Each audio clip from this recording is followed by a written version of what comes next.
All right, here we go. So let me start with just an acknowledgement of how far CBHI has come. When I developed this training, I think you'd passed the 10th year anniversary, but now I believe CBHI has actually passed its 11th year anniversary and has entered its 12th year of existence. And for those of you who have been involved from the very beginning of CBHI, you remember how complicated it was to stand up all of these different services statewide in about a 6-month period of time. It's difficult to do that work, to do that kind of implementation. It's even harder to keep these services up and running through a lot of staff changes and statewide changes, and now COVID changes. And so I just really want to acknowledge the tremendous work that you're doing every day across Massachusetts. And to get a little bit more detail about who is on the call, we're going to start with a couple of polls. And the first poll is, how many years have you worked in any CBHI service combined? So everyone should see the collective results now. And we can see we have a lot of experience in this room. Wow.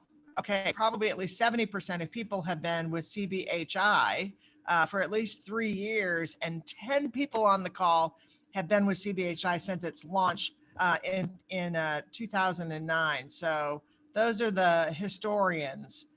So thank you for all of that. Great variation. And one more poll here. And that is, what best describes your position, your current position? Okay, we have every single position represented on the call today, which is fabulous. We have 6 family partners, fabulous, and a senior family partner as well. So this is just great representation. Thanks everybody for that. I'm looking forward to a good, diverse conversation today. So this training was developed for IHT and ICC teams, but it does complement the crisis training that's been provided to MCI teams. Most recently, we had a booster training this past January, so it's been almost a year. We're going to be talking about a number of topics today. Some of them might feel basic, especially some of the competencies that we covered this afternoon. And on their face, they can sound basic because they're terms we use all the time. But they're not. They're complex and layered approaches and competencies that we use with kids and families. And so even as we go through some of this content today, you actually might be surprised that some of it feels personal or some of it might feel provocative. And that happens anytime we, diversify our thinking, and particularly when any new knowledge comes up against deeply held beliefs. Deeply held beliefs are those beliefs that are so deeply held that they feel quite factual to us. They are the way we see the world. And perhaps you'll hear information today that was sort of in a blind spot for you. It wasn't something you've thought about before. And when that happens, sometimes that can feel provocative. When you find new information coming up against deeply held beliefs, candor is important, particularly if the deeply held belief is something that is impacting your efficacy with kids and families. That can happen when we are holding any kind of a deficit view about children or families or even the systems in which we work, because those deficit beliefs, which are really sort of inherent negative biases, or that's kind of those sorts of elements. When those sort of belief sets kind of come up, it's important to be able to sort of say them out loud. You can say them out loud here. You can talk back at the office. You can, talk about it with your supervisor, but it's very useful to air those elements. And this is how we, in our work, become more and more precise in doing good quality care with kids and families. The more comfortable we are talking about any of those deeply held beliefs that have a deficit feel to them, the more we can clear those out of our thinking, the better we're going to be with our work. So what does it take to create a space for that kind of candor? If you've not heard this concept before, this is a really interesting one to pay attention to. And it's this concept of psychological safety. Having psychological safety within work teams, having psychological safety within agencies, having psychological safety within training spaces or coaching sessions. Psychological safety is creating an environment where people can be candid in an effort to improve care, in an effort to improve their own sort of quality of work without fear of any kind of retribution or consequence or ridicule from peers or anything like that. So, so it makes it safe for me to say, I'm falling short here. I'm having difficulty figuring out how to work with this family. I'm struggling with this particular family of this particular culture, or whatever that might be, that I can say those things out loud without there being any kind of retribution for doing so. In psychologically unsafe workspaces, let's just say there's high competition or consequence around, significant consequence around business objectives or things that just really create that kind of psychologically unsafe space.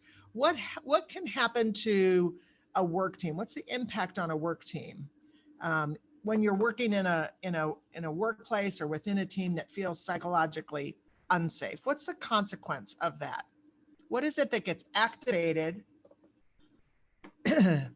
What is it that gets activated within the brain of team members that are in a psychologically unsafe workspace? Trauma? No, just guessing. Yes, yeah, you're right. It is a trauma reaction. Yeah. Yes. Being shamed or blamed. Yes. I feel shamed or blamed, and so it activates the limbic system of the brain, which is where trauma is stored and where all those kind of emotional reactions are processed. So Stephanie says fight or flight mechanism is activated. Ellen says inability to trust gets activated. What other kind of emotions and feelings and thoughts happen when you're working within a psychologically unsafe workspace? Scared? Anxiety, yes. Scared, anxiety, fear, resentment, decrease in morale and productivity. I'm reading all these things from the chat. You can shut down or want to quit. It leads to burnout, anger, and it prevents inability for growth. This is a really important one that Laura has just put in here. When our limbic system gets highly activated, it's the amygdala, and it's really kind of the fear centers of our brain. That's really one of our the most primitive parts of our brain, but it's also the mechanism that keeps us safe. It recognizes danger and protects us by kind of getting activated so that we're really paying attention. It gives us that burst of adrenaline to do that. And as Alexandra says, we have that fight, flight, freeze kind of response. When that's happening, it prevents our ability to grow because it diminishes our activity in what part of the brain? What part of the brain gets sort of diminished when our limbic system is lit up? Your prefrontal cortex. Yeah. So all of our good executive function, the creativity, all of our smart thinking, our introspection, that gets inhibited because we are in that self-protective kind of mode. So that happens to us in psychologically unsafe spaces, and it's a parallel process. The same thing happens to the kids and families that we work with. When we can create psychologically safe treatment spaces for kids and families, then their creativity flourishes. Their frontal lobes get engaged. Their best executive function gets activated. Their introspection gets activated. Their internal curiosity gets activated. They're able to pay attention to their gut and what their gut's telling. They learn to trust their intuition a bit more. And we want to create that kind of context in really every interaction that we have with kids and families. Wow. Beth is describing an example of, I'm assuming, Beth, a psychologically unsafe sort of workspace. Yes. Yes. You want to say more about that? Well, yeah, it was just my second year internship, and it was at a great, what you saw as a great teaching hospital. And when interns were in a seminar, when we made a comment, he put a stupidity scale on our comments, put it on a stupidity scale. It did Wow. not feel safe. And that Wow. was after having been at a small family service agency where the CEO did home visits the year before. Gosh, it's not surprising I went into home-based work in the community rather than working in a hospital. Yeah. I mean, it's a great experience. So you were in a very kind of competitive, pressure-filled center, and if you got it wrong, you were ridiculed, Yep. which means don't take the chance, right? Right. Keep my mouth shut. Don't participate. I get all anxious if I've got to perform in that kind of setting. I'm going to be anxious before it. The stakes feel very high. And notice that none of that is really about the client. None of that's about the patient, right? It's this whole other dynamic that's going on that, in addition to me trying to pay attention to delivering good, excellent patient care, right? I'm also really wondering how I'm getting perceived by my colleagues. And I'm really wondering how I'm getting perceived by the medical director. And that dual burden in a workplace is obviously quite dangerous. I worked at that same place in a different state. Didn't do a stupidity scale, but it was close enough. And I note your earlier comment today in talking about experiences with crisis teams as well. And I do think that's, and you said, is this a deeply held belief? It is interaction that's influenced how you're practicing. So there was an earlier comment about, previous experiences with crisis teams. And so it does influence as we interact with other systems, and the systems are not performing the way we would like them to perform, or somebody has a less than good enough care experience, it does impact the way we function. And that's going to happen all across CBHI and all across the hospital systems in your areas. And what it ends up doing is diminishing relationships in all of those different paths. So as we're chatting today, the experience was real and credible. It happened. It was a less than satisfying experience. What I'm really hoping in the second decade of CBHI is a different level of collaboration across teams that leads to joint exploration of those kinds of things. We want every service in Massachusetts to be delivering good care, and to have it feel psychologically safe to discuss with each other when it's falling short, and how to collectively change those care experiences. So that's absolutely true. And left unsaid and left unaddressed, it can limit your willingness to contact them again, or to make that recommendation to a family, or to view anything that team does as credible in the future. And so in that sense, it's something that is well worth paying attention to. And I'm really glad you brought that up. Okay. So in Massachusetts, over the past, as this whole MCI service was developed, the goal has been to deliver crisis responses that are early, meaning before things get super acute. To do them to deliver voluntary services, to deliver those services locally and in a community-based setting. So home, school, something that's natural to the child. And then to use intervention approaches that are resolution focused, not limited to assessment and referral. And by doing this combination of things, that will lead to less use of law enforcement, less use of Section 12 initiation, or filing 51As for kind of medical neglect reasons, and it'll decrease the use and need for inpatient hospitalization. To achieve the results, the focus has really been on 4 core competencies that we're going to be covering today. The first is that crisis support and intervention is youth and family centered. Second, that it's strength-based. Third, that it's resolution focused. And then the fourth is that the services are delivered within the context of a broader crisis system of care. Now, these first 3 here, I know these are familiar concepts to you. You've had all kinds of training in family-centered care and strength-based interventions. And so that piece I know is not brand new. What might feel newer is using those same approaches within the context of an acute crisis. And the way I talk about it later today, hopefully will just add more precision to the way you're already doing that work. The one that we're going to start with today is the 4th one this morning. We're going to start with this crisis system of care framework. And then we're going to spend the rest of the morning just kind of laying some context around some habits and practices within the crisis system. And then this afternoon, we're going to go back to those first 3 core competencies.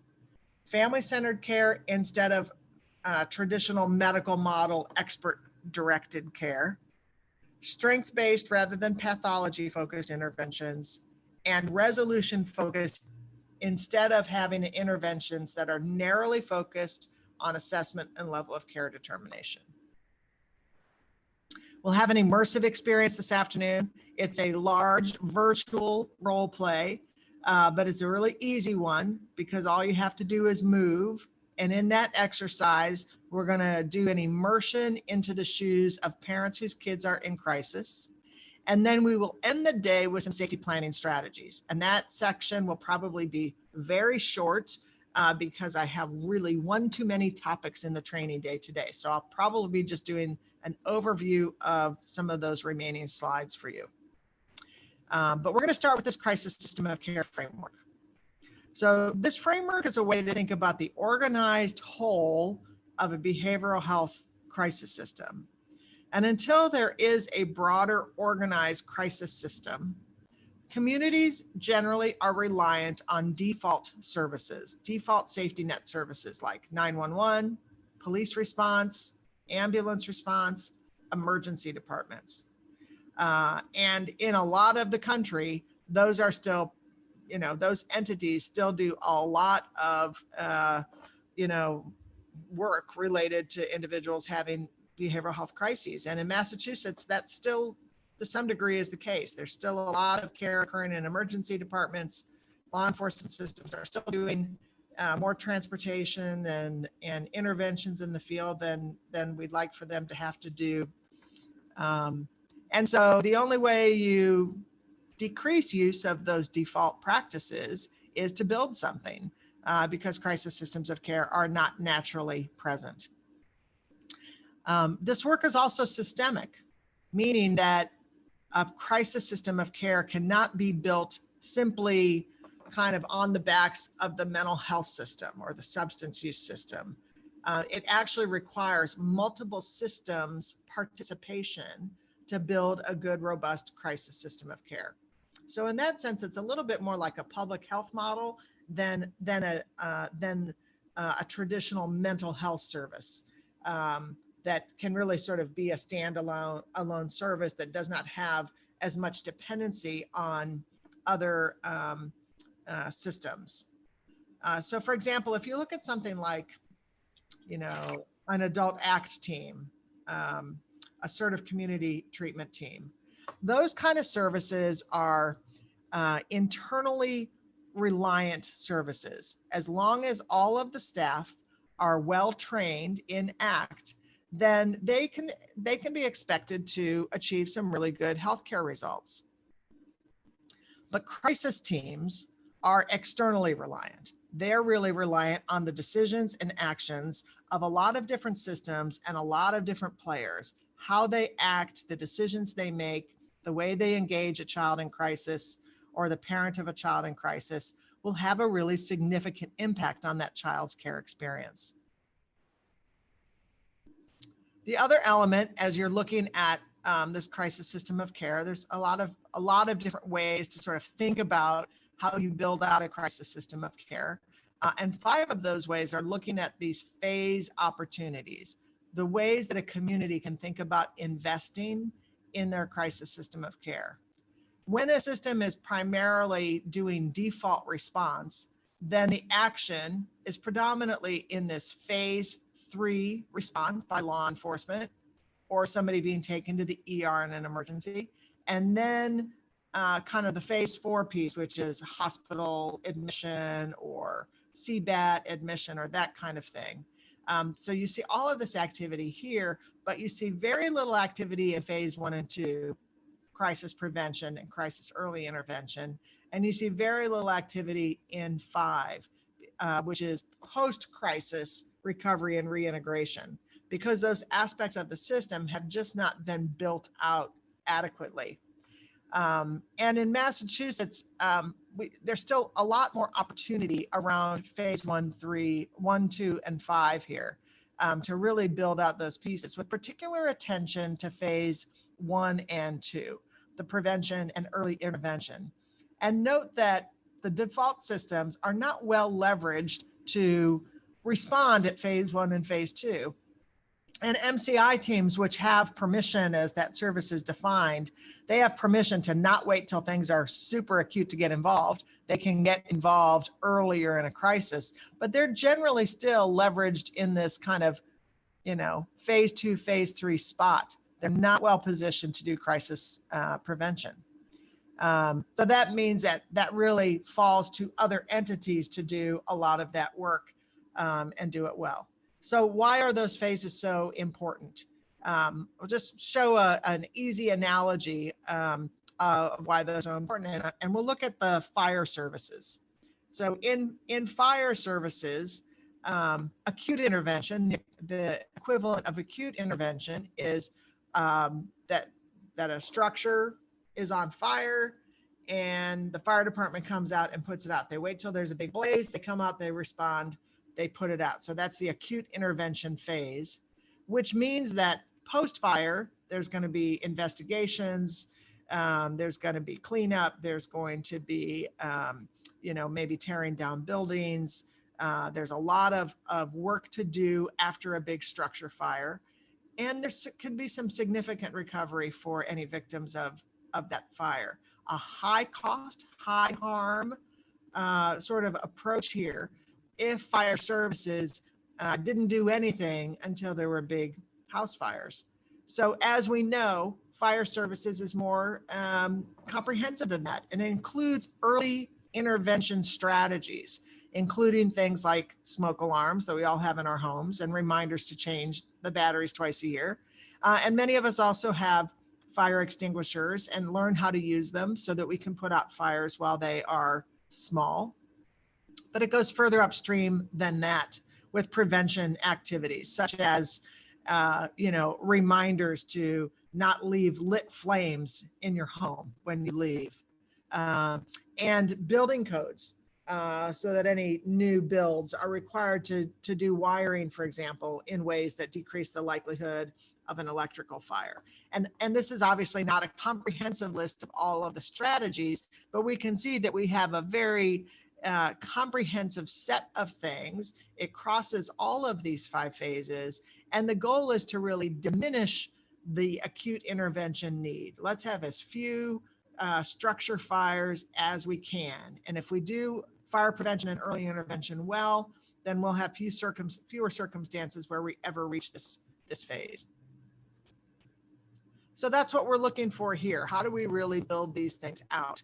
And from the IHT and ICC kind of point of view, there's an opportunity to really look at this model and say, when IHT is at its best, what are the prevention strategies that work well for kids and families, and what early intervention opportunities do we have with kids and families before things get sort of acute? And if we call in maybe some other team, maybe MCI to join in an acute intervention. How are we coordinating and collaborating that with them in a way that delivers the best possible crisis service? How do we coordinate maybe with an inpatient treatment unit in phase 4? And then phase 5, this really important thing. Do we have a good plan in place? Do we have a strategy for kids that have had a crisis episode or kids that have had a hospitalization or CBAD admission? Do we have a strategy for this very critical phase 5 when kids are quite vulnerable to a new crisis? That's a really sort of risky phase as they're trying to get back into school and back into home and back into their computers and communities after a really significant crisis event. So this is the kind of set of phases that could come into a system of care type meeting. So to really talk at quite a local or regional level to say, how are we doing here? And where are our opportunities collectively across all those systems that are present in a system of care meeting? What are our opportunities to improve the care experience for kids in crisis and their families? In addition to these 5 phase ways of thinking about this, there are these other key components of effective crisis systems. And the first of these is lived experience. And so that certainly includes things like having family partners and having family partners as part of the mobile crisis response is excellent. And the family partners that are involved through the CSA is excellent. But we want to make sure that we're also incorporating that lived experience in program development and oversight and quality, so that we really make sure that that is influencing the way that the professionals think in program development.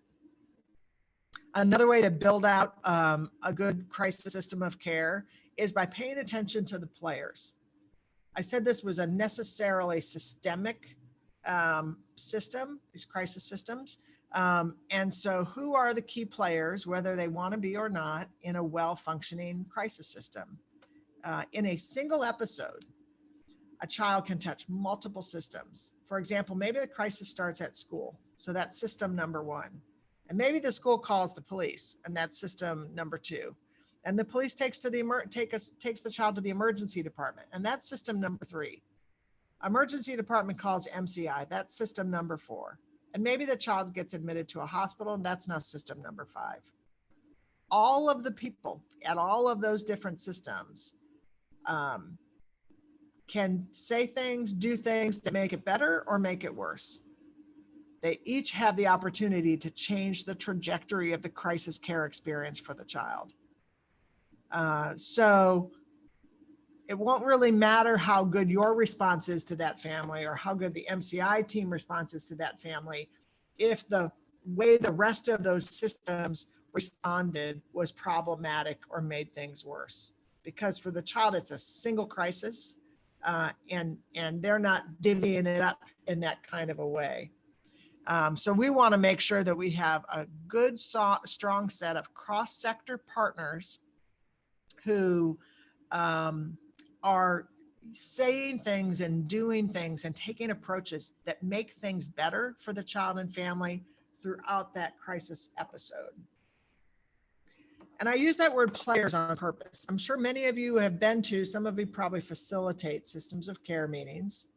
And if you think about being in one of those system of care meeting rooms and just sort of scan around and think about who is in the room with you at those system of care meetings. Do you know the difference between the people that are there as audience members and the people that are there as players? Some people are just there passively taking notes. I'm just here to get updates. And other people are in the arena with you, actively saying, let's do something special. Let's create something new and different in our system. And that's what we're looking for. We need players who are coloring outside of the lines, because this cross-sector work requires a lot of coloring outside of the lines to really co-create something exceptional that gets DCF and schools and mental health systems saying, wait a minute, we can do something different here. And so that's the opportunity. We really want players to make this stronger, and to make sure that those initiatives also serve the other systems, because each of those systems have their own reasons for wanting good, strong crisis response. It's disruptive to schools, and it creates emergencies for DCF. And for law enforcement, their officers spend a lot of time and hours responding to these kind of interventions. So there's a collective investment in sort of having kids feeling healthier and safer in their communities. So once that's clear to everybody, it's easier to kind of get on board and become a part of this crisis system of care work. Logistics are really important to do this well. Just like fire response, when there is a big structure fire, we need to have really good sound logistics, a good strong phone system, a dispatch system, the ability to get firefighters to the scene as soon as possible. And even though things like the MCI team they're not responding at that same speed that fire services would, there's still a lot of complication in trying to make sure that teams can get out to respond to any crisis calls that happen. Can imagine how that works for the MCI team. Some of you might have had this experience. It's sort of, you get these days that are either all or nothing. Some days there's no calls, and the next day 10 come in at once. And so the logistics are complicated. It's complicated to track bed availability and resource availability. It's complicated to try to move people and data across the state, even if some of that's virtual today. And so you need good, strong logistical processes to make that work. And that's something Massachusetts is still really working on, how to let technology catch up with the vision for the crisis system in the state. The fourth key element are competencies. That includes kind of competencies that we're talking about today, but there are competencies that other sectors can invest in that can make things very useful for them as well. So for example, mental health first aid training for schools, or CIT, crisis intervention team training for law enforcement agencies, which is an excellent 40-hour program with a lot of really both mental health first aid and CIT have a lot of emphasis on destigmatization, knowledge for lay people about mental health conditions, and then techniques for soothing and engaging people in crisis. So excellent skills that allow schools, for example, or law enforcement officers to use approaches that kids experience as safer and calming. And so as each system develops some of these sets of competencies, it just improves kind of the overall safety net in the community. And of course, there is the universal competency of trauma-informed interventions that makes a substantial difference in the work that we do when we recognize or just make the assumption that we're engaging somebody who has had trauma history or is currently traumatized in doing the work. Then the last element here are the parts. Parts are nice. It's nice to have an MCI team. It's nice to have a CBAT bed. It's nice to have an inpatient unit. Just because you have the part doesn't mean it is working as well as it should be. And so we don't just want the part, we want the part to be used as intended and producing good results. Massachusetts is loaded with parts of all kinds. It doesn't mean that every part is delivering on its potential. And I don't even mean every part has to be superior, but we certainly want every part to be delivering consistently good results that people find satisfying. That's what's really that's kind of the glue that holds systems together.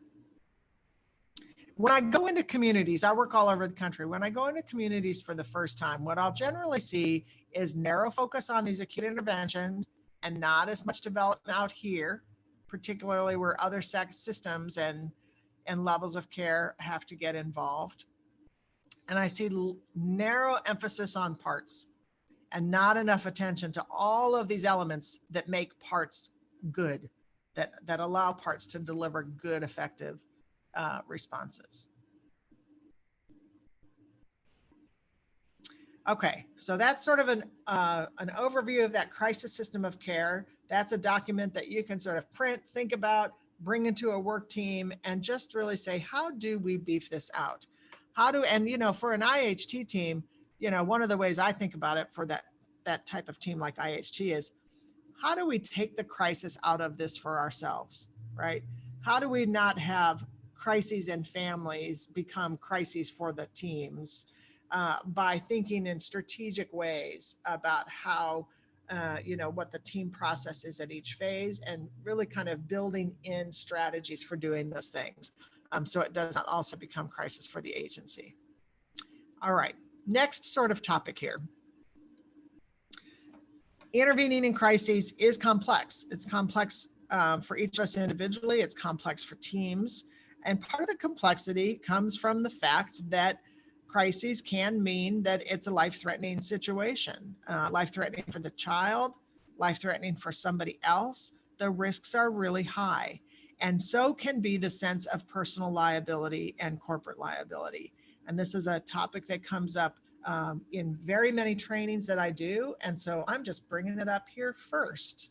It is a big deal.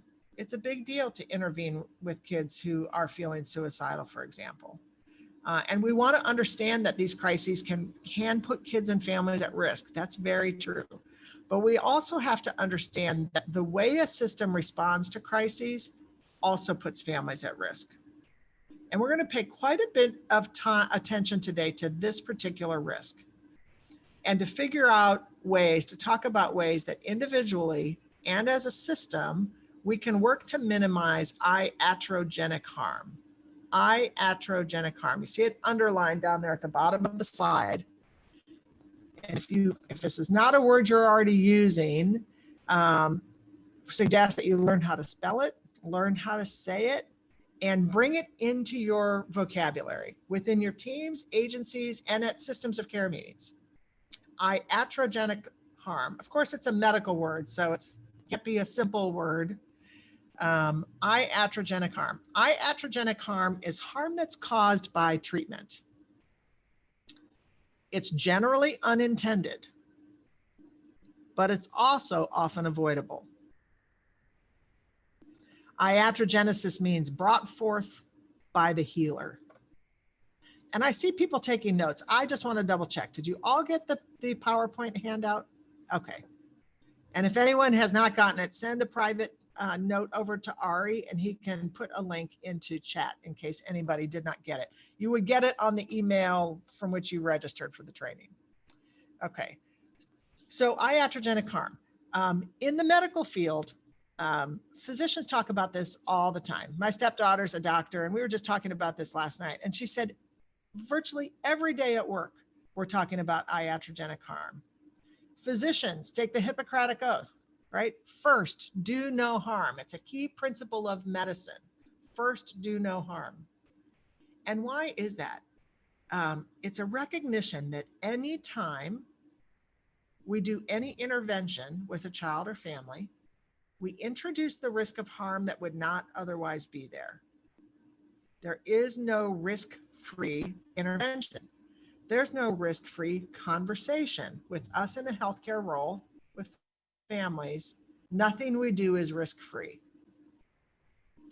We don't talk about this very much in our field. And so this might be provocative number one today. This idea that the work we do introduces risks to kids and families. I'm a recovering expert, and you might hear me say that a few times today. Back when I was an expert, I thought that the effect of my intervention would be one of two things. Either it would be very, very helpful, and I figured that's what was happening most of the time, or it would be neutral. But what did not cross my mind for probably the first 10 years of my career was that my interventions could be harmful. It felt completely out of step with who I am. I'm a social worker. I'm one of the good guys. My intentions are very good. So how could a good guy social worker with good intentions do things that harmed? It was in a blind spot for me. And what that meant is, because it was in a blind spot, I wasn't able to avoid it because I didn't see it when it was happening. And there are a lot of factors in the mental health field that complicate our ability to see the harm when we're doing it. So we're gonna be covering a lot of those elements today. So I'm going to give you some examples of iatrogenic harm in the general medical field. And while I'm doing that, go into group chat if you haven't already. Oh, already some good examples in here. If you haven't already, go into chat and just give some examples of iatrogenic harm in the behavioral health field. But I'll give you some kind of examples in the medical field. So number one is I go into the hospital to get my tonsils taken out. And while I'm there, I acquire MRSA. Or today I might be concerned about acquiring COVID. It's a hospital-borne infection. If I had not been admitted to the hospital to get the tonsils taken out, I never would have acquired the MRSA. That's what makes it iatrogenic. If the first thing hadn't happened, if the treatment hadn't occurred, that harmful result would not have occurred. Or I go into surgery to have my right knee operated on, and oops, they accidentally operate on my left knee. That's certainly iatrogenic. Or I am very ill and in a hospital bed, and there are staff in and out of the room all of the time, but none of them notice that I have not moved in 24 hours. And I start to develop bed sores because I haven't been able to reposition myself. So my skin is starting to sort of deteriorate from laying in the same space. So those are 3 examples. And I see some great examples here. Oh gosh, Colleen, this is a great one. Pathologizing without acknowledging the socio-cultural context within which a person exists. Oh goodness, young clinician out of school, I used a diagnosis on a referral form with a mother on the first phone call. And it was a diagnosis she strongly disagreed with, causing anger and unintended harm to her and impeding services. Wow, Michelle, my bet is that one really sticks with you. It is one of those humbling lessons that keeps us on track every day. Oh goodness, a client who went inpatient and was sexually abused by a roommate. Absolutely iatrogenic. Giving somebody a diagnosis. When something like ADHD is just a difference with just as much benefit as challenges. So just the idea of a label, and if the label, particularly if it's experienced as wrong or shameful, right? If the child experiences it as shameful, if the label causes other things to change in the child's life, let's say how they're viewed by family, how they're viewed in school, if it causes people to have sort of limited sense of their potential, those are these kind of extra steps of iatrogenic harms that can come from this. Blaming the person for the disorder they're struggling with. And Stephanie says, so importantly, blaming parents for causing their children's problems, like the refrigerator parent causing autism or the schizophrenic mom. Invalidating a client's emotions. Wow. And then decreasing their likelihood of emotional expression. Yeah. I love this. Some of these are so big and obvious, right? Sexually abused in the hospital. Some of them are nuanced. And we particularly want to pay very close attention to some of these nuanced ones where we don't see, if you accidentally operate on the wrong knee, that's like really apparent to everybody, right? But some of these things have this more nuanced kind of impact, like making it, like invalidating a client's emotions. Like that's a more nuanced impact. It's harder to see that harm has occurred. Anytime we're involving police, even when it's necessary, even if it's completely unavoidable, you can expect that it has an iatrogenic component to it. Oh yeah, obviously, Tali, with good intent, perhaps police are called for help to help with a mental health crisis, and the person is killed as a result. And particularly people of color who are at high risk of this, and we understand this nationwide. Gaslighting. Oh my goodness. Yes. All our terms of 2020. Referring to parents that are strong advocates as resistant. Yeah. Not knowing the extent of trauma history and re-traumatizing through an intervention. It's a really great example of,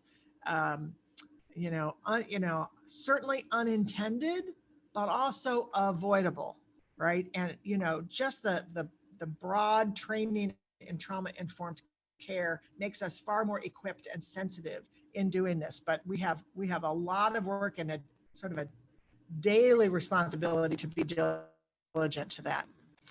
Distrust within a therapist relationship caused by dishonesty.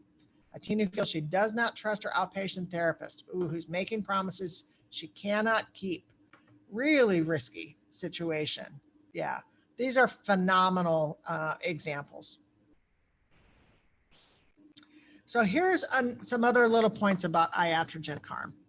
When there is iatrogenic harm, it implicates us. This is really important. It's hard to think about it. It can feel provocative, but it always implicates us as providers, and it implicates the systems in which we operate.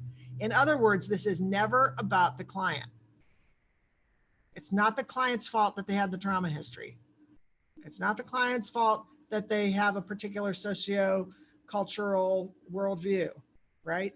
It's always on us. It's our job to be the ones that do the adjusting. It's our job to use approaches that are a good match to the person. So it's never about the client. It's never about the resistant parent. It's always about us and the approaches we use to engage. So this is really important. And this is why I really recommend that you adopt this use. If you're not already using iatrogenic harm, that concept, that you adopt the use of it, because it very explicitly says in its definition that it's about us. And what that means is it gives us the power. Because it's about us, the power to do something different is always in our control. Even if some of the things are more complicated to fix than others, it's in our control. If there is something to be done differently to reduce the number of times law enforcement has to go to a home and people end up shot, right? That's never going to be about the family that called the officers to the home. That's complicated, but it's a systemic solution that's necessary, led by our field with the knowledge we have to inform how that goes. So that's complicated to do, but it's never about the family that called the officers to the home or anybody else who called them to the home. So we're the ones in the driver's seat to find ways to reduce risk of harm. And it requires continuous improvement of craft and policies and habits of practice. We'll never get it done, but we should be in a continuous improvement sort of process. Iatrogenic harm is easiest to recognize when we orient ourselves to the care experience of the youth and his or her family, and when we view it from their shoes. It's hard, particularly with the nuanced harms that happen in our field. It's hard to see it sometimes from our treater point of view. It's easier to see it when we immerse in family shoes or child shoes and see it from their point of view. That's when it becomes evident. When we imagine that it is me getting that care, that's when it becomes evident. Then we can really begin to sort of put some three-dimensional understanding of some of these iatrogenic risks into play and do something about it. And again, you know, that so much of the harms that we create are psychological harms, or they have more of a kind of a family dynamic impact, or a functioning in school impact, or those kinds of things. They're just not as evident. I gave you those three medical examples. And so I just want to acknowledge that some of these iatrogenic harms are easier than others to solve. Of the three I gave you, the easiest one to address is the surgical team that operated on the wrong knee. So let's just say the surgical team had all left knee surgeries all day long, and then oops, suddenly there's a right knee, but we were in the habit of the left knees, right? It's an acknowledgement that human beings make errors. And so what do we do to decrease the likelihood of an error? So many of you are aware that surgical teams often use Sharpie markers. And before the person is put under sedation, the Sharpie marker is brought out and we say, okay, do you and I both agree that we're operating on your left knee today? And then let's take the Sharpie marker and write this one, arrows pointing at it. And a big X on the other one. No, not here. Leave this knee alone, right? So that we reduce the likelihood that the surgeons operate on the wrong knee. I had a friend who just posted on Facebook. She had had eye surgery and she had a big circle above her eye. And she said that big circle above my eye is so the team knows what eye to operate on. So that's really controllable at the team level. What it mostly needs is a team that's humble enough to understand that mistakes happen. And so they're willing to use those approaches. Always choose the surgeons who use the Sharpie markers. That's my tip. To believe there's a potential for error and do something about it. The second of those examples that I gave, the second easiest one to address, are the bed sores. There are a lot of people in and out of patient rooms doing their 2-minute task. But if they're not all collectively paying attention to this bigger picture issue, that if people are not repositioned frequently, they can develop bed sores, then those bed sores will materialize over time. And so that has to be a well-assigned, well-understood risk with multiple people having a role to play there to really make sure that somebody's paying attention to the big picture around repositioning. And that multiple people have a role to play, even if it's not their primary job. And there are hospitals that have virtually eradicated bed sores by taking those kind of broader teamed approaches to doing that work. The most complicated of the three that I described are the hospital-borne infections, because those things like MRSA can just lurk anywhere.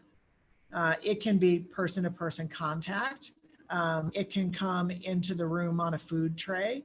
It can be unsanitized, not properly sanitized surgical equipment, or a feeding tube, or a doctor's glove that touched something. It can just sort of lurk anywhere. And so every single department in a hospital has a role to play in infection control and making sure that what I'm doing in the cafeteria dishwashing area, that I'm following all of the specifications there. And that if I'm the person coming in to clean the room, that I'm following all the specifications there. And that if I'm in charge of the durable medical equipment, I'm paying attention to all those rules there. And that if we are all collectively doing those things, then we will diminish the prevalence of hospital-borne infections. Very, very complicated. It is an all hands on deck thing. But it's never about the patient who acquires that infection. It's always on us, right? It's always on the systems, even if it's complicated to do it. And there are hospitals that have brought down those numbers, even with that complex work. There are some things within the crisis system that are in your control, and there are some things that are bigger systemic elements that necessitate that cross-sector partnering with ready players. Okay, so I'm seeing some good notes over here. Kelsey says she intends to use this term. Yes, good. Yes, and Ellen says, so important. Walk a mile in somebody else's shoes and you just get a whole new insight. Yes, very, very good. So another poll question for everybody. How familiar are you with this term and in considering the risk of iatrogenic harm in crisis response? So you have a few choices here. Ari's going to get the poll up for us. There we go. And it's possible you are familiar with the concept, but didn't have this term for it. But as I said, I do think using this term specifically is quite useful.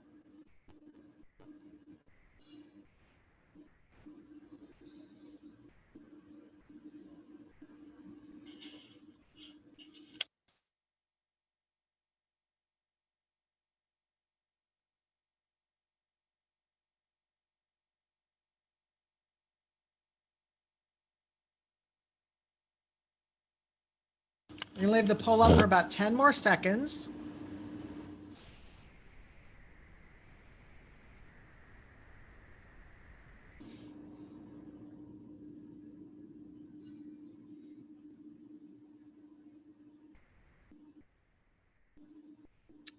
Okay, so you can see the results here.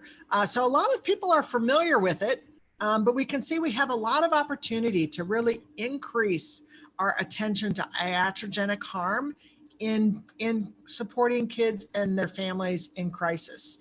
And this is great. This is a chance when we see this, we can like say, aha, look at, we've got some precision opportunities here. Just even being aware of the term already will make us more alert to it when we see it and try to do some things to prevent it.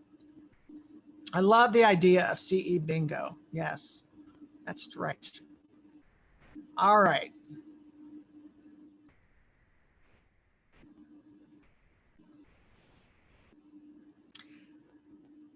Although there could be a guise of safety, coercive practices like calling 911 or using a Section 12 or using a 51A to compel parents to consent to treatment. Coercive practices sometimes have less to do with imminent risk and more to do with habit or convenience or cost or transportation or concern about personal or corporate liability. And I didn't mention this earlier when I was talking about when we do this work with individuals who are at risk, they're at risk perhaps of harming themselves or harming somebody else, and how complicated this work is for teams to do these kind of responses. Of course, it's natural to be concerned about personal or corporate liability. What's really important is that we don't lead with that. We can't have the predominant worry be about us. We want the predominant worry to be about the child and the family. That's really where our emphasis is. And when we do that work well for child and family, it diminishes the risk for us as well. Unfortunately, in our field, and this is across disciplines, so this can include emergency department physicians and psychiatrists and psychologists, social workers, sort of all across the country, I see this. There is a leading with my own liability kind of thinking going on.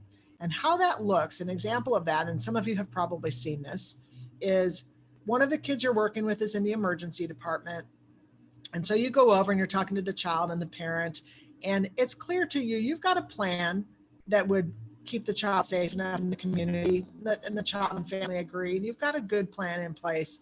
And the emergency department physician says, nope, not going to happen. This child is going inpatient today. I'm not going to have that on my license. He came in saying he's suicidal, he's going in. So I see a couple of heads nodding. That's leading with your own liability. That's thinking first about your own license and not the scenario for the child. I one time did a training, 2-day training. And after 2 days, after everybody had left the room, the clinical director, nicest guy in the world, comes over to me and he says, Cappy, that was great. Thank you so much for those couple days of training. And he said, I always say to families, he says, at the end of the day, I always say to parents, I will sleep better tonight if your child's in the hospital. And I thought, oh no, I know that content was not in my training at all. So if that's what you gleaned over the last 2 days, I need to revise my curriculum. I don't care if you sleep better tonight. I care if the child sleeps better tonight. This is about the child. Where would the child sleep better tonight? What can we do that has the parents sleep better tonight? Kids and parents sleep better tonight when harms are diminished, when plans are developed, when limbic systems, those amygdalas, have calmed down. That's when kids and families sleep better tonight. And maybe they'll both sleep better if the child's in the hospital. Maybe they'll both sleep better if the child's in the home and aunts and uncles have come in to help make sure, that somebody's awake all night long. maybe they'll sleep better with some other combination of things. But the goal is what makes this better for the child and family, not I will sleep better tonight if your child's in the hospital. So that is a very, I'm going to say, he's a very compassionate person who was leading with his own liability. His own frame of reference was his comfort with the plan as opposed to the child. Now, I'm not saying you shouldn't trust your own gut on a plan. I'm just saying that cannot be our only consideration, right? We're really looking for consensus plan, makes us all comfortable. Okay, so that's concern about corporate liability. What that means is, if you look at these elements, habit, convenience, cost, that includes things like, well, we don't have another way to transport a child, so let's call the police in, who will put them in a cruiser and might have to transport in handcuffs, for example, right? That's not a reason. The reason to use that isn't because of a public safety issue. It's because of an unaddressed transportation need. So those are the kinds of things that are controllable by a system if we can, get our heads around some of this. So we want to watch for the kind of patterns that suggest a likelihood that there's greater iatrogenic harm happening. And that could be when either the referral source or the admitting facility prefers that a child be on some sort of an involuntary status.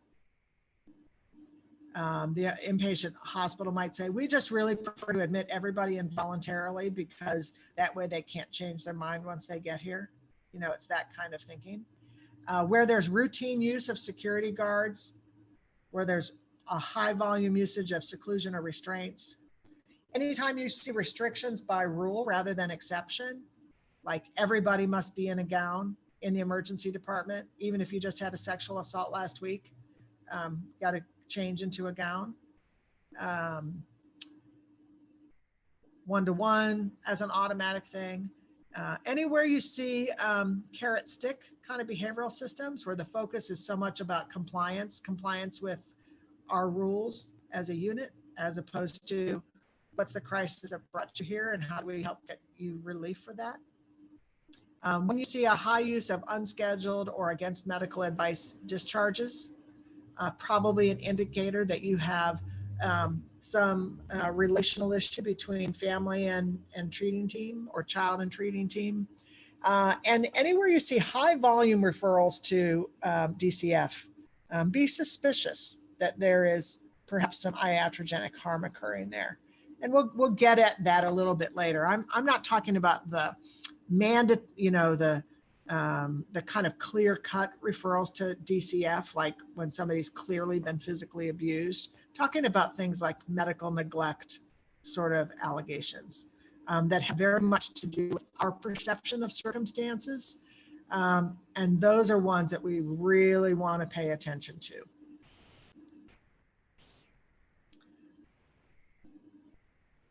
Okay. One of the easiest ways to begin to tackle iatrogenic harm is to pay attention to the stories that are being told in your workplace, in your own head, in team meetings, in system of care meetings. Narrative is everything in our field. So much happens based on the narrative. And let me start with a little story of my own. This happened way back when, probably 10 or so years ago. I was traveling to Massachusetts regularly, often getting there on Sunday nights. This particular Sunday night, late Sunday, I flew into Logan and I went to the rental car company. And instead of my usual like Toyota Corolla, what was waiting for me was this big, beautiful orange muscle car. And I was shocked. I'd never seen a car like that in the Hertz lot. And there it was, assigned to me. And the first thing that went through my mind was, I can't possibly rent this car. What will the MCI agencies think when I come rolling up in this big muscle car? But I also thought I have to drive all across the state today. I have to go, or this week, I have to go out to Pittsfield, and I'm going to be putting a lot of miles on the car. So this would be kind of fun. So I decided to go for it. So I got in my beautiful orange muscle car and drove to downtown Boston. I only had about 4 or 5 miles to go to my downtown hotel. And this is a hotel I had stayed at quite a bit and had come in on a lot of Sunday nights. And so I knew the valet, like the valet and I were, kind of buddies. So this dark and empty street, I did a U-turn in front of the hotel. The valet comes over and opens the door and he just cracks up laughing. And I said, "What is so funny?" And he said, and I just can't tell the story without trying to recreate his accent badly. He said to me, "I saw the car coming around the corner and I said to myself, who does that guy think he is, having a midlife crisis and thinking he looks so cool in his muscle car? And I opened the door and it's you." So we had a big laugh that I was the last person he expected to see when he opened up the door of the muscle car. And I went to bed. And then the next morning I got up ready to go. And I called down to valet and said, "I'm ready for my car." And they said, "Cappy, I've got some bad news. Your car has a flat tire. There's a piece of construction metal stuck in the tire, so we can't patch it. And your fancy muscle car has one of those little donut replacement tires instead of a full tire. You can't drive this all week long, all across Massachusetts. You're going to have to take it back to Hertz and get a new car." And I kid you not, Hertz gave me that. And that one tells a story too, right? That's the soccer mom van. And there's not a valet anywhere in Massachusetts that would find it the least bit funny to open up the door and find me driving a white minivan, even though I have never been a soccer mom. So what's the point of this? The point of this is we are storytellers as human beings. It is in our DNA. Narrative is how we work through the world. And we are in the business of narratives all day long, every day. Sometimes people will say to me, "Cappy, when I go in to see a family, I'm a blank slate." And I say, it's impossible. Because even if you think you're blank slate sort of consciously, we all have these subconscious narratives at play.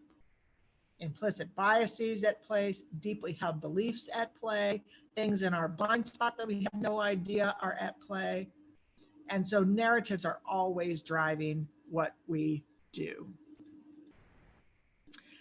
In our field, we are disadvantaged that we have so many historic deficit narratives at play in our field. And somebody was already referencing them, talking about the refrigerator mom causing the child's autism, for example.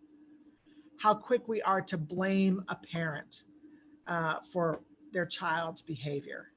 And many of us, kind of learned these stories when we came onto the job.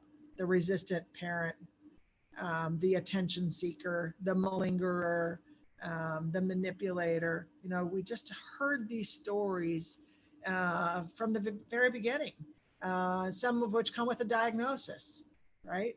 The borderline, and all of the connotation that comes after that.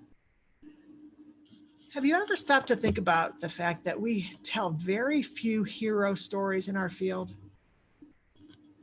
We tell very few stories of bravery. And compare that to other fields. I think about pediatric oncology, right? We tell stories of heroic, brave kids battling those illnesses and their heroic, brave parents. And we just don't do the same in our field. And it has such a consequential impact on the work that we do. So as we're talking today, we're going to pay quite a bit of attention to narrative and how we can control the narrative, and that as we control the narrative, it will change the way we do our work. So think about the stories of individuals with behavioral health conditions, the stories that we tell about how families use our services, even stories about our own role in the work. For example, I've been working in another state, and we've been taught that has very heavy use of involuntary treatment.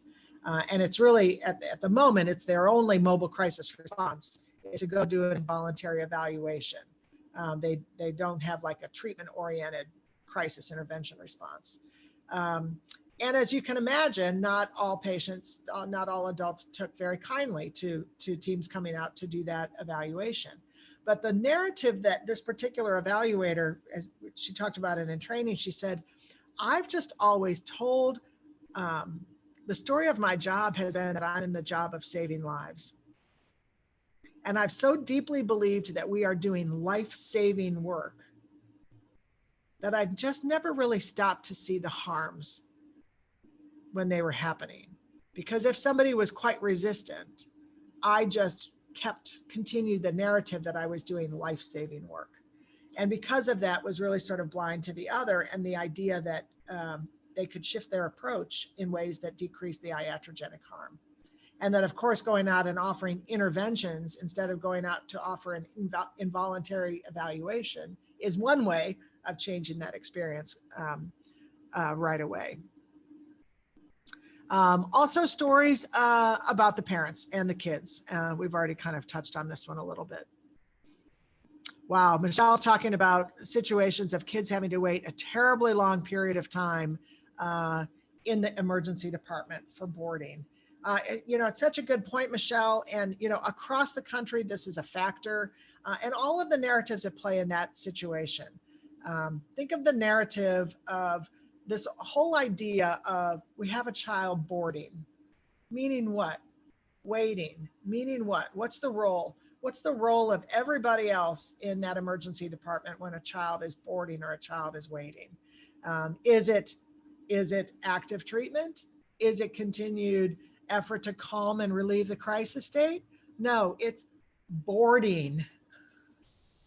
It's like an absence. It's like a vacuousness of services. There's like a complete void. Of course, if your team's there, you're supporting it, but, oh, nice, Beth, a shift in language from parental guidance to parental coaching.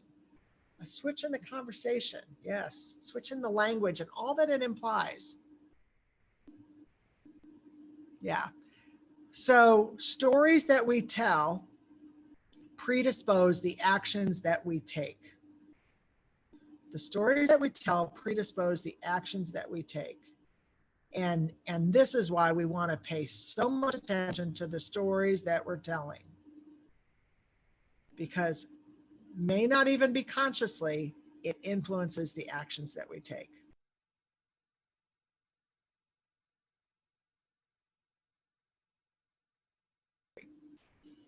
That a parent is never a barrier. A parent is never a barrier. We could also train it to read a child is never a barrier. But let's just go with this one for the moment. A parent is never a barrier.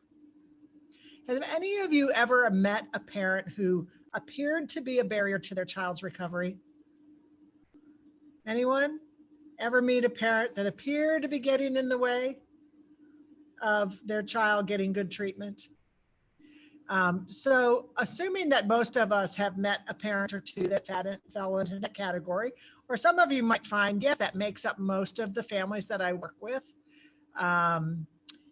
Assuming that we've all kind of had this experience before, why would it make sense for a treatment team to adopt the mental belief that a parent is never a barrier? Never. A parent is never a barrier. Why would it make sense for a team to adopt that belief?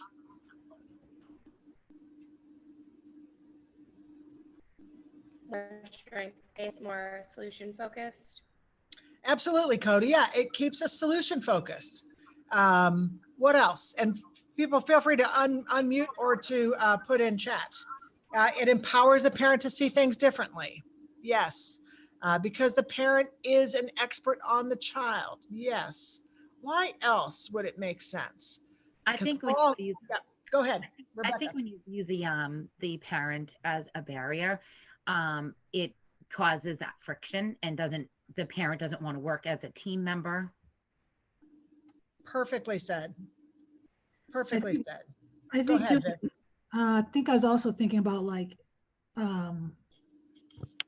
creating space to understand what the barrier is for the parent versus the parent being the barrier. So really thinking about what's getting in the way of viewing it about like what it potentially could provide or not provide. I think being a parent, I often think about like how challenging it would be to make a decision when both options aren't what you would want. Yeah, we don't have a whole lot of perfect choices in this field, do we? So right along Viv's line, it can be the resistant parent or the parent who's resisting the recommendation, which is a very different way of thinking about it, right? Because then, as Viv is suggesting, we can try to understand more. Why resisting? What's the resisting about? As opposed to saying, I have a resistant parent, right? It's a little bit more person first thinking. I have a parent who's resisting this recommendation. Does that change how you think about it? I have a parent who's resisting the recommendation. A parent who's resisting could also be burnt out. Yes, it could be that I'm using the word resisting because that's the narrative I'm telling in my own mind. But if I stood in family shoes, as Helena suggests, it might be I'm exhausted or I'm burned out. Are we talking about the treater, Helena, when you said that, or the parent? Oh, the parent.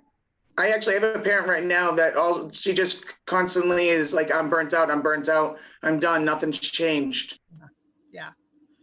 Yeah. So they're just saying, I'm exhausted, I'm spent. I don't even have the energy to resist, maybe. Or there's more cons than pros to this intervention, in my mind. There you go. So I say I've got a resistant parent in Beth, as opposed to Beth's resisting this. I wonder why. And Beth says, because as I think about it, there's more cons to this than pros, as I imagine it for my family. And already in that shift in narrative, look what opens up, right? Just by changing around the language. We've got some really great sort of elements here in the chat.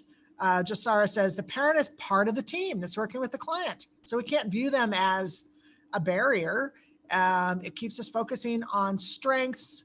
Like in a CSA, the parent and child should be leading, and less resistance happens when the parent is making informed decisions.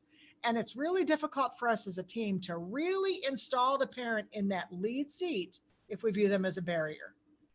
Those two things are hard to have happen at the same time. It puts providers and families on the same team when we don't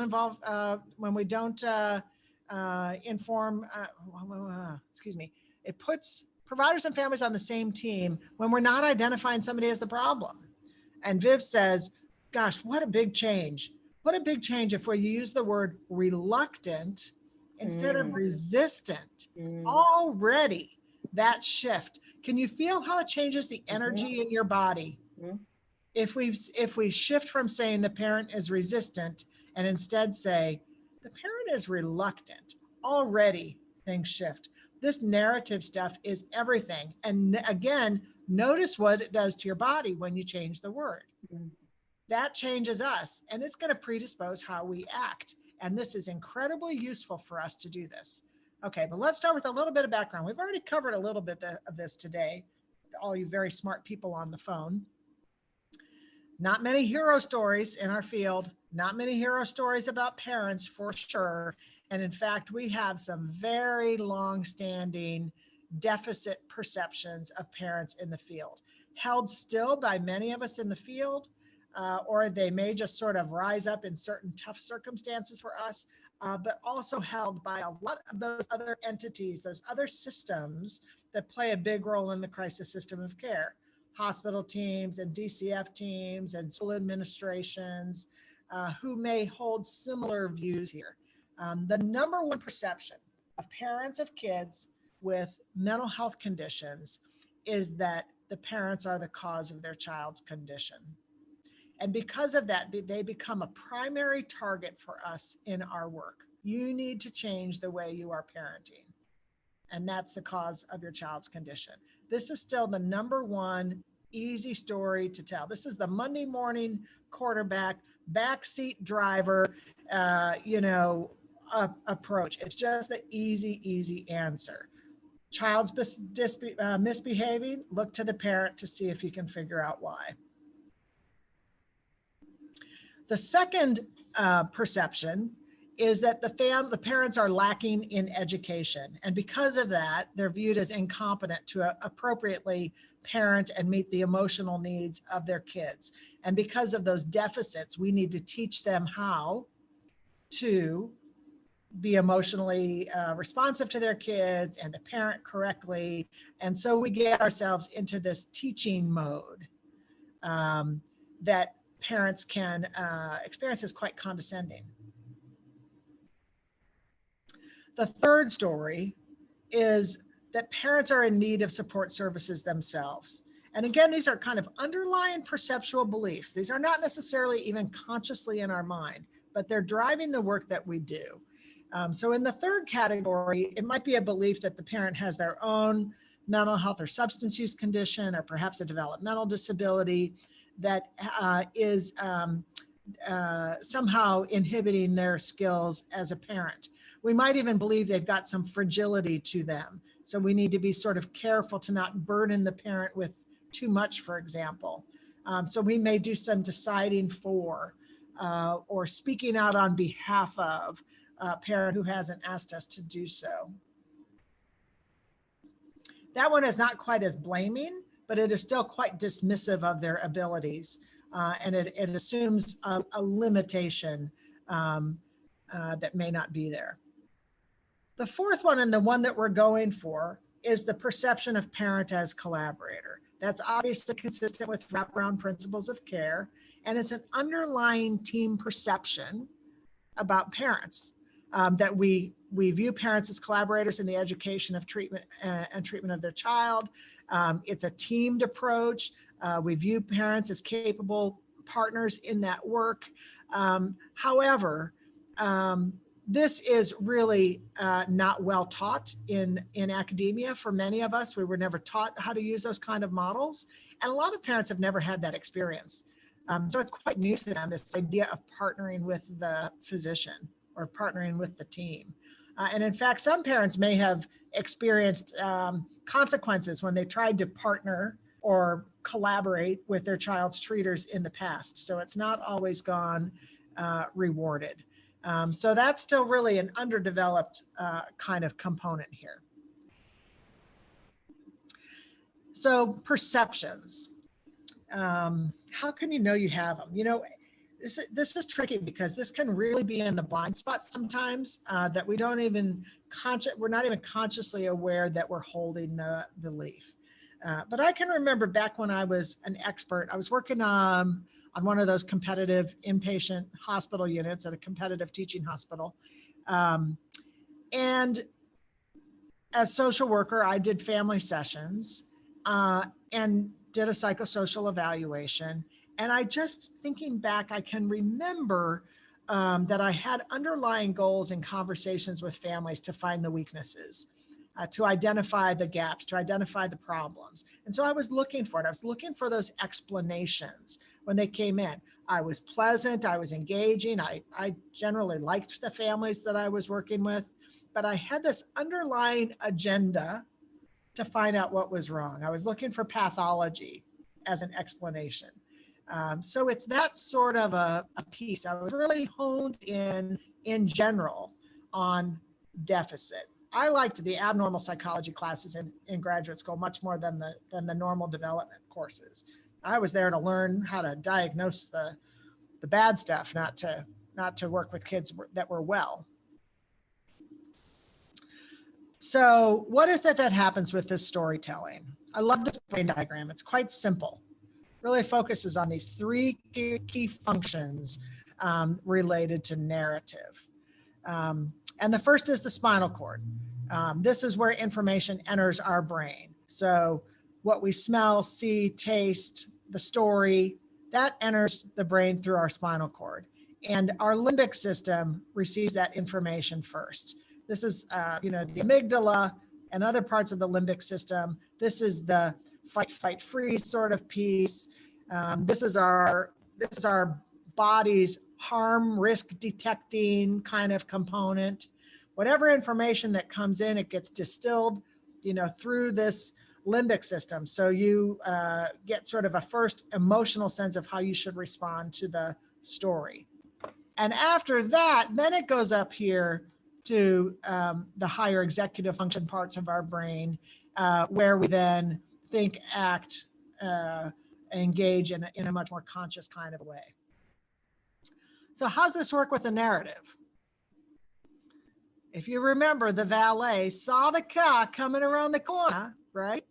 And he says to himself, who's that middle-aged guy thinking he's so cool, having a midlife crisis? So he sees that story pops into his mind in a couple of seconds, enters his brain, and he has a limbic system feeling about it.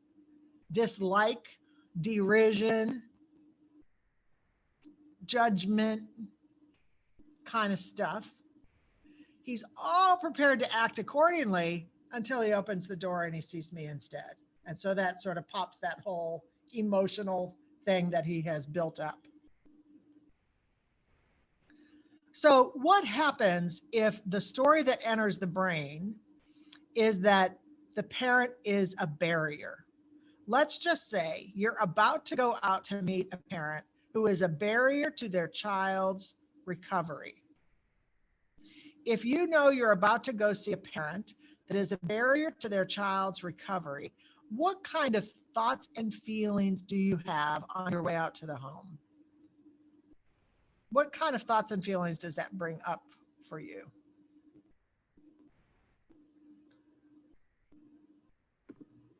I think, ugh. That's what I think. Ugh. Yes. Ugh. And Stephanie says, I need to get that child away from the parent. What else? What emotions do you have when you're on your way out to go see the parent who's a barrier to their child's recovery? Amara says, there's nothing I can do that will help as long as the child's in these homes. I have lack of hope. I'm anxious. What else are you feeling going out? Defensive. Defensive. So I go out feeling defensive, anxious, frustrated, lacking hope, feeling nothing I do will help, feeling defeated, feeling I need to get this child away from the parent, frustrated with the parent. Yes, everyone's saying, I already feel frustrated, right? I feel protective of the child. And if I'm feeling those things, if I get to the home feeling frustrated, defensive, this is hopeless, defeated, anxious, nothing can change here, then how would I be predisposed to act when I get there? Reactive. Say it again. Reactive. What else? Whoops.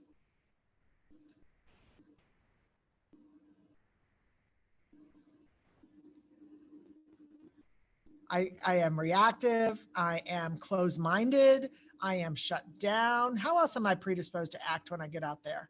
How am I predisposed to engage the parent when I get out there?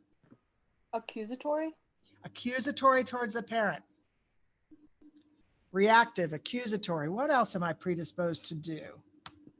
Try to teach them, get them on board. Yes. Reactive, accusatory. Teach them, get them on board. Annoyed. Attitude that you know more than them. Avoidant of the parent. Condescending of the parent. Aggressive. Closed-minded. And Kelsey says, when this kind of stuff happens, then I find myself super anxious seeing them again. And so it even gets bigger. I come out blaming the parent. And now we're going to do our first little immersive thing here. If you take off your professional hat and set it aside for a minute, stand in the shoes of the parent. How do you experience it when the team comes in teaching you, getting you, trying to get you on board? accusatory towards you, reactive towards you, blaming you, anxious. How do you experience it when the team comes in frustrated and annoyed with an attitude that they know more than you do? When they come in avoidant of you, or they come in with a condescending approach, or they're aggressive or closed-minded. As parent, how do you experience it? Helen says, walls up. Josara says, I feel insecure, defensive, parent, defensive. As parent, not wanting to try new things. I'm not wanting to try things that take energy or work. I have a lack of trust with the team that's in my home. I'm anxious to have them in my home. Or I feel incompetent as a parent, Melissa says. I'm frustrated, annoyed, shut down, overwhelmed. They do not understand me or know me. They cannot help me. I'm worthless. I cannot do this. Frustrated, they don't know who they are dealing with. I'm guarded. I feel unsupported, not understood. I feel like a failure. I don't want you in my house, Siobhan says, at which point we who didn't want to be there in the first place say, oh, do you want to not do these services? Sign right here, we'll close this down. Feel incompetent as a parent. I feel not a part of the team, but the problem. Helena says, I want them to understand what I go through every day so they see how tough this is. For as parents standing in those shoes, has the crisis gotten better or worse for you? It's worse. It's worse. And standing in those shoes, what is that experience that you're having there? What those things that you're describing? It feels worse for you. You feel more incompetent. You feel like a failure. You feel unsupported. Those are examples of what? Those are examples of what? Oh, and Kelsey says, I've had parents tell me, you don't have kids, so you have no place trying to help me. Yes, because he felt he wouldn't understand. And Stephanie nailed it. Those are examples of iatrogenic harm. When you're standing in parent shoes and the experience of care makes you feel unsupported, makes you feel on guard, causes your walls to go up, makes you feel like a bad parent, makes you feel condescended to. Those are all examples of iatrogenic harm. Yep, felt like a horrible parent. I feel judged, right? So we immerse ourselves there and we're like, oh my gosh, here's how that is experienced when I go in those shoes. If I'm not in those shoes, I can easily misunderstand the parent reaction. When the parent walls go up, when they kick us out of the house, when they're avoidant. If I'm not standing in their shoes, understanding that's iatrogenic harm, it's easy for me to see those parent reactions and think, yep, the reports were right. I've got a barrier parent here. Look how uncooperative she is. She's just as rude as everybody said she was going to be. She's just as non-creative and low energy and non-trusting as everyone said. Yep, I'm so tired of getting sent out to these people that are barriers to their kids' recovery. And Rosie says, I feel like they don't understand my culture. Is it Rosie or Roseni?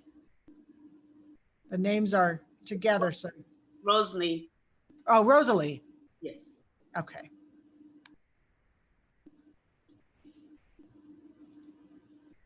What happens instead if I tell not a parent as cause story or parent barrier story, but I actually remind myself, of course the parent can't be a barrier because a parent is never a barrier. And then I take that even further and I manually feed a new story into my spinal cord that will change the way I think about it and change the way I act.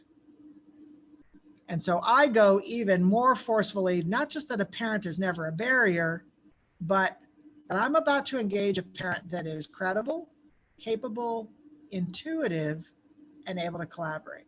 And I manually feed that into my brain to change my perception and then see what happens next. So if you were about to go out to see a parent who you deeply believe is credible, capable, intuitive, and able to collaborate, What kind of thoughts and feelings are you having on your way out to that home?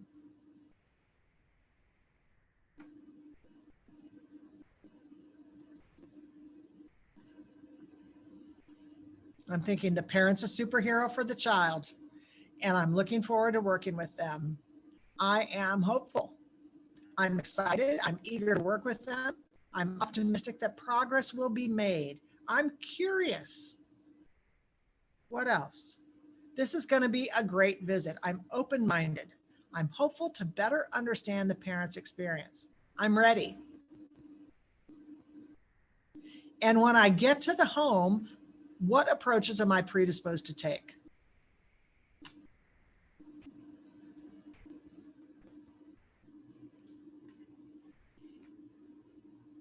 When I get to the home, what approaches am I predisposed to take? I'm predisposed to be collaborative. I'm predisposed to be strength-based, understanding, curious. I'm predisposed to meet the family where they're at. I'm predisposed to be collaborative and client-centered. I'm predisposed to be solution-focused. I'm predisposed to be open, actively listening, and working together. And take off your treater hat for just a minute and go back in the shoes of the parent. How do you experience it as a parent when the team comes in open, actively listening, working together, solution-focused, collaborative, client-centered, meeting you where you are at, curious, understanding, strength-based, ready, hopeful to better understand your experience, open-minded, excited, eager to work with you, hopeful, viewing you as a superhero for your child. And look at what that experience is like. As parent, I feel relieved, supported. As parent, I'm hopeful, I'm engaged. As parent, I feel understood and as an ally. I feel thankful, I'm welcoming, I'm hopeful. I feel open-minded. I feel caring, sympathetic, and hopeful. And as Stephanie says, I imagine this would shorten recovery time. You're absolutely right. How's the crisis date for you as a parent? Better or worse? Already in those shoes as you experience the team that way, it's already better. I already feel relief. How long did it take you to feel that way? When the team comes in with this kind of an approach, how long does it take you to start feeling relief?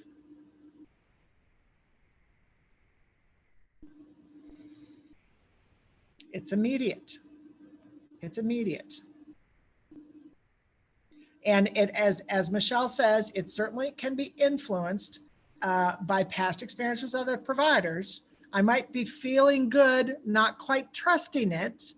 So I might be hesitant to fully trust this, but it can happen pretty immediately. And the other Michelle, Monica said that, and Michelle said almost instantly it happens. This is the power of narrative. This is the power of narrative. I don't have to wait for a parent to demonstrate that they're credible, capable, intuitive, and able to collaborate. I go in with the deep belief that they're credible, capable, intuitive, and able to collaborate. And that's a trick that I'm doing in my own brain to counteract that historic deficit narrative, because I know that historic deficit narrative will lead to me choosing approaches that will not be effective. But that if I manually feed my mind a better strength-based story, it will predispose me to use different approaches. And as a result, I will get a different reaction from the parents. They will feel relief. I will choose approaches that are change promoting and that are relieving and resolving. And that's the magic of the narrative. You may have different mantra you already use. I consider this mantra here my short math. I did long math for a long time of really sitting down and thinking, why do I like this parent? And what's a strength-based story I can tell about them? And how do I rid myself of my deeply held deficit view of this particular parent. That's how it started. And over time, you just begin to see when you do that long math often enough, you're like, wow, this just consistently works. This actually works, in all of these different circumstances. I don't have to do the long math every time once it's clear to me that it works, and thus the mantra is born. And so I use this to guide my interventions. This is my 15 seconds before, going in to meet with a parent. I'm about to, right? It's universally useful. Same approach with a colleague, same approach with a school administrator, same approach with a DCF worker, same approach with a child. It's a change promoting way to think about doing interventions with individuals. And it lets us bypass, override those historic deficit narratives. Imagine the valet could have done this too. I'm about to open the door to find a credible, capable, intuitive person, right? And automatically he opens the door with a grin and a smile and a welcome, overriding that narrative. Stephanie says, how's it different from the honeymoon period? It's an interesting question. And we'll talk about this in a little bit more detail this afternoon. In our work, and especially when you're doing long, tough work like IHT, it's complicated work, right? It goes for a long period of time, and you have a lot of different phases of work. And so sometimes it can be easier to take this credible, capable, intuitive story. It feels more believable at the beginning, and it maybe feels tougher in the middle of your work with them.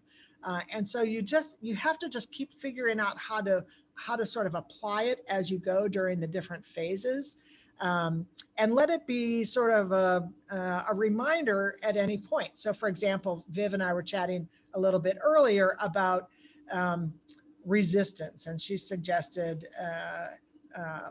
we could talk about a parent is reluctant, or instead of saying the resistant parent, let's say a parent who is resistant or a parent who is reluctant. And so what I end up doing is saying it in one of these tough times when the honeymoon is over, and suddenly my mind is saying, oh, she's suddenly a resistant parent, right?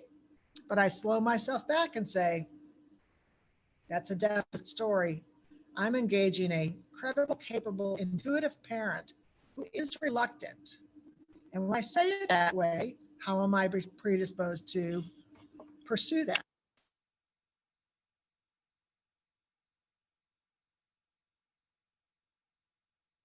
This group already said it a few times. When I believe I'm engaging a credible, capable, intuitive parent that's reluctant, I'm likely to be curious.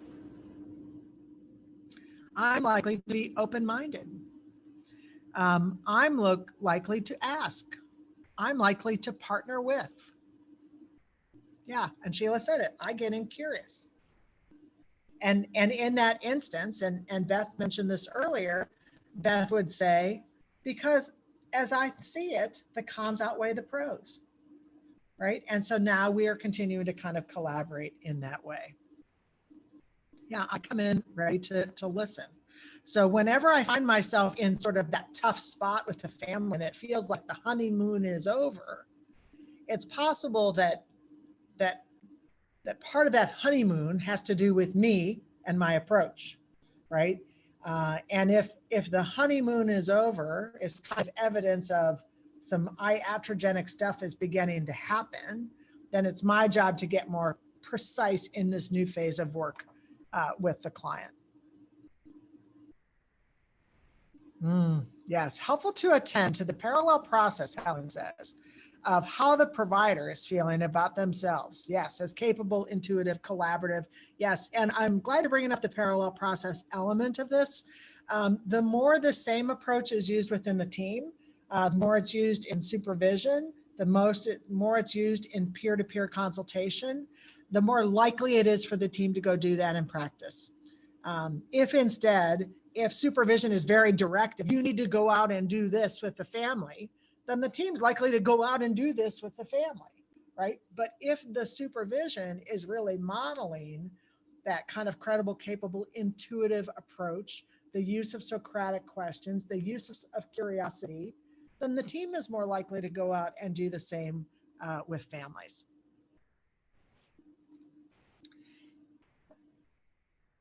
Provider engagement and activation of parents as informed drivers of their children's health care is underdeveloped. Many of us, especially in the child field, we go to classes about, how to work with kids and to build our skills there. But far fewer of us have gone to good classes about how to engage parents effectively as collaborators in treatment. And so it's underdeveloped. And again, this is particularly true in the mental health field, because in the mental health field, we have particular concerns about the judgment of parents. It's one of those deficit narratives. So it's really an underdeveloped field. And to the degree that you're not fully taking advantage of this, as you do so, you will find yourself getting more efficacy in your work with kids and families.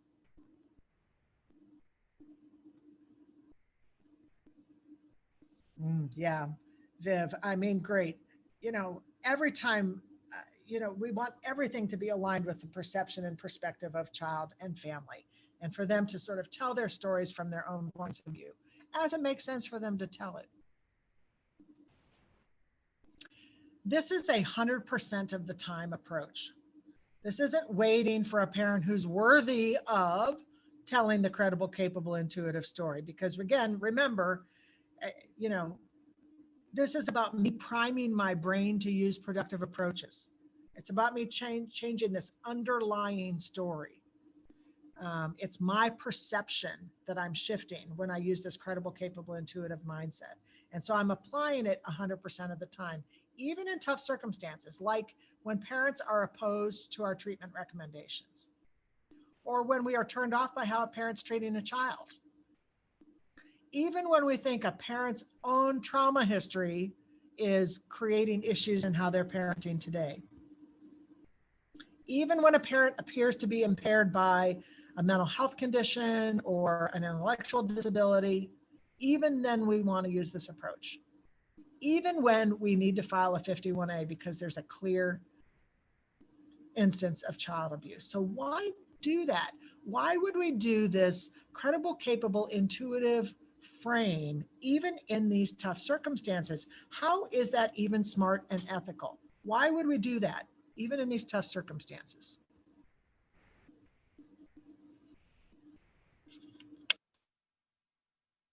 Parents are doing the best they can. Excellent. And? Just understand. Say it again. They just understand their perspective and experience again. Yes, to understand, to be understanding. Why else would we do it, even in these tough circumstances? Oh my gosh. Michelle says, because if we don't, the hope for change is ultimately diminished. Wow, that's powerful. That is powerful, right? I mean, if we don't do it, we have just decreased the chances of this going well or getting better. That's really significant.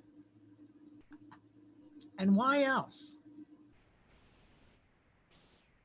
It shows there's no judgment, and it shows we're a team, and it shows that we're with them. Yeah. That I can be reporting child abuse and choose to hold no judgment at the same time. I think it could also provide context to like why a parent is opposing treatment, or even context, like if you need to file that, like you have to file, but there's context to like why they did what they did. Yeah. Which sometimes is out of their control and can be like systemic barriers. And these are really vulnerable points for parents, right? The vulnerability of a point of a filing of a 51A has to be one of the more devastating periods for a lot of families, right? And it could be what they're doing in their culture and in their country of origin is what's acceptable and what Agree. they believe is what's most going to be helpful. Yeah. Yep. Yeah. And so for all of those reasons, we're not wanting to pile on. We're actually wanting to relieve, right?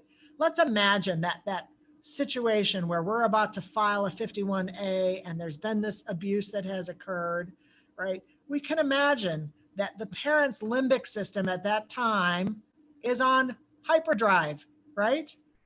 That their amygdala is swamped and swarmed with any number of emotions: anger, regret, shame, fear, who knows? But we can imagine it is swamped and swarmed. I want to take approaches that calm that limbic system and allow the parent to resume more executive function. Why? Why does that help the child? Even in a situation where foster care might be clearly going to happen. Why even then would I want to take the time to do this? Stephanie nails it, because they will make better choices for their family and better choices for themselves. Because if I can help a parent shift out of that swarmed amygdala to higher executive function, they can participate in the referral to DCF and see or be in the room when we do it. They can prepare their kids for what's going to happen. They might be able to identify some kinship options where the kids will be more comfortable. They'll be able to give some thought to the kinds of things they could pack for their kids to give them things that they'll experience as soothing. They'll be able to communicate their children's care needs effectively to DCF, even in that circumstance where a child might get removed from the home. And imagine the difference if kids receive that kind of action from their parent, perhaps before they're placed in foster care, compared to parent whose limbic systems are on overdrive with all of those emotions. And that's the point at which they're removed from the house. Yeah, and Rebecca, great point. This approach continues to show transparency from us, and that we're trustworthy, that this therapeutic relationship is something that's trustworthy, even in these tough circumstances. Is there iatrogenic harm anytime we file? There is. It does have an impact, but we can do a lot to diminish the impact by these kinds of approaches. And it's useful for the child and it's useful for the family when we do that. So there's really no exceptions to this credible, capable, intuitive collaborator kind of mindset. Because again, this is just about us controlling our own narrative so that it allows us to choose approaches that are calming and relieving. It predisposes us to do that. And I cannot hold strong judgment towards the parent's action and be calming and relieving at the same time. Of course, I can cognitively understand that this was a bad parenting choice. That's reasonable that I might do that, but I don't want to let that control my emotion and change the way I act. So nothing about this is about taking a Pollyanna view of parents. Parents are stressed that we work with. Of course, they could use different approaches as parents. There's no perfection in the art and science of parenting, right? There's no perfection there. But it also doesn't help for me to point out all these things I think they should do differently. I'll never get it right for another parent anyway. So you sort of have to, the ups and downs of parenting, hold that aside and different from this belief in credible, capable, intuitive parents who are able to collaborate. Those two things can exist at the same time. Cappy, I was also thinking, like, by having the opportunity to be moving into the work this way gives reason to like what informs their decisions versus like excuses. Like I've been part of meetings where it's like providers might try to give excuses to like why a parent is responding in the ways, which I don't find to be helpful, but more if you're thinking about the context in which like what informs the reasoning behind it is different. Yeah, absolutely. Yeah, and there could be some narratives there as well that are at play. But we want to create, I mean, can you imagine this kind of scenario that we're talking about, the amount of psychological safety that's essential for a parent to have the kind of conversation that Viv is talking about, where we make a psychologically safe enough space that a parent can say, here is why I think I'm doing this. Here is why I'm using corporal punishment. Here, I'm starting to sort out what I think might be behind this. And what an incredibly vulnerable topic that is for a parent to talk about. And the need to create a real safe space for which that occurs. And recognize what a significant role the limbic system plays in that as well, particularly if the abuse comes out of some sort of crisis state that the parent is in, right? When their limbic system is on overdrive, meaning that they're acting in more of a impulsive, reactive, emotional way, right? We really want to help them restore that higher executive function. That's the place where they're going to have some insight into what it is that was happening. Okay.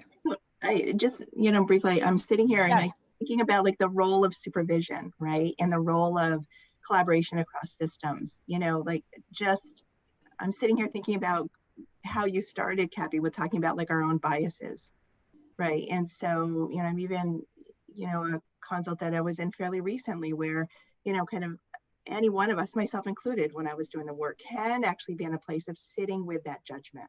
What about our own life experience? What about, and just the space to be able to like talk that through, I love all of this. And even knowing kind of these phrases doesn't magically do away with what is coming up, right? Nope. So I don't know, just again, kind of that piece about being aware of our own biases, being able to bring that in, being able to not worry about shame, right? In a supervisory space around like, okay, what is this about? But I'm also thinking about like so many systems and especially DCF, and not to like throw DCF under the bus, but just the times where it feels like we may hold a different position, like our team may hold a different position with a parent, where is the department sitting? And just, the importance of having meetings where we're just trying to kind of get at those pieces and name them and what are they about and what is the impact on a parent. Anyway, just those, I'm constantly going back to kind of like what our own biases are and the importance of being able to be aware and bring those forward and talk those through so that they don't get activated in the work. Beautiful. Everything you said is just beautiful. And I'm so glad that that's the kind of cascading of thoughts that you're having, Helen. I just think, this is peeling back the layers over the rest of our career. That's how I think about this work. You just never get it done. We are such complex beings made up of these life experiences. The riskiest situation is the bias-free worker, right? Anyone who says they're bias-free, that's the harm. Because that's all blind spot stuff. That means I'm not even aware. That's a really tricky place to be. It's difficult because we live in a world where there's also like a political correctness, and we understand the importance of that. But political correctness can't be the same as me not being able to talk these things through in a constructive way in a psychologically safe space, so that we can talk about big differences in culture and race and power, and really begin to understand them and how those intersections of things work uniquely for each of us, and influence the way we practice. And I can never be a bias-free person, but I certainly can manually feed my brain in ways that help to control and contain some of those biases. They give me some,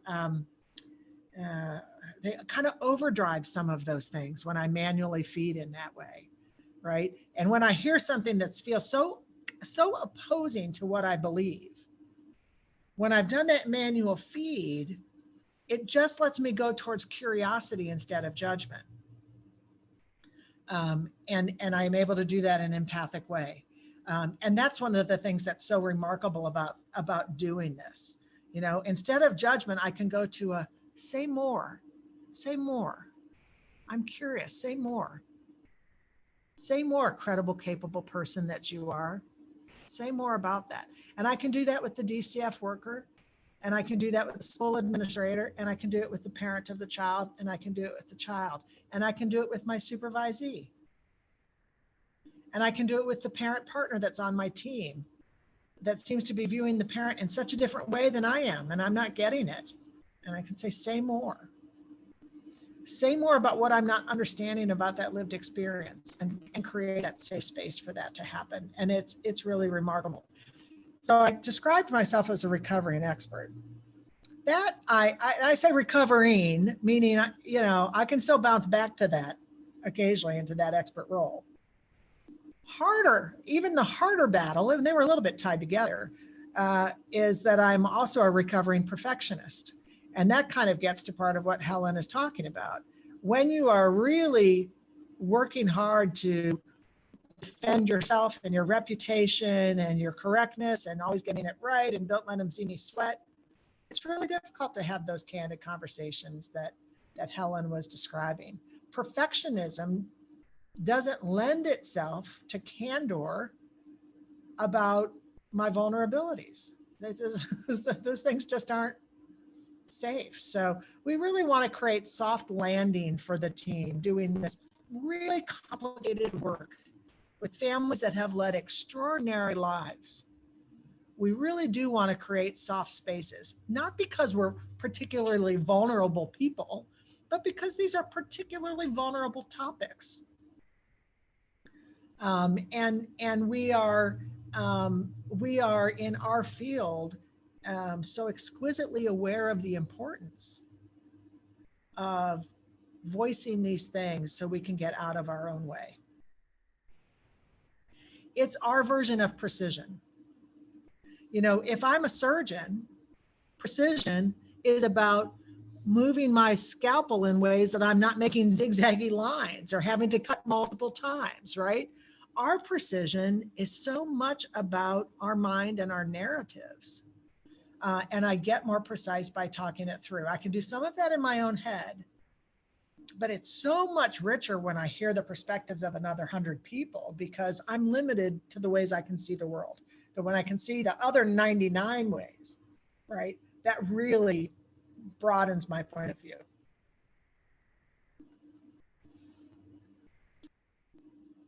Wow, Kelsey, great professor tip. Be aware of your own values and expectations, but push those aside to become mindful of others' values and expectations when I'm with them. And if I do that every day, I can let the client lead the way and then show my interest when they speak. And Lori says, I always say, judgment is a part of us as human beings. It is going to happen. Yes, it's what we do with that judgment that makes the difference. Yes, phenomenal, really phenomenal. Great chat. This is the beauty of these Zoom trainings, because we would never get this sidebar rich chat if we were in a room together. This is really wonderful. Okay, I'm going to switch tacks to talk about rethinking hospitalization. Whether or not a child needs psychiatric hospitalization is often part of the conversation in crisis situations. And there's a lot of narrative around hospitals as well. And for some reason, they have retained an allure. In crisis situations, there is often pressure to use hospital. School might be pressuring that. Maybe DCF is pressuring it. Maybe a parent deeply believes their child should be in the hospital. Maybe the outpatient therapist or psychiatrist deeply believes that, or the emergency department physician. There's just a lot of push and energy around this, a lot of deeply held beliefs. Deeply held beliefs like the hospital is the best and highest quality service. So if a child doesn't end up hospitalized, the belief can be that they got something lesser, or even that nothing was done. You know, we called in the MCI team and nothing was done. The child wasn't even hospitalized, right? There can be that sort of sense. There can be a belief that the hospital is a safer place or a safe place. A belief that inpatient treatment is something you do to a person, when really that's just the bed on the locked unit. That doesn't speak to the actual course of care at all. That's specific to the hospital and the team and their skills and abilities and the tools that they use. So we need a lot more detail when we say somebody needs inpatient treatment. There can be a belief that the fabulous test will uncover the answer and excellent medications will treat the problem. There can be a belief that when there's a significant crisis, sending the child to the ED and them getting inpatient treatment is always the best, sort of safest course of care. And that following hospitalization, kids are now stable. They wouldn't have been discharged if they weren't stable and able to get back to business as usual. And that kids who are discharged are always linked to good, proper treatment services in the community. So you can hear some of the fantasy talk in here, right? And we just want to get more real about hospitalization. In our field, we are at risk of selling hospitalization as 100% good and effective. And we collectively, there's this deep enough belief about inpatient hospitalization that every state in the country has a law that we can admit you there involuntarily to this 100% good and effective hospital. Right? This is a one course of care that you can be mandated to do, court ordered to do. It might surprise you, maybe not, that there's very little research about the efficacy of inpatient hospitalization. I have a question / I guess more of a comment. Yeah. I'm also the intake coordinator for our program. So, I get referrals from inpatient and CBATs and things like that. And, from my understanding, usually once you get in, it's talking about discharge, right? It's talking about aftercare.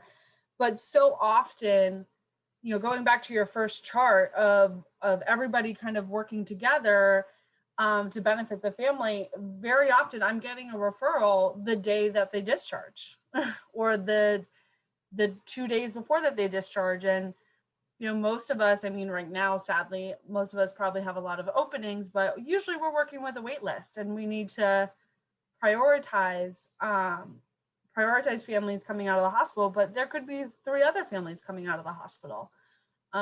So it's just to comment way back from the beginning of like, how do we get, the CBATs and the inpatients on the same page of how to do aftercare?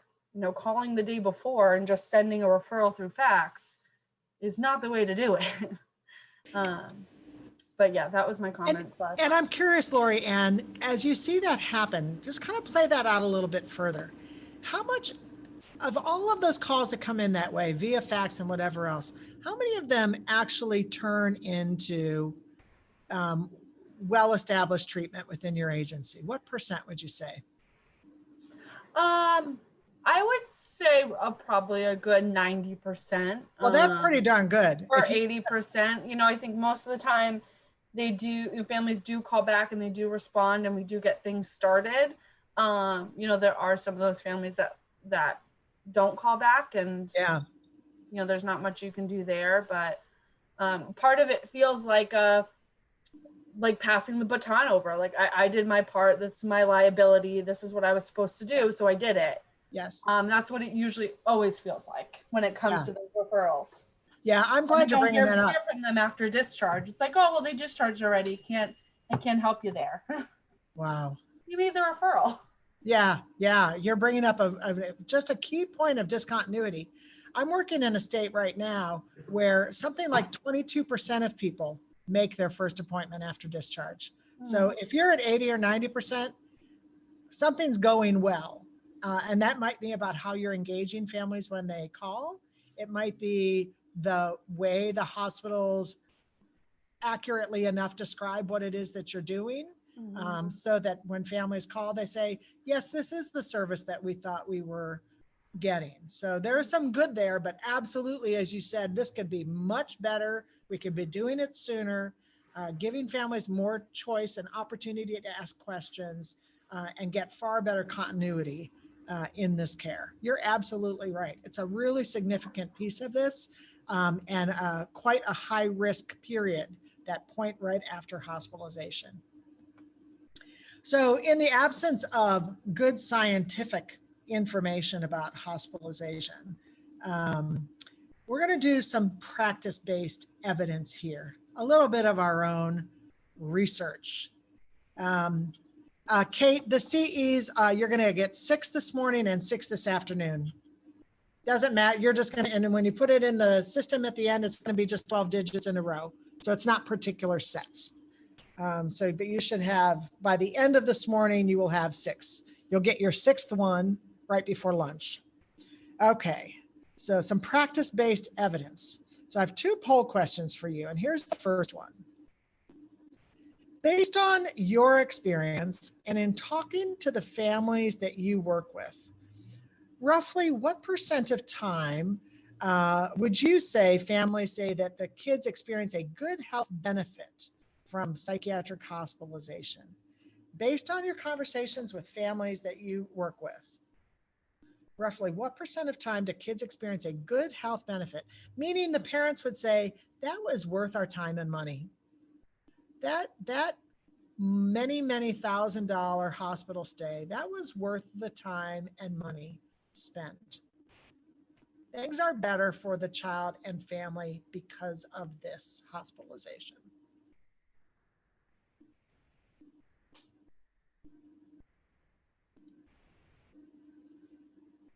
Are you considering CBAT level care or just hospital? Just inpatient hospital for this. We could do the same for CBAT, but for this one, we're going to do traditional inpatient psychiatric treatment. We're going to just go about 5 more seconds here.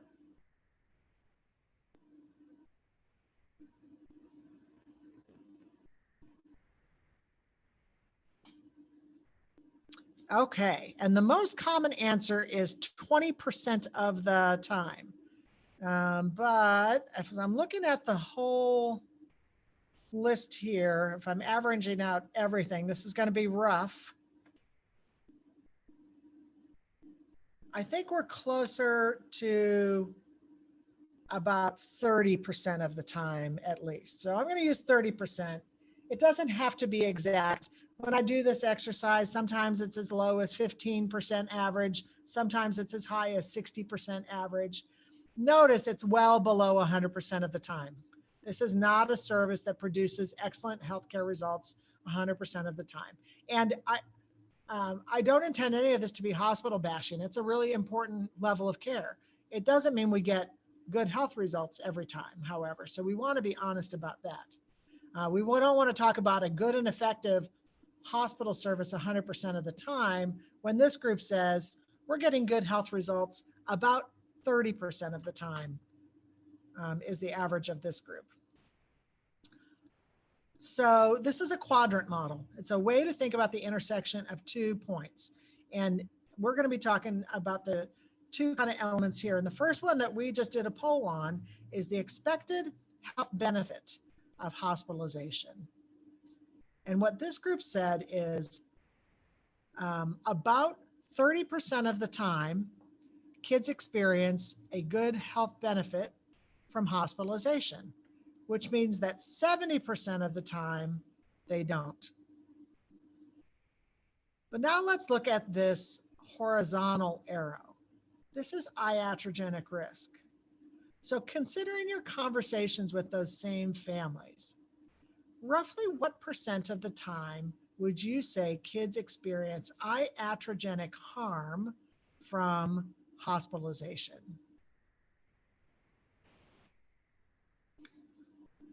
Are you there, Ari?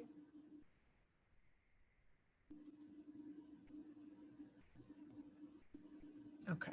So roughly what % of time do youth experience iatrogenic harm from hospitalization?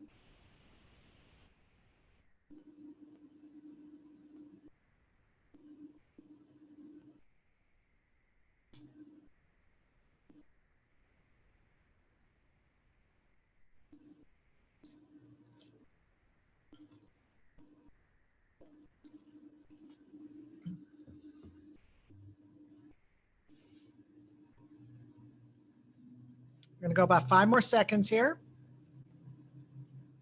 Get your votes in.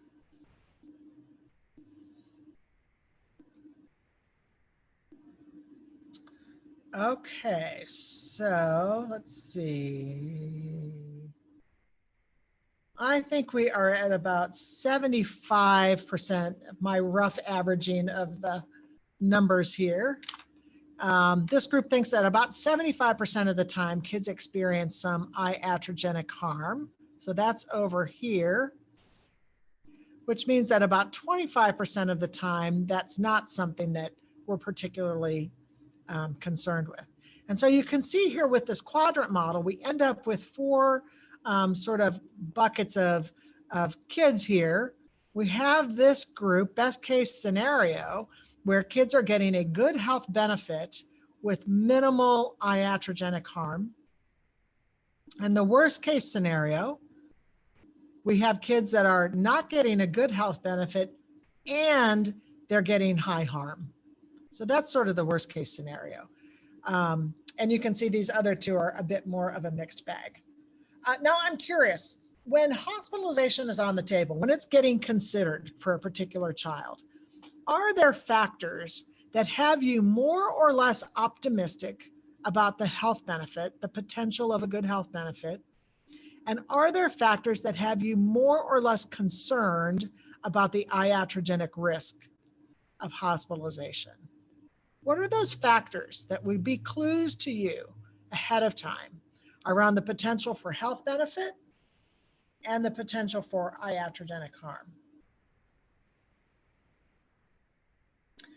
Maria says, the hospital the child's going to, the reputation of the hospital. So absolutely, we need a quality healthcare provider in the mix. Rebecca says, well, it depends on maybe if they're using the hospital just to prevent somebody running away or to run away from the issue, like I'm going to go to the hospital so I can avoid talking about it in the community, or if there's a clear need to be stabilized. Patty brings up a really interesting point. Previous experience with the hospital. How important is that? How did it go last time? If the child was admitted before, did it produce good health benefit the last time? A really important consideration. How long they boarded before they got there? Wow, that could be significant. Hospitalization can absolutely be traumatic, and if we have reason to think the child will experience it in a traumatic way, then that has us more concerned about iatrogenic risk. And so there are categories of diagnoses that we are going to be concerned with for that, right? A child with PTSD, a child with reactive attachment disorder, a child with autism spectrum disorder. We may be particularly concerned about iatrogenic harms in those kind of categories. Wow, whether parents are allowed to visit and for how long, that could impact both of those things, both health benefit and iatrogenic risk. The impact of that hospitalization on relationship and attachment. Yes. Oh gosh, Helen, this is so important. When everybody is in agreement with the decision to hospitalize, child, parent, team, we all agree in hospitalization, with the hospitalization. Involuntary hospitalization decreases the likelihood of a good health benefit, increases the iatrogenic risk. Does that make sense? When I'm being forced to do it. Yes, can be very traumatizing. If the child already has separation difficulties, how much communication there is between the hospital and the parents and the quality of that communication, the way the parent experiences that communication. Hospitals' willingness and availability to coordinate with outside providers. Not surprised that Lorianne brought that one up because she's living that life and she sees how essential that coordination is. So we have some factors that let us kind of consider these things and we can have good broad conversations with kids and families about this as well. We just want to make sure we've got the language to really broaden the conversation.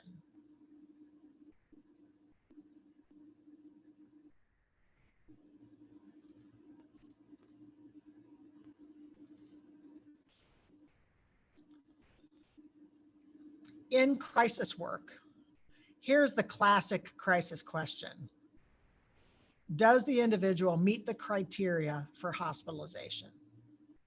That's what the inpatient hospital wants to know. That's what the insurance company wants to know. And so often this becomes the primary task for a crisis team to sort out. Do they meet the criteria for hospitalization? But here are the questions that are not getting asked often enough. What's the expected health benefit?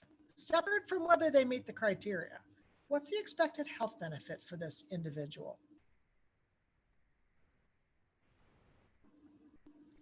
And what are the risks of iatrogenic harm specifically for this individual? And then given the answers to those questions, are there alternatives that could offer this individual equal or better potential health benefit while decreasing the risk? Those are the conversations we're not having enough of. And boy, this is really consequential. Let me make this a little bit personal for you. Imagine that you have a bum knee and you have been waiting and waiting for your insurance company to approve knee replacement surgery. What changes as you get more information? First, your doctor calls to say, good news, your insurance company has approved the knee replacement surgery. Yippee, great. And then your doctor says, the surgery is effective 30% of the time. And it causes iatrogenic harm 75% of the time. And here are some alternative considerations. Does your personal healthcare decision shift as you get more information? That's informed, right? That's broadening this informed consent conversation. And the answers, there are more than 50 of us on this call today, 58 people on the call. We have 58 different sets of considerations here. As Beth says, 50 considerations of weighing the cons and the pros. And for some of us, the cons may outweigh the pros. And for some of us, the chance of the pros may outweigh the cons. And so this is shared decision-making, no perfect decision here, but each of us weighing. Given these odds, do I feel like I can live with it the way it is? Or do I feel like it's worth it, even if it's only a 30% chance of being better? Or do I say, I'm just going to try these alternatives and see if it gives me a good enough result that I can live with it? 58 different answers, and they're all acceptable. They're all really coming from, your particular point of view. What makes sense to you, what you value more. We are collaborating with families that have led extraordinary lives. For treatment providers, it can be difficult to try to sort it all out, to feel like we understand the timelines of their lives and all the significant events that have happened. The good news is we don't have to understand all of somebody's history in order to be of service to them. What we do want to understand is the essence of the crisis, not just for the child, but also for the parent. And sometimes for other entities like school administrators, or sometimes it's the physician in the emergency department or the DCF worker, anybody who is sort of for whatever reason stuck, stressed, impacted by the child's crisis experience. We want to understand their distress, the nature of that distress, because that's really where the opportunity for resolution lies. It's that stuff that is kind of swamping and swarming the amygdala of all of those individuals that are making it difficult for them to do some of the creative problem solving that can happen when we get to that higher executive function place. Essence of the crisis is not fundamentally about the diagnosis.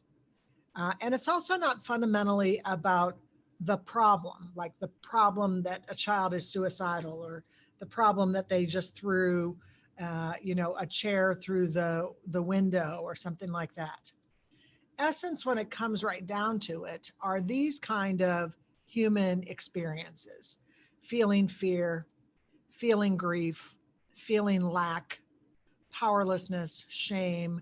This is not a complete list, but it's a decent start of a list of the kind of human experiences we all have that can swamp and swarm our amygdala and render us, temporarily less able to cope and to access coping mechanisms and to, feel hopeful that we can get out of situations or any of those kinds of things. In a crisis situation, it can be really easy for a service provider to focus on things like level of care assessment and disposition. And just say, and where do I send them? Where can I send them to get this solved, for example? Or to focus in on things like diagnosis, as if all crises stem from some kind of diagnosable condition, or for a person who already has a diagnosis condition, that diagnosis explains any crises that they might experience. Or we're trying to focus on the unwanted behavior by managing, containing, controlling, what it is they're trying to do, restricting as a strategy. And then our own priorities can certainly come into play here as well. When I'm, maybe behind in the day and trying to manage it and get onto the next family, or I'm leading with my concerns about my own liability, I can have all of these things happen and miss getting to the essence of the crisis. This is where person first and whole health thinking is so important. And we started some of this conversation this morning. It's really essential that we don't assume that the diagnosis explains everything that we're seeing. I can have schizophrenia and also be experiencing a crisis that has nothing at all to do with the schizophrenia. Or maybe it's indirectly related to the schizophrenia, like isolation that comes from, having a difficulty keeping up personal relationships or something, or poverty because I found it difficult to get and keep a job. Or maybe it's not even that indirect. Maybe it is grief because my best friend died, or fear because I'm getting victimized in my housing. If I take a diagnostic focus, a diagnostic first approach, if I say the schizophrenic is in crisis, if I think that in any way in my mind, it has and explain away everything I'm seeing. Are you all hearing me? Okay. You muted for a quick second and then you came right back. That was odd. I don't know why that happened. Okay. I explain away everything I'm seeing by this diagnosis. Oh, that's explained by the ADHD. That's ADHD acting out by the child. Instead of thinking, gee, could there be any other explanation for the restlessness in class? Could there be any other explanation for the inattention? Maybe they have ADHD and they're quite bored. Maybe they have ADHD and their jeans are uncomfortable. Maybe they have ADHD and they're tired, but they're also just tired of sitting next to Johnny, in the training or in the classroom. So we want to make sure we're not trying to explain everything away. When I'm in a room with somebody and they're getting agitated and I'm thinking, well, that's just their diagnosis, I might not be thinking, maybe they're having a normal human being response to the approach I'm taking. Maybe what I'm seeing is not a symptom of their illness, but a symptom of the iatrogenic harm that's coming from my approach. So when I broaden my lens and think in a whole health way, it's easier to have that happen. So Essence is talking very much about what's the crisis state? What is really swarming the amygdala? And I don't have to know a whole lot of detail in order to be of use there. Evidence-based practices like solution-focused therapy actually have that as sort of a 10A of that work, that really you don't need to know much about a person. in order to be of service. It's just the way you engage and create circumstances for the person to kind of come up with the insights and figure out sort of a path forward. Happy, may I share something? Yes, please. I had a family. He's on the little guy is on the spectrum, and he went into school and started doing a lot of self-harming. And right away, it's due to his diagnosis. But what it was truly dealing with was the year anniversary of his grandmother passing away. You know what I mean? It was like that brought him up. So you don't know. It's what you were just saying. That's such a great example. Yeah, I can be a little guy that has autism, but I also can be just a little guy that's grieving and has a grandma that I missed. And I still have, some of my normal brain functions that are reminding me of the anniversary. And it was this time last year. And maybe that's the conversation at home. It's astounding how those kind of narratives, like, oh, there's nothing we can do about this because that's the autism, and miss that, no, we have a little boy who's fundamentally normal, who is grieving. And that piece of him is doing exactly what we would expect it to do on a significant anniversary. It's a great example.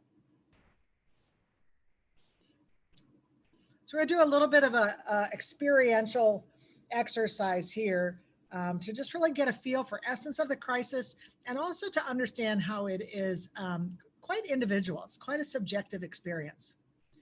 So to get a little scrap of paper and just jot a couple of notes here just to my questions. So imagine if you found yourself to be suddenly completely and totally homeless with no opportunity for immediate housing. You can't sleep on anybody's couch, can't move in with anybody. You find yourself completely and totally homeless with no opportunity for immediate housing. What would the essence of the crisis be for you if you found yourself in that situation? What would the essence of the crisis be for you if you found yourself suddenly, immediately, and totally homeless? And after you've had a chance to write it down, put some of those thoughts into chat. What would you be feeling? What would you be thinking?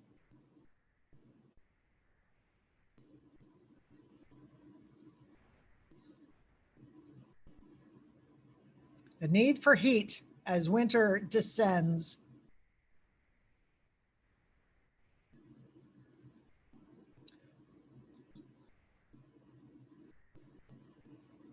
And let's look at the variety coming in. Hopeless, panic, unsafe, like I failed, terrified. Where will I sleep tonight? Abandoned, alone, embarrassed, grief. How did I get here? Crying, overwhelmed, regret.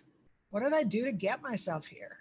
Despair, fear, hopeless, terrified. Who can I call? Nervous, unsafe, panic, no sense of security, fatigue, scared I might get hurt. I don't have supports in my life. Where will I sleep? It's over. Uncertainty, shame, worthlessness. Are they going to take my child away from me? What will happen? How will I get clean? Where will I shower? I don't know how to navigate this system. I need to find a semi-safe place to sleep. What choices did I make that landed me in this lonely spot? Where is my next hot meal? What will happen to me on the streets? It's over. No one cares. How do I keep my son safe? Will they tow my car from here?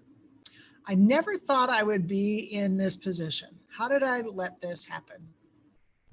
So we have more than 50 people on the training here today, 60 people on the training here now. And this experience, even though the problem is the same for everybody, complex, the essence of the crisis is different. And that's subjective. And it's based on so many things, so many different factors that may be unique to you. And so if I'm going to be of support to somebody in crisis, powerlessness just came up as an option as well. If I'm going to be of help to somebody in crisis, then I really want to try to understand what is hierarchically most important to them. And if it's a hot shower, that's different than a hot meal. And that's different than how do I keep my kids safe. And that's different from overwhelming shame that's swamping and swarming my mind.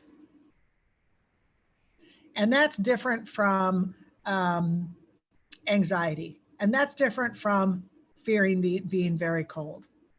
All of those things are different. But if we understand what is it that's swamping and swarming the amygdala of that person, if we create a safe space so they can articulate that has them most concerned, then we might be able to help them as they think through solutions for those things that concern them most.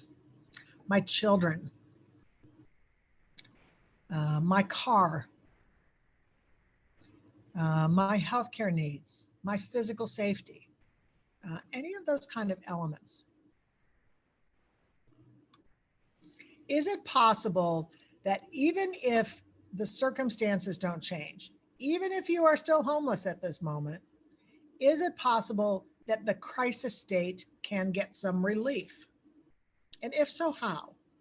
How is it that the crisis state could get some relief even if you're still homeless?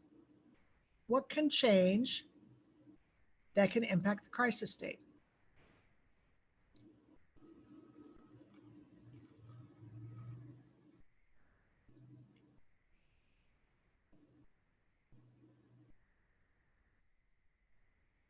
Finding some resources, getting a sense of hope, identifying things that can be fixed so I get some amount of control, understanding options, trying to resume a feeling of optimism and determination, having supports and having goals. What else can change that makes a difference? Reaching out to others who have gone through the same thing. Natural support, short and long-term goals. Yes. What else?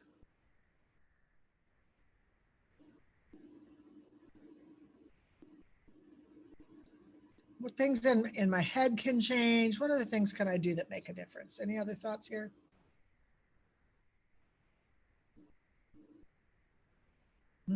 And during the night, day to day, right? I make it through one night and then I feel more confident about the next night. Yes. Feeling like you're gaining some power and control. Understanding, yes, for us, understanding what the crisis situation is for that person. Kelsey, using some deep breaths, positive self-talk, building confidence that I can get through this, validation of people's experience. Kirsten says, reframing my mind, purposefully moving into sort of survival mode. Yeah. So certainly there are some crises that kids and families are in. The circumstances are not going to change. They're permanent things that have occurred. But sometimes we can get so overwhelmed with the bigness of the circumstances that we feel like we can't be helpful. Like I can't find them a house, so I'm of no help. Instead of understanding that if we really can connect with sort of the essence of the crisis and give them space to sort of talk that out, that they really may be able to identify some next steps that make sense for them to take. Making short-term goals, Robin says. Yes. Okay, so let's do just a quick little scenario here to think about essence. We're going to talk briefly about the essence of the crisis for Louis and the essence of the crisis for Louis's parent. But here's the scenario. 8-year-old Louis was transported by police officers from his school to the emergency department, and you're the one that's going to be doing this intervention. So you call the school to get more information. And here's what the school says to you. Louis has been continuously disruptive. He's restless in his chair. He interrupts other children who are trying to focus on their work.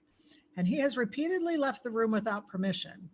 Today, he threatened another child with a ruler, holding it like a rifle and threatening to kill him. Louis's mother, the school says, has been very difficult and defiant. She won't answer the phone when the school calls. She's missed several meetings. She's gotten verbally abusive with school staff at previous meetings, and the adjustment counselor thinks that Louis is subjected to similar verbal abuse at home and suspects that's why he acts out so much in school. Louis's dad left when he was 3 years old, and the school thinks that also probably contributes to trouble at home. The school has asked repeatedly that she take Louis's mom take him for an evaluation for medication. They've warned her that he's at risk of suspension. And they believe that Louis needs a different school or therapeutic residential treatment and medication. The school lets you know they filed neglect charges on Louis's mom for her failure to act in her son's best interest. And finally, the school says they've left a message for Louis's mom on her cell phone, informing her that the police have taken Louis to the emergency department. So question number one, do any of you know Louis? Are you familiar with this little guy? It's not an unfamiliar scenario, right? These sort of complex relationships between kids and schools and parents and these kind of preemptive actions in crisis situations. So this is not an unusual scenario, certainly for kids that are linked to IHT and ICC type teams. But let's focus in on essence of the crisis. And to start with, trying to understand this from Louis's shoes. 8 years old, you're in the emergency department. A lot has happened over the last hour or two as you were removed from your classroom and the school principal sent you by police in a police car to the hospital. Maybe you were handcuffed. And now you're in the emergency department.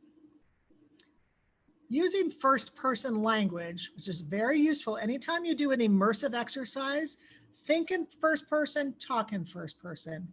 I feel. Describe your feelings. What are you feeling? What are you thinking? How are you acting, 8-year-old Louis?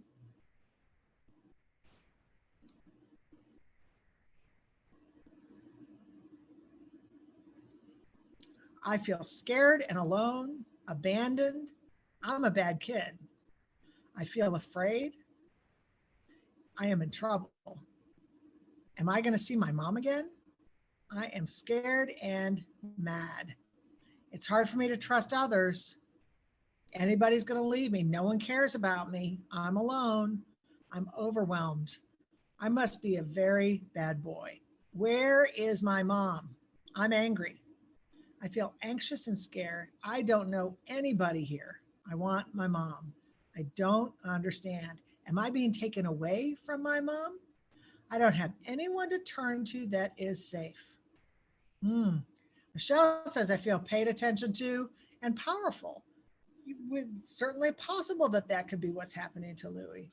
I hate you. Get away from me. Maybe if I act out more, they'll take me home. Who cares? No one here cares. I need to act out. No one knows why I did those things. I'm terrified. I'm angry. No one understands or listens to me. As you're standing in Louis' shoes, having been sent by the school via police to the emergency department, and there you are, how much is your limbic system reacting to what happened back in the classroom with the ruler rifle? And how much is your limbic system reacting to what's happened since then? In other words, how much are you thinking about what happened in the classroom right now? And you're not thinking it right now because of why? Because why? Especially for an 8-year-old. This is a new situation now, as Rebecca says. A lot has happened since. On top of this, initial event at the school, we've had these other big things happen to me. What the school did, what the law enforcement officers did, how I'm experiencing this emergency department. And each of these things are kind of stacking up and supplanting that initial situation that happened at the school. So if I go in to do my treatment with Louis, and I start off by saying, tell me what happened when you pointed the ruler at the other child and you threatened to kill him. How well will that question register for you if you're Louis? And how safe will you feel telling me if you do remember it? Not too much, because the amygdala is swamped and swarmed with so much else since then. And as Eugenie says, I'm focused on what's happening and worried about what's going to happen next. That is what's first and foremost in my mind. And not every child is going to be overwhelmed and scared by these circumstances, but a lot of kids will be. And it'll be very difficult to kind of think back to that other, what was happening back then. Josephine says, I hate hospitals. Why did they bring me here? These are scary places. I might even have a scary context, maybe a relative that went there and it didn't go well. Or maybe because there are doctors there and doctors have shots and I don't like shots. Or maybe it's all these other scary people that I'm seeing come wheel by me. And I don't know who these staff are that keep popping into my room, or why I have that security guard here, or why I'm locked in. There's just a whole lot that can be swamping and swarming that little amygdala for this child who is also a storyteller. And stories, his interpretation, that's entering his spinal cord, right? And his limbic system's reacting, and he's acting accordingly. Yeah, am I in a safe place? So we want to understand a little bit of how Louis got here, and try to imagine before we go into to meet with him, the range of emotions and reactions he might be having, so that we're really aware of and paying attention to those. So when I go in to meet with Louis, I can try to understand what is hierarchically most important to him. If it is, am I under arrest? That's different from, where's my mom? And that's different from, what are these people going to do to me here? And whatever it is that's happening for him, I want to get relief for that. I want to be able to de-escalate those fears, calm down his limbic system, so that then we're able to kind of move up to more executive function sort of place. And I'm not going to get good information about what happened back at school until I've done something to calm down that limbic system over activity that's going on right now. Let's shift our attention to Louis' parent. And now imagine standing in the shoes of Louis' parent when you listen to the voicemail and learn that the school has sent your child to the hospital via police officers because he was homicidal. How are you thinking? What are you feeling as you enter the emergency department? What kind of thoughts, feelings? How do you look to others when you come into the emergency department? Is my child safe? I am scared. Is my child okay? What else? Stand in parents' shoes. Think about, you're at work, this call comes in. I need to see my child. What can I do? I feel anxiety. I feel scared, shamed, embarrassed, worried. I'm shaking and screaming. Where is my child? I want to see my son. Is he safe? What is going on and what happens next? I feel judged. They think I'm a bad mother. What was this like for you to leave work? I feel guilty, stressed, anxious. Yes, scared, angry, fearful. Angry about what? Angry about what? I did not authorize this. What have they done to my child? Why did they call the police?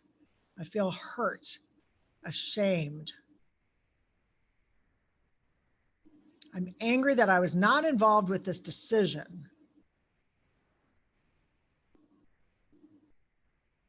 feel powerless.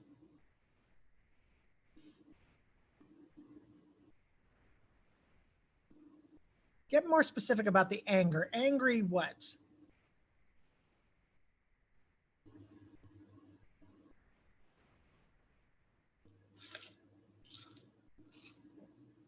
Angry that my son might think he's in there because of me. Ooh. Hoping I don't lose my job because I keep getting these calls from the school. Angry at the schools. Angry the school couldn't handle it. Angry that my child is in this position. Feeling I should be the first person to know anything and make decisions. I know my child the best. The school did not have to call the police. Why didn't they call me so I could be there for him and go with him so that he's not alone? Angry that my child had to go through this. Anyone a little angry with Louie? Angry that my child did this. Josara says, I'm angry at everybody involved. Angry and ashamed at myself. I didn't do my job as a mother. Angry with my child for not behaving in school. So let me ask you this. Of all this list of things I just read and you all put in chat, which of these reactions are appropriate?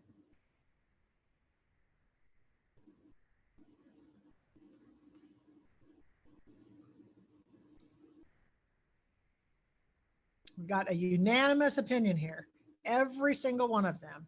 Every single one of these reactions are among the range of normal reactions in normal parents to their children's crisis. And we think about this kind of crisis. Every one of those reactions is normal. Every single one of them. Kirsten says, no one can tell a parent how to react when their child's in crisis. And Kelsey adds, we are all validated to any feelings. That's the credible part. What you are feeling is real, credible, capable, intuitive parent. This doesn't mean 100% forthcoming when I say credible. It means this place you are, these thoughts you are having, these feelings you are having, they are real. I'm not going to try to talk you out of them. I'm not going to try to shame you for having them. They're real. I'm just going to join you there, right? I'm going to join and get curious. So every one of these are normal.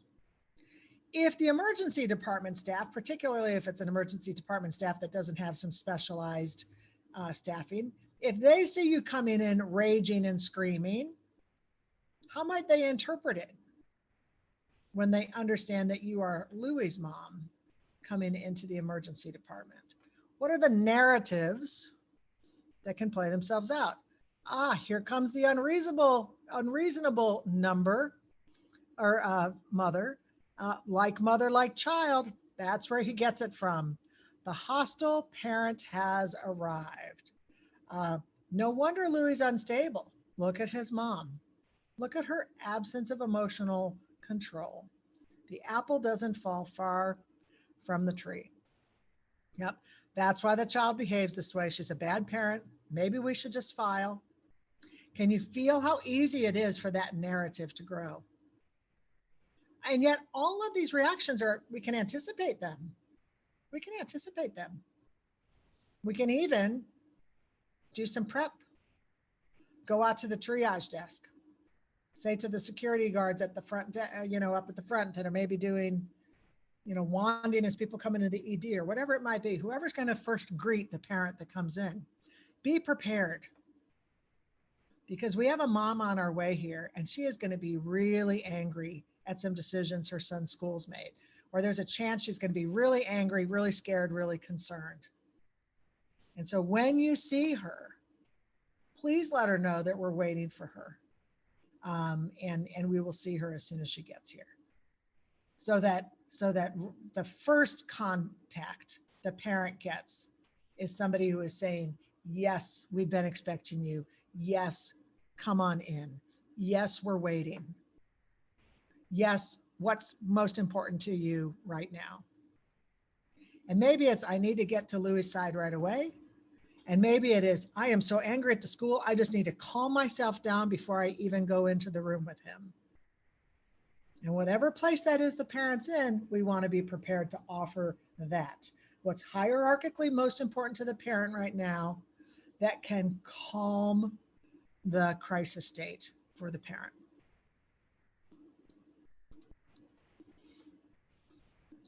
Periods of experiencing crisis state are normal. It's a normal component of the parenting experience, and particularly when kids are in significant crises. Now, is it possible that your crisis state, you as Louie's mom, is it possible that your crisis state can get relief and resolution even if that doesn't happen to Louie? Even if maybe there is something more serious going on with Louie? Is it possible that the team can work with you and relieve the crisis state for you? I see Monica nodding. Yeah, absolutely. These are separate elements. You're in crisis state, Louie's in crisis state, but we can actively work to relieve the crisis state in Louie's parent, even if Louie's crisis does not immediately resolve. And why is this so important? Because as Monica's crisis state relieves, since I saw you nodding, Monica, she's then now able to partner with me in what happens with Louie, right? And becomes a really important asset to this team. Yeah, and Michelle says it perfectly, which in turn may calm Louie. All of this co-regulation, excellent, Monica, this co-regulation, calming. We want to get as much of that as we possibly can. But we really want to start with a belief that this is normal, that it's among these normal human stress response kind of reactions. We want to get to the essence of the crisis.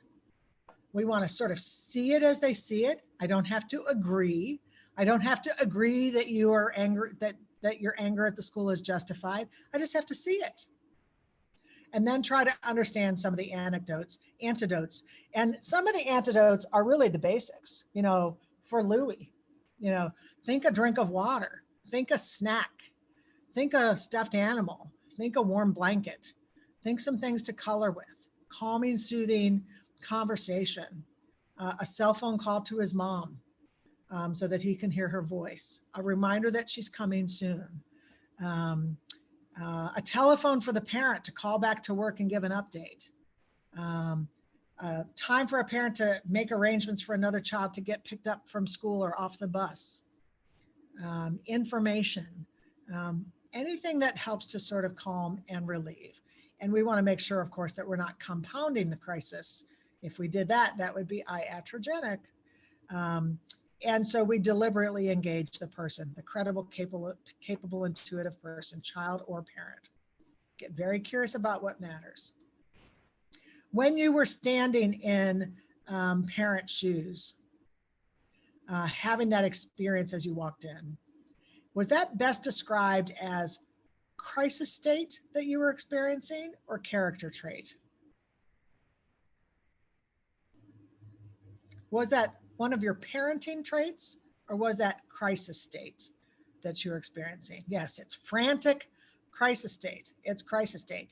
And general rule of thumb, when you're seeing escalated behavior from somebody, or resistant behavior from somebody, or numb behavior from anybody, or burned out behavior from anybody, make the assumption, tell the story that it is crisis state, not character trait. Because as soon as I tell a trait story, that kind of is equivalent to a barrier story. And the barrier story is going to predispose us to take approaches that aren't going to be as effective.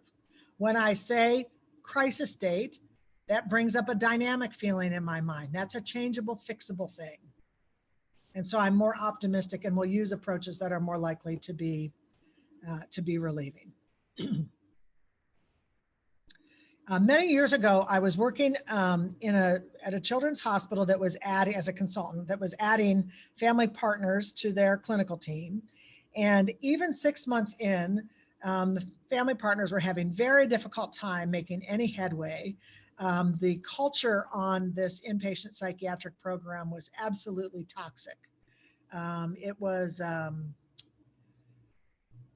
just as negative as it could be, pathologizing kids and terrible stories about parents, and led by a child psychiatrist who was just quite vicious and sort of cruel in her approach, and led in this kind of dynamic of parent and child bashing in rounds, which I had the displeasure of sitting in a number of times.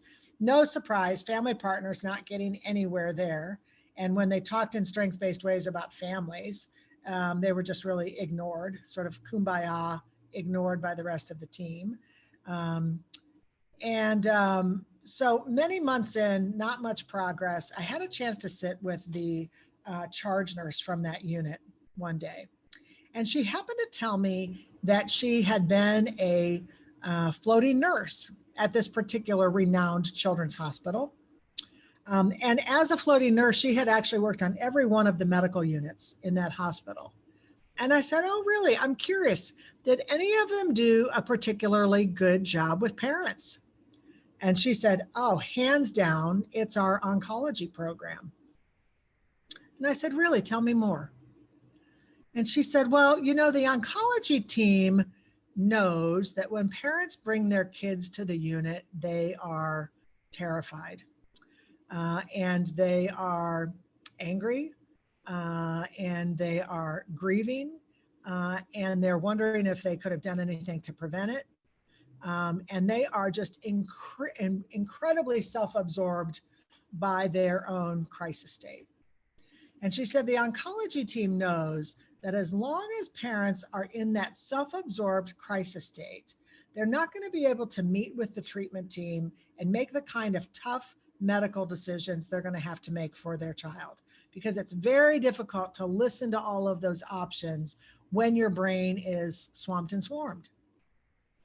And she said the oncology team also knows that as long as parents are involved in that crisis state, they are not going to be able to learn the procedures for caring for their child at home, learning about the medications, learning about the medical equipment, learning what signs and symptoms to watch for, because it's really difficult to learn when you are self-absorbed by that crisis state. But she said, first and foremost, what the oncology team knows is that while parents are self-absorbed in that crisis state, they cannot be there for their child the way they want to be there for their child, because it doesn't work to be sitting next to your child's bedside sobbing on the oncology unit. So from the minute the team meets the family, the team is actively working to support parent through that crisis state so that they can get up to higher level of function and they can be there for their child the way they want to be there for their child. It's an active, purposeful role that they play. And I was just amazed hearing it all. First, how similar the parent journey is, that it's a different condition, but the journey was remarkably similar.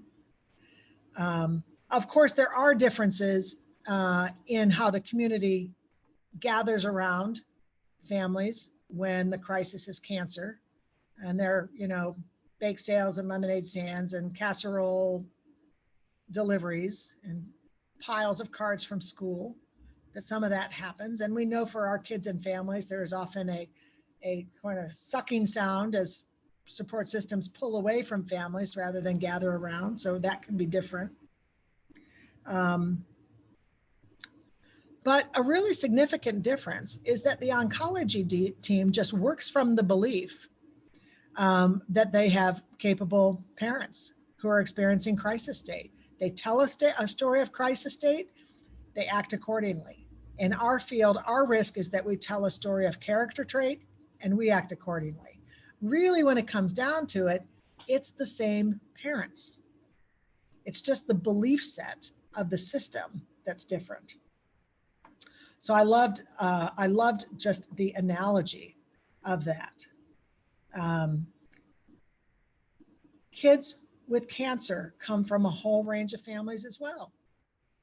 Some are parents some are kids that are in single parent homes. Some are in homes where there's chaos in the home. And some are consistent parents and some aren't consistent parents. Some kids have been abused that are on oncology units, and 51As have been filed, right? They're all varying levels of economic status. All cultures are represented, right? So it's not like we get a particularly different set of parents, right? And the oncology team isn't saying, some of these parents, we're going to do this for and work on this crisis state, and some we won't. So it's really the same group of parents. It's so easy for us to say, ooh, the parent's the cause of this. It's hard to say that on an oncology unit. We're not quick to turn to the parent and say, you're the reason, your child had this. So it's a little tricky for us to get around that. But a really nice analogy, because all these things are true for us too. Parents have big decisions to make for their kids. Parents have a lot to learn around medication and the illness and what it means and the things to look out for and the risks to pay attention to. There's a lot to learn as you're learning about this whole new illness. And of course, parents want to be there for their kids. And so for all of those same reasons, when we pay attention to parent crisis state, obviously it benefits the parent, but it also has tremendous benefit for the child. Okay, we're on to the afternoon session, and we are back to these 3 core competencies, these initial 3. And this part of the training is really about us, like individually, the approaches that we can take to support kids and families in crisis. So I mentioned earlier today when we started that these are not new concepts for you. Many of you have been to these kind of trainings. And I also forewarned that I'd bring the game of golf into this somehow, because that's kind of how I think about these 3 competencies. I think of them a bit like the game of golf. When it comes right down to it, golf is a pretty easy sport. There's a stick and there's a ball and there's a hole. And you use the stick to hit the ball and you try to get it in the hole. It's pretty simple, but an incredibly difficult game to get really good at, right?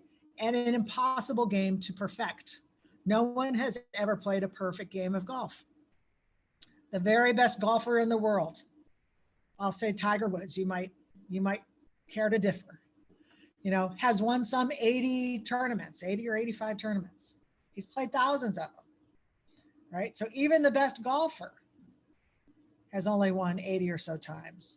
Think of what you have to do to win a golf tournament. In a single hole, there are multiple components of the game. You have your shot from the tee. You have your fairway play. You have the short game. Maybe you have to pitch. You have to, or chip in. You have to have a good putting game. You have to be good out of sand traps. Every hole looks different. The way the grounds undulate. Maybe you're playing on the short grass. Maybe you're in the rough. There's just so many parts of the game. And that's one hole. But you have to do that 18 times in a round. And if you're in a tournament, you have to do that 4 days in a row. That kind of sounds like IHT work, don't you think? It's complicated. There are so many variables. And you have so many phases of your work. We have that initial engagement. We have treatment planning. We have that course of care. Safety planning, acute crisis response, how we work with families at the end during that point of transition. And how do I look at these 3 competencies and figure out how to apply them in all of the phases of the work? And how do I figure out how to use these approaches, not just with the child, but also with the parent, and maybe with the second parent, and maybe with the grandma who's somehow involved, right? And how do I do them with all these other systems that happen to be involved in this child's life? So that's the complexity of the work. On the surface, these things can seem simple. In play, they are complex and never fully mastered. So as I talk about this today, I know you're not hearing it for the first time. I'm hoping to just offer you new ways of thinking about it that add more precision to your game. The same way Tiger Woods, even when he wins, looks at the video to see how he could have improved each of his shots along the way. So this is it. It's really about just adding more detail for you to bring more precision to the work. We're going to start with youth and family centered. And I'm going to talk about this two different ways. And the first is looking at this arrow. I told you that I work all across the country. I've worked with hundreds and hundreds of teams. And really everywhere I go in the country, when I work with kids teams, they will often describe themselves as family-centered programs. If you look at websites, agencies will describe themselves as family-centered. It's really the lexicon, or they might say family-driven. It's really the lexicon of the day. No one would say we absolutely do not practice family-centered work, right? It'd be like saying, nor are we culturally competent. I mean, it's just not language that agencies would use. But as I meet with teams and they talk about their work with kids and families, many times what they're describing is not really family-centered care. I think of it as more like family nice care. And by family nice care, I mean a kind of an approach of accommodation. We accommodate families. Maybe that's with evening appointments. Maybe that's by free parking or coffee in the lobby or letting you ask questions. It's an accommodation. But that's not the same as a family-centered care orientation. Family nice care maintains the old traditional power structure where the treatment provider is hierarchically in power in the relationship. I know somebody talked about power earlier in the comment. In that traditional medical model structure, the expert is in charge and they hierarchically hold the power. And the child family has diminished power in the relationship. And care is directed from the point of view of the treatment team. Of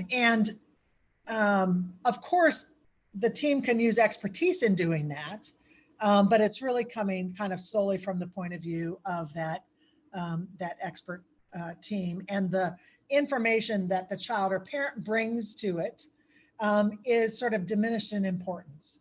I care much more about what I, Cappy, think in my own mind than I care about, Viv, what you think as the parent, for example. And that can have varying degrees of do not interrupt me at all, or I'm listening, but not because I think what you're saying has a whole lot of merit. This is still how most care is delivered in the country, not just in the mental health field, but also in healthcare in general. And some of us are quite kind of culturally not just familiar with that approach, but find comfort in that approach of just trusting a doctor implicitly, for example, or handing my child over to the team to do the work, and that it's my job to step aside and let the treaters do the work. And so some of us, speaking of narratives, really grew up with this kind of narrative about trusting a treatment provider, for example, or trusting a doctor. Others might have grown up with a very different narrative. A colleague that I work with says, my mother always said to me, doctors practice medicine, and that means they are practicing on you, and don't you let your guard down for a minute, and always speak up for yourself. Whereas my mom taught me not to talk back to authority, and authority included doctors. And I carried that narrative with me well into adulthood, where I did not feel comfortable speaking up on my own behalf in a healthcare relationship. So that can either happen in sort of a broader cultural kind of sense, or team, family specific sort of cultural beliefs that can be at play there. So anyway, we've got this power differential in that traditional expert model, child and family in a diminished role. When we do family-centered care, we have an equalization of power in the relationship. It is collaborative, and the treatment provider understands that they bring expertise to this, but that the families bring essential expertise as well. that their knowledge of what's happening to themselves, to their child, the specific role of culture, the essence of the crisis for them, their own interpretation of the pros and cons, that all of that is essential and valuable. And that this collaboration gives the best chance of getting a good healthcare result. As we said earlier today, and a couple times today, a lot of families have never truly had this experience. And so it's not always familiar.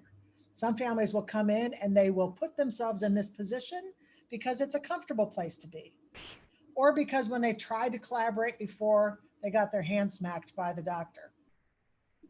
And they were told to sort of get in their place. So it will not be comfortable for everybody. Sometimes when it's not comfortable and the family says, just show me, just tell me, just teach me, we say gladly, and we assume this place instead. And that's gonna kind of cause trouble for us. This place, when we achieve this kind of collaborative, equal power relationship with kids and with parents, this is fabulous opportunity for both kids and parents to find their voice, find and learn to exercise their voice. This is a place where empowerment grows, where hope grows, where sense of agency grows. And kids really begin, and parents begin, to figure out how to really drive care on their own behalf. And as they get better and better at doing that, clearer on what works and what doesn't work, then they're really positioned to move to this third sort of element, and that is family-driven care. And now the family, child and or parent, is really in this hierarchically higher seat. And they're far more able to be sort of specific and explicit about what works and what doesn't, and to build sort of the right family-specific set of services and supports that are best useful to them. There are a few families that come to this naturally. They are, like my colleague, are kind of born to be drivers of their own healthcare. They have a lot of confidence in their ability to smell out the good stuff and leave the not good care behind.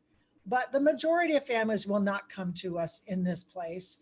And so family-driven care is a skill that develops over time as they become more familiar and practiced in finding their voice and using it in healthcare. So that's one way to think about this, is just sort of these dynamics of kind of hierarchical shift as we evolve to family-centered orientation and then to family-driven care orientation. But I'm going to show you another kind of analogy here as well. Okay. So this next analogy, way of thinking about family-centeredness, builds off of some of the work of Don Berwick, who's a Massachusetts trained, Harvard-trained physician, who is one of the architects behind the Affordable Care Act. And we've heard a lot about the Affordable Care Act, Obamacare. The parts we tend to hear about are Medicaid expansion and the insurance marketplaces, and those were really important parts of the Affordable Care Act. But there were a ton of elements in that act that had to do with physicians becoming more patient-centered in their work, and reducing iatrogenic harms, and reducing service duplication, and improving the care experience of patients and their families. There's just a tremendous amount of information there. And Don Berwick is really one of the brilliant minds behind much of that. And what Don Berwick said is, if we're going to achieve the promise of healthcare transformation in the United States, then the experience of consumers and families and communities must serve as true north. You can't just take a group of experts and put them in the corner and have them design your crisis system and think it's going to work out well. You have to invite to the table and actively learn from and listen to people who have lived that experience, who can describe what works and what doesn't work. That's what gives us a chance of getting the service right. And Joyce Berland of NAMI, National NAMI fame, says, this means that the ordinal point for system quality is derived from the recipient's reality. This is our lived experience, our needs, our beliefs, our strengths, as well as our reactions to services extended on our behalf.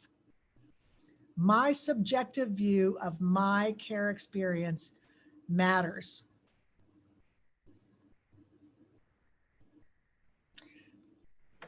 This morning, when you were contemplating getting a knee replacement surgery, imagine you actually followed through on that and you got the knee replacement surgery.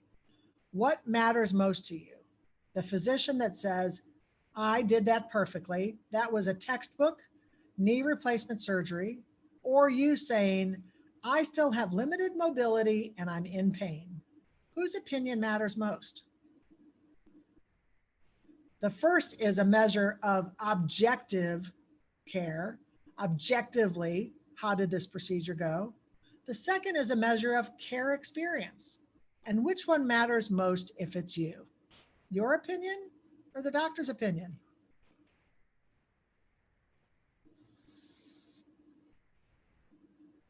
Rebecca says, my opinion matters most. My opinion matters most. Yes, how I feel about the service that was delivered on my behalf, that matters most. Maybe you did a great knee replacement surgery. Maybe that wasn't the problem with my knee in the first place. Maybe you used the wrong procedure. I don't know. I'm not experiencing the kind of relief I should be getting from this. So that's care experience, and it matters a lot. And the more we build systems and align them with care experiences that people have, the less likely we're going to do approaches that harm, the more likely we're going to offer approaches that help. This quote to me is the best description of what it feels like to receive person-centered interventions. So I'm going to read this to you, and then I've got a question for you about it. This is a description of a care experience by somebody who's involved in a treatment program in Georgia. And he says about the treaters, I wish everyone else could see me in the way that you see me. I don't even know how you see me, but whatever it is, I want to feel this way forever. I feel like how normal people must feel. But if it doesn't last forever, I'll remember this period in time that I was respected and heard and appreciated for the rest of my life. Imagine being the parent, and imagine that I'm the treater. And imagine this is the way, this quote is the way you see me seeing you. What becomes possible because this is the way you see me seeing you? Because you think, I wish everyone else could see me in the way you see me. I don't even know how you see me, but whatever it is, I want to feel this way forever. I feel like how normal people must feel. But if it doesn't last forever, I'll remember this period in time that I was respected and heard and appreciated for the rest of my life. What becomes possible because that's how you see me seeing you. And Kirsten says, anything becomes possible if this is the climate in the room. Alexandra says, alliance becomes possible. Validation becomes possible. I feel empowered. Trust is being built. I feel like more than a number. And what becomes possible because of that? What becomes possible because I feel empowered? I can achieve my goals. Why does it feel that way? Why does it feel like I can achieve my goals? I feel heard, confident, and I can succeed in anything. I know I'm not the condition. I know I am a person. If you feel this way with me, what becomes possible? What will you do? I feel respected. I heal. I can bring more of what I brought to you to other people too. I feel like I can make changes because I feel this way. I feel like I can make changes.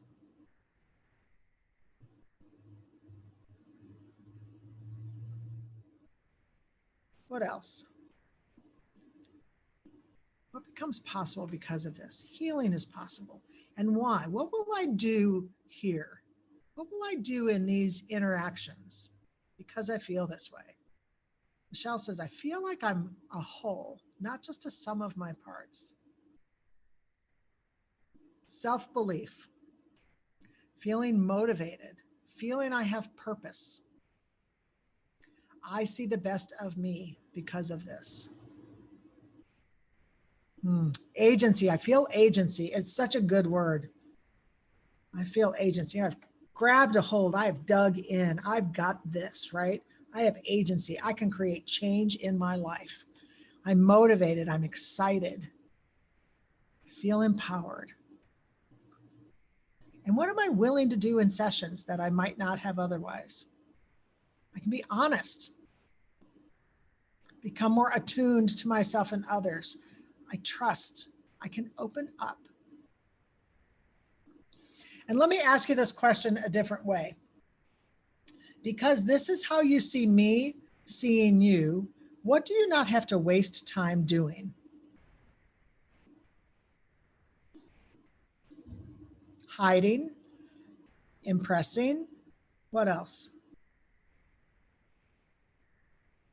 Pretending, lying, self-doubt. I don't have to waste time wondering what you think of me. I do not have to convince you that I am worthy. I do not have to waste time having a wall up. I don't have to waste time wondering if you are judging me. I don't have to waste time in self-sabotage. I don't have to waste time justifying. What else do you not have to waste time doing? Figuring out what you want to hear. What else? Being somebody I'm not. I don't have to waste time hiding my inner feelings. I don't have to waste time figuring out how to get out of this service.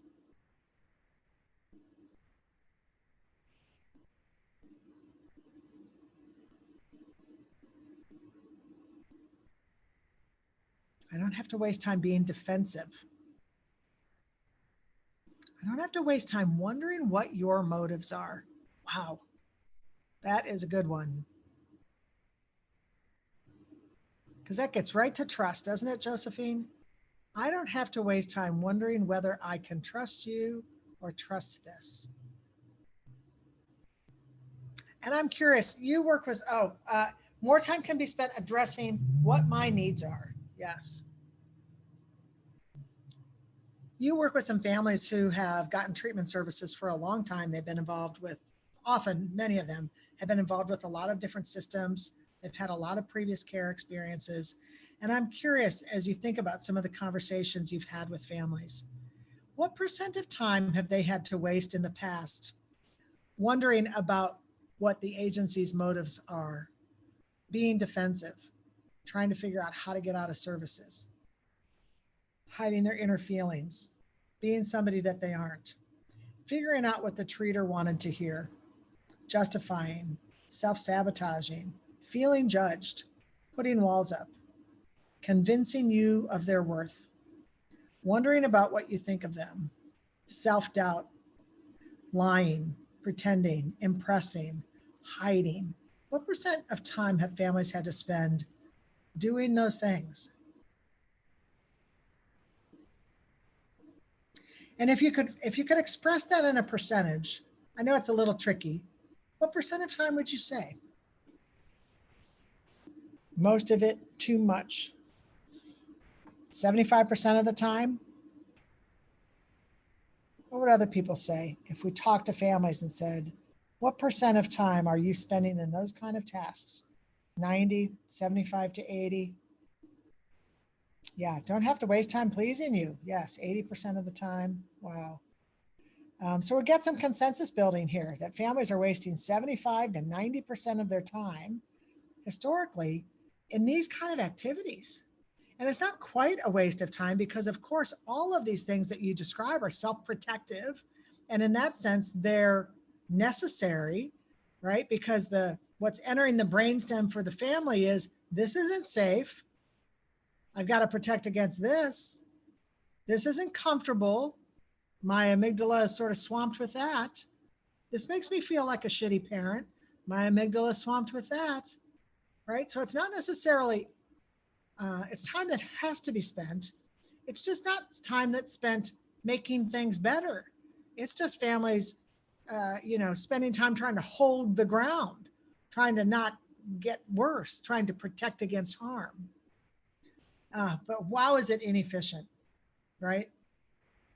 This is asking families to get better by paddling upstream in the river that has rapids, right? And yes, they might,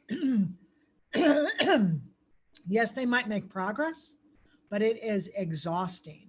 And for all the effort you're putting in, you're just not making much ground. When we can accomplish this quote here, right? When you felt that way, how quickly did you feel seen? How quickly did you feel heard? How quickly did you feel safe? When you felt this way about how you thought I saw you, how quickly did you feel that way?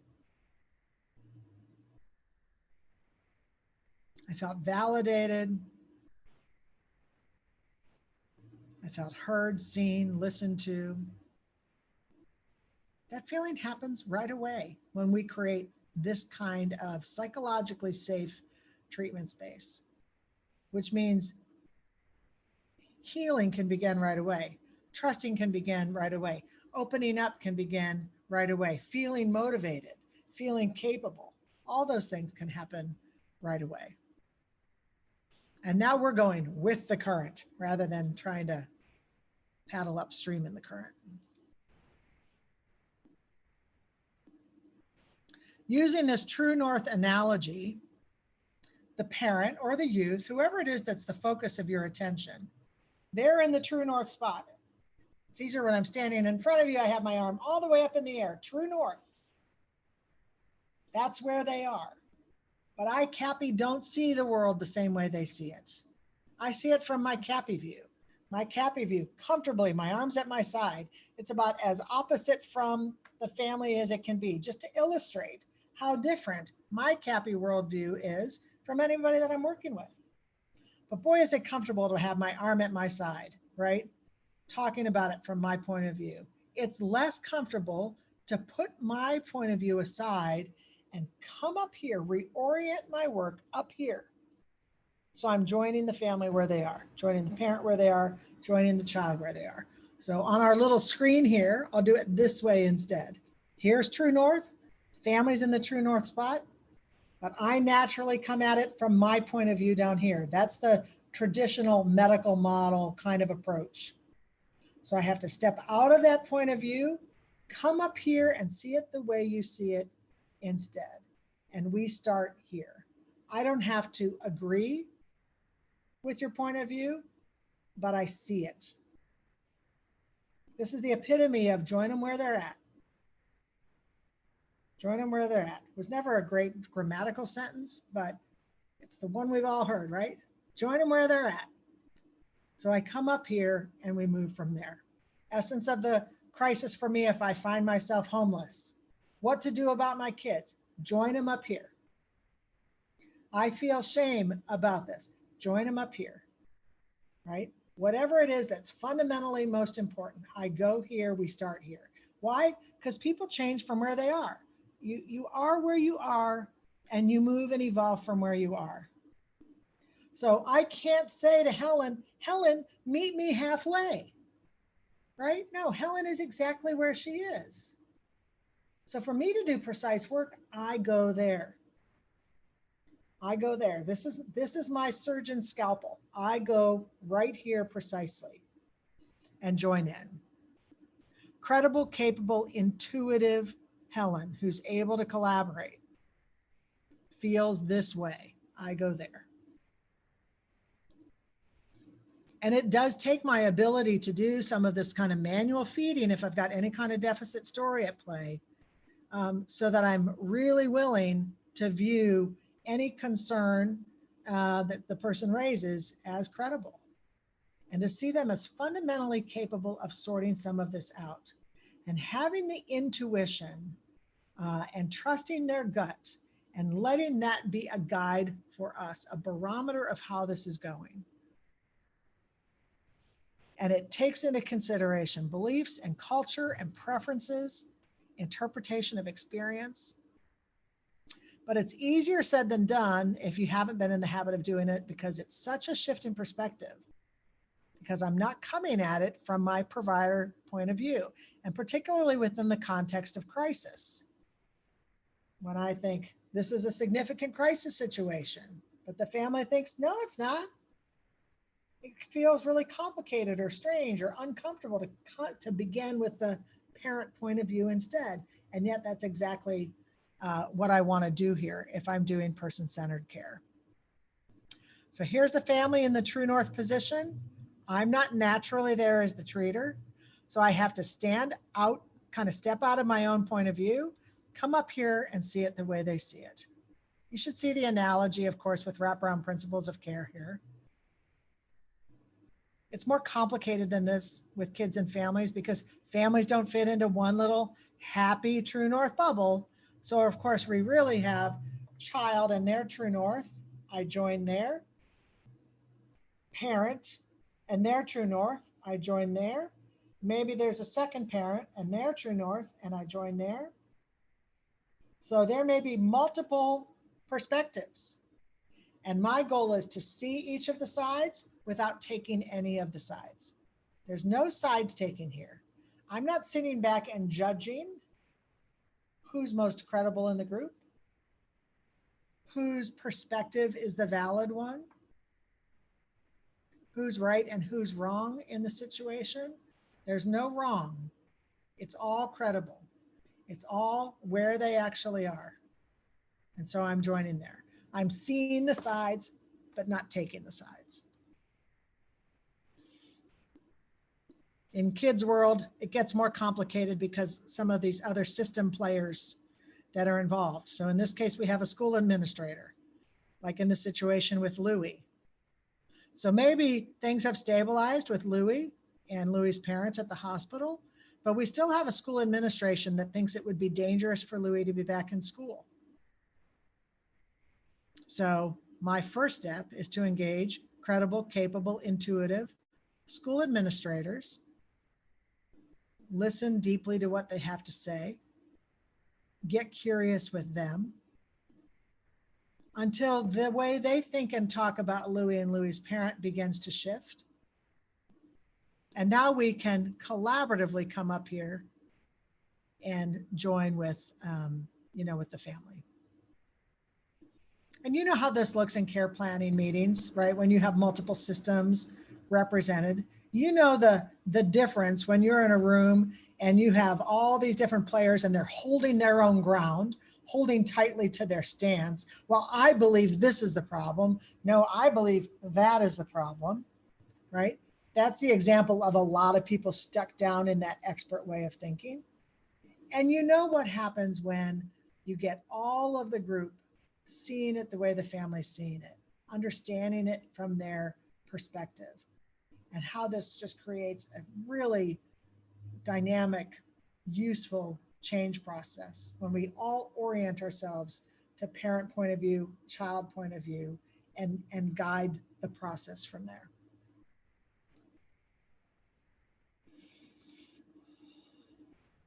Okay. So we are going to do a little bit of a role play on this just to demonstrate. I want to show the difference between care when it's delivered from down here and care when it is delivered from up here. And to do this exercise, I'm looking for a volunteer who's willing to do some back and forth with me. It's a pretty easy role play. I'll ask you to play the role of the parent whose child is in crisis, but I'll have really specific questions to kind of guide it. And then we'll ask everybody else in the group to participate as well. So is there anyone willing to volunteer to do a little back and forth with me for this exercise?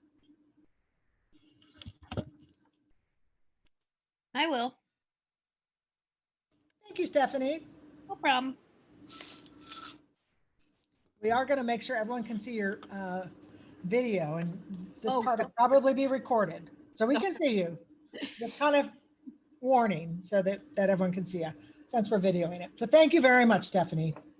So in this scenario, Stephanie's the parent, and I'm evaluating her son or daughter. Do you have a preference? Daughter. Daughter. So I'm evaluating her daughter.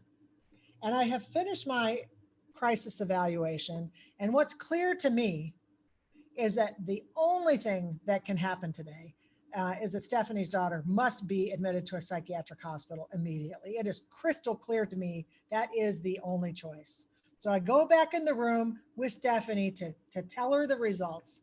And I say, Stephanie, I've finished evaluating your daughter. It is essential your daughter get admitted to a psychiatric hospital immediately. And here's a question for the big group.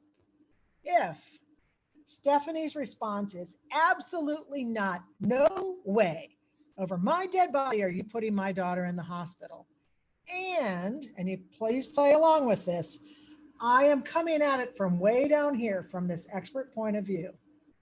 Then what will I necessarily think of Stephanie when she says absolutely not, no way? If I deeply believe hospitalization is essential and Stephanie says absolutely not, and I'm coming at it from this pure medical model point of view, then what will I necessarily think about Stephanie? I will think she is difficult, doesn't care about her child, does not understand what is needed. She doesn't care about the safety of her daughter. She does not want the best treatment for her daughter, that she is medically neglectful, unreasonable, incapable, doesn't know how to take care of her daughter properly. And does it make sense that if I'm coming at it from this point of view, that's the instant narrative that would form for me? Can we all see how quickly and instantly that narrative forms when I'm coming at it from down here? Because even if this is not the narrative that you would tell, that you wouldn't get yourself stuck in this situation, we watch this happen all around us to others around the family's kind of sphere of influence that find themselves quickly telling that sort of story.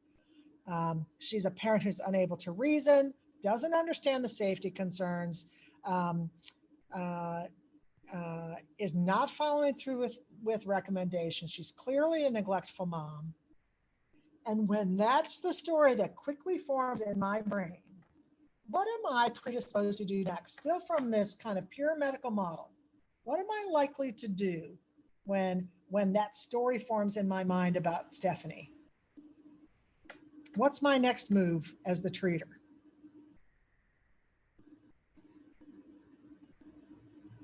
Jessica suggested a 51A. So I'm going to start upping the ante a little bit, right? No, you don't understand, Stephanie. Your daughter is getting admitted today. No, she's not. You can do that voluntarily, or I'll file a 51A, or I'll move forward with the Section 12. The choice is yours.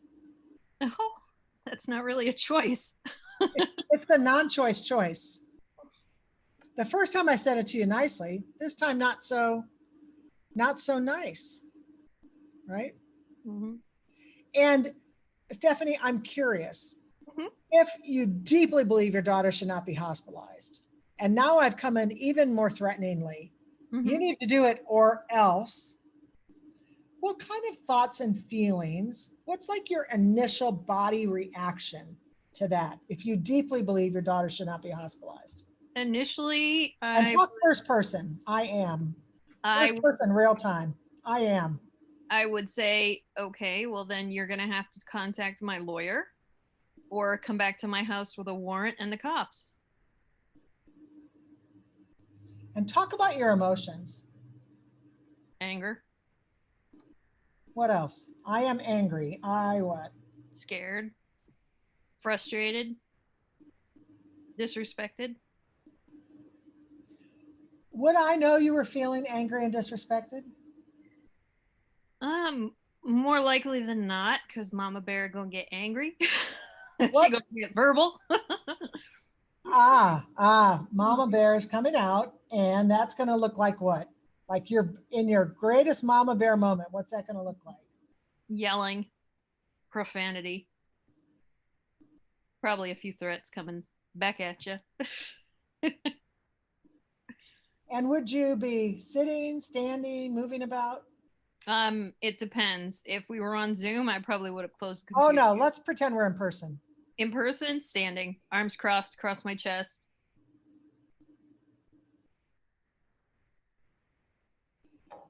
And so group, here I am down here. I told her once nicely that her daughter would be hospitalized. I let her know that it was going to happen. And Stephanie is now yelling. She's using profane language. She's threatening to me. She's out of her chair. Her arms are crossed. How am I experiencing this now? Me as treater. How am I interpreting what's happening now? Same thing. I'm coming at it from purely down here. Aggressive and assaultive? Yes. Oh, I've got an aggressive, assaultive parent. Who's uncooperative. Who is uncooperative, and I need security. She is now a personal threat to me. I have a parent decompensating before my very eyes. And I'm starting the rest of my narrative. No wonder. No wonder her daughter is in crisis. I would be in crisis too if I were living with this mom who has no insight and no awareness of her daughter's needs. Even if her daughter is stabilizing now in the next room, now that I've got them apart, I'm not sure I'd be comfortable sending the daughter home with Stephanie today. Not with this kind of instability. Now, I understand I'm exaggerating this a little bit, but not that much. No. Imagination runs wild. Because when I'm operating from down here, I am deeply believing all of these interpretations. This story that I'm developing about Stephanie feels very factual to me. If I call in a 51A for medical neglect, these are the facts I'm going to be using. A parent who is clearly unaware and unable to protect her child, who's at very high risk.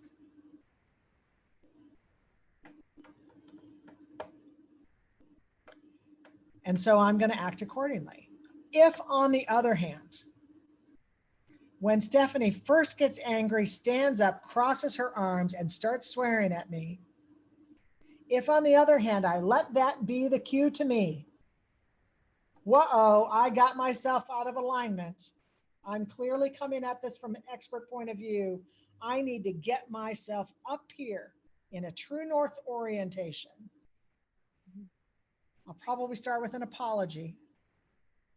Stephanie, I am terribly sorry. I got ahead of myself. Obviously, you've heard my recommendation that your daughter be hospitalized today. And it's clear to me that you feel very differently. And I'd like to hear your point of view. And then you might find yourself wanting to be very explicit about this. So it's clear that I'm setting aside my opinion so that I can hear your opinion. So I come up here and I say more, Stephanie. What are the good reasons to not hospitalize your daughter? What are your good, you got some good valuable information here. So say more about that. Why is it a good idea to not hospitalize your daughter? And you might say what, Stephanie? Things like I've got really strong community and family support. I've got support from my church. But if she's hospitalized, all that support disappears. I can't afford it if she goes into the hospital. So maybe in-home therapy would be a better option. And why else? What are the other good reasons to not hospitalize your daughter, Stephanie? Because I can't be part of the treatment team. And everyone playing at home, stand in Stephanie's shoes for a minute. Imagine being in her mom's shoes. What are the good reasons to not hospitalize your daughter? Put some notes into chat.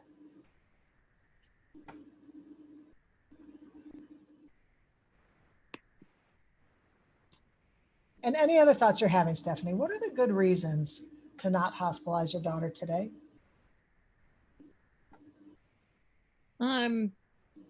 It would be really hard for a child, even if it's a devastating environment, to be separated from their parents. So hard for my child to be separate from me. Yeah.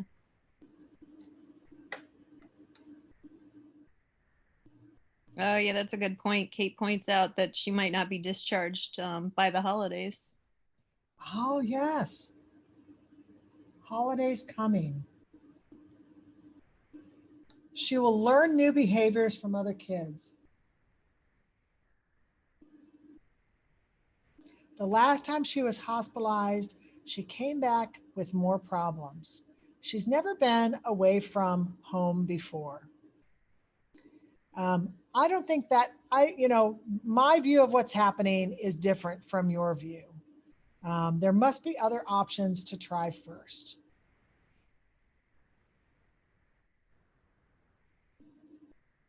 I want to know my other options first because I can't guarantee her safety when she's in the hospital. She's just doing this for attention. It's not a big concern. She's not in any danger at home. I don't want my daughter to be out of my home and alone. It's not helpful to have her in the hospital. I fear the unknown of her being in the hospital. So these reasons, we have strong community, family, and church supports if she's home. She can't get those same supports if she's in the community. I can't afford having her there. I can't be a part of the treatment team if she's there. It's hard for her to be separated from me. Are those examples of a neglectful mom? Are those examples of a parent with poor judgment? Are those examples of a parent who is unconcerned with her child's safety or unaware of safety concerns? Of course not. Those are examples of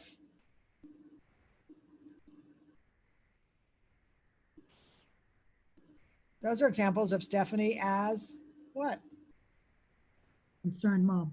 Yeah, concerned, rational, caring, confident. She's all of those things. And I'm not thinking of filing a 51A anymore at all, right? Because I've got a caring, concerned, confident, thoughtful parent who did identify some things that I did not. And what is it that she identified? What is that pile of things that she and all of you in the chat, what are the things that she identified that I did not? Yes, absolutely some protective factors. And what else? I thought of all of the good reasons for her to be hospitalized, and she identified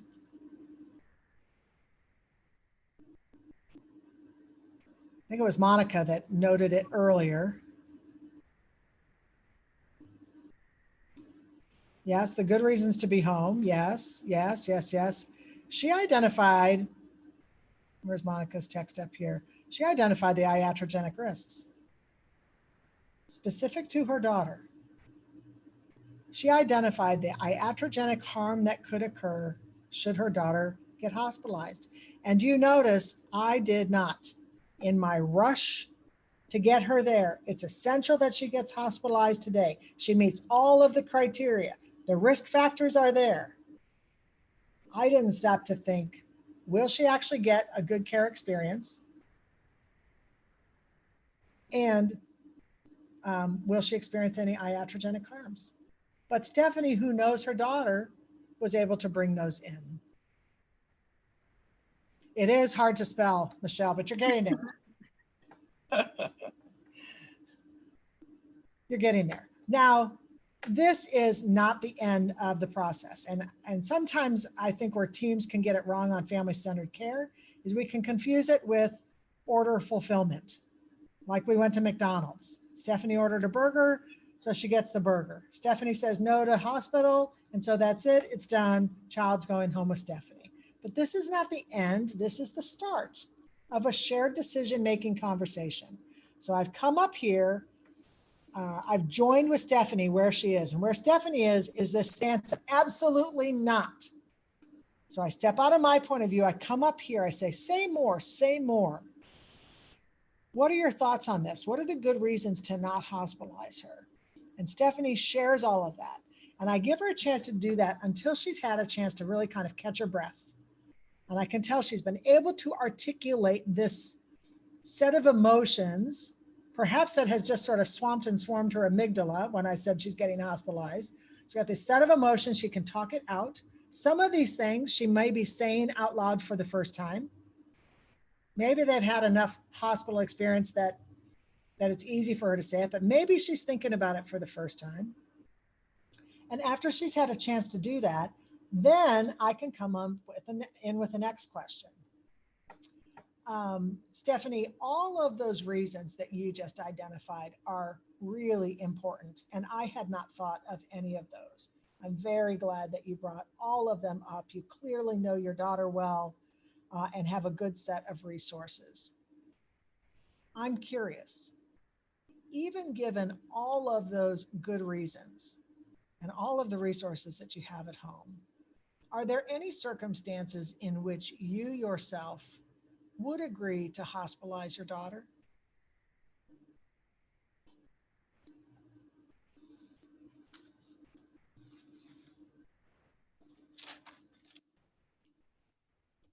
And you might say what, Stephanie?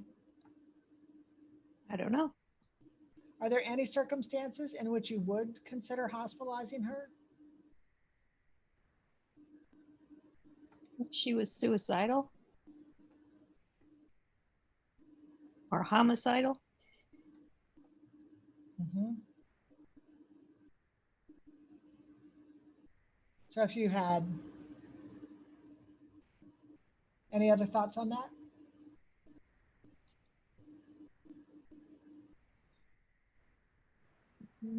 Not really. Sorry. No, that's okay. I understand it's a complicated role play, but already you've given some exceptions.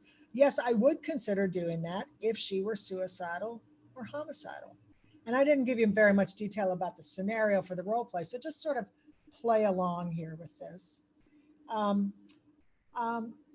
curious, Stephanie, when you think about what's been happening in the last couple of days, on a scale of 1, meaning no concerns at all, to 10, it's really reached the point where you think she is enough of a risk of harm to herself that you would consider hospitalization.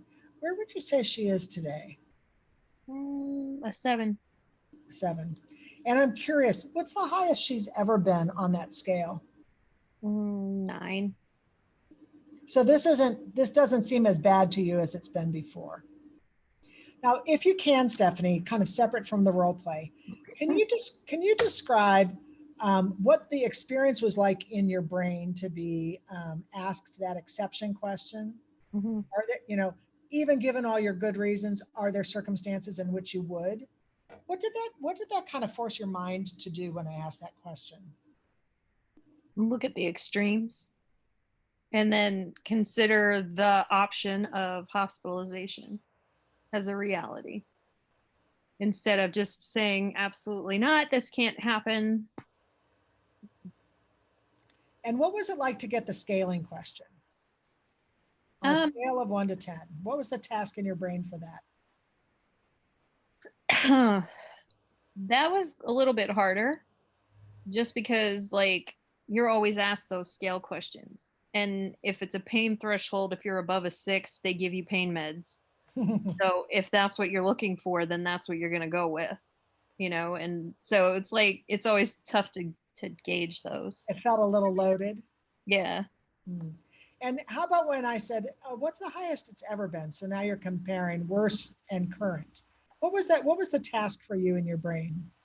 That kind of made it seem like the current experience is not as bad as it has been. And so maybe this is manageable. Okay, now, where's the hard work happening with these questions? My brain or Stephanie's brain? Yeah, Stephanie's brain. Is that clear to everybody? The thinking, the introspection, the sorting it out.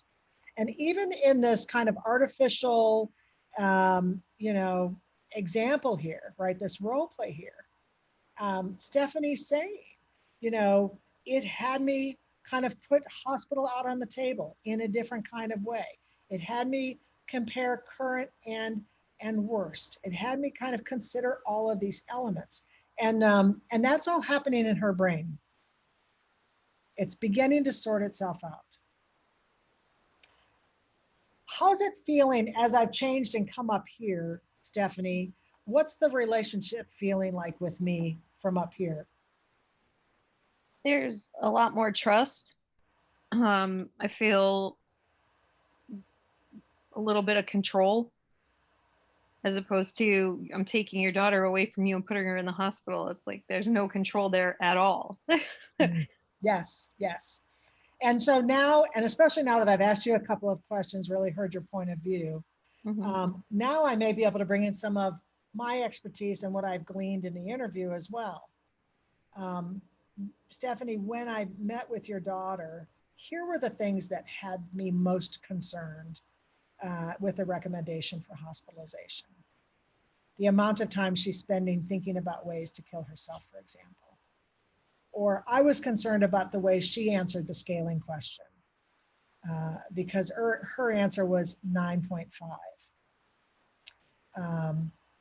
which seemed, and she said that for her, that was the highest or whatever. So I just bring in a little bit more information. And how does it feel to get some of that info? I'm asking you that kind of, outside of the role play. Just for you, Stephanie, what's it like to bring in that kind of new info?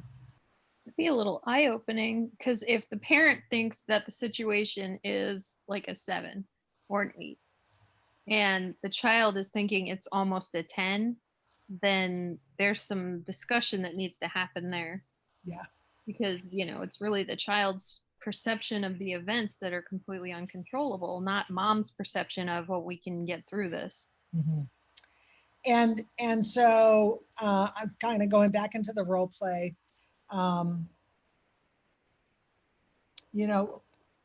Collectively, we can see that there are some real concerns today that you've identified, that she's identified.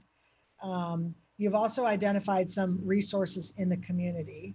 I'm curious, are there alternatives to hospitalization given these circumstances that feel like they would be sufficiently safe to you and acceptable to me and to your daughter, as you actually think of pulling something together in lieu of hospitalization? Do you feel like there's an alternative that's worth considering instead of hospitalization? PHP-IOP. So the idea of partial instead of inpatient treatment as an option today.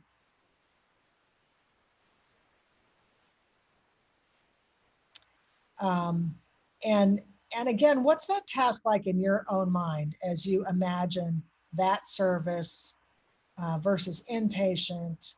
Like, what's the task for you as parent? What are you weighing? Like, how often I would be able to see her versus how much actual care she'd be given, and then like the level of the care that she's given, whether it's psychiatric or therapist. So it can feel like there's all this activity that's happening in the parent mind.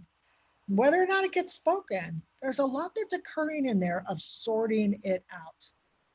And Stephanie, over the course of this whole conversation, have you felt yourself shifting at all in your thinking about psychiatric hospitalization for your daughter? Mm-hmm. What's shifting? It's kind of stepping up to maybe this is something that she needs, as opposed to me thinking that, you know, it's the absolute worst thing that could possibly happen. So kind of along that point, Stephanie, I'm curious, if you were to decide to admit your daughter into psychiatric hospital, can you think, you know, is there anything that could be useful to you in making that consideration?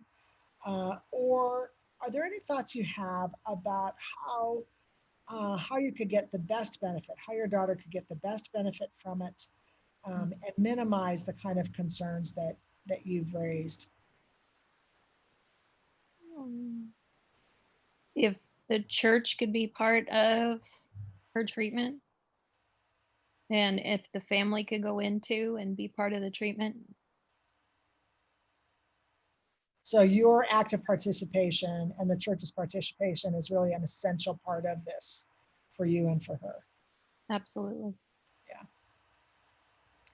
Now, let's just say we got to this point and maybe Stephanie really doesn't want to pursue it, but I, as treater, I do still at the end of the day have the right to move forward because the law permits that in Massachusetts, you know, to recommend moving forward anyway.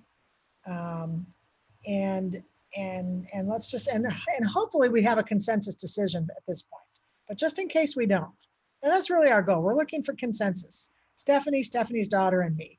So we're talking this out with Stephanie.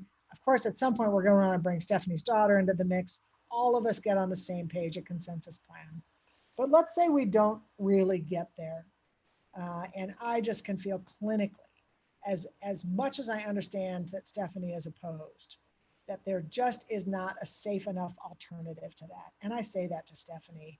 I'm listening to everything you have to say, Stephanie, and it's just my sense based on my professional experience that there isn't a safe enough alternative to hospitalization, including partial hospitalization.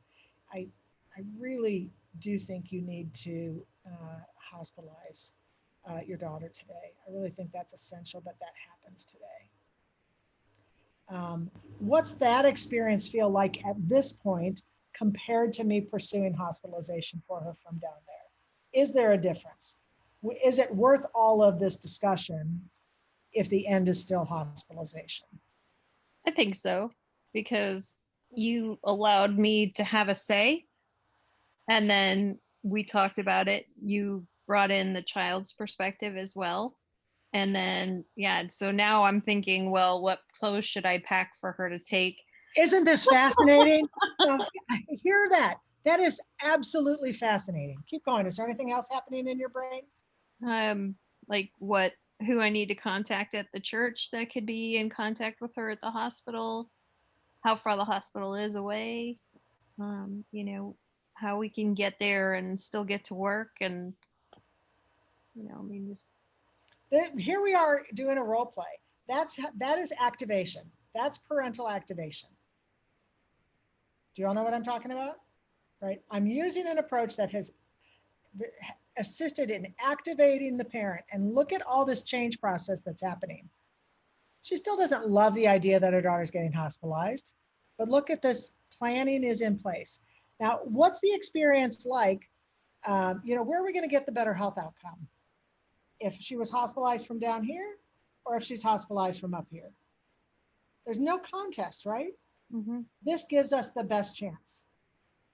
Imagine the hospital team greeting Stephanie when I hospitalized her and her hospitalized the daughter, and Stephanie's kicking and screaming and opposed to it.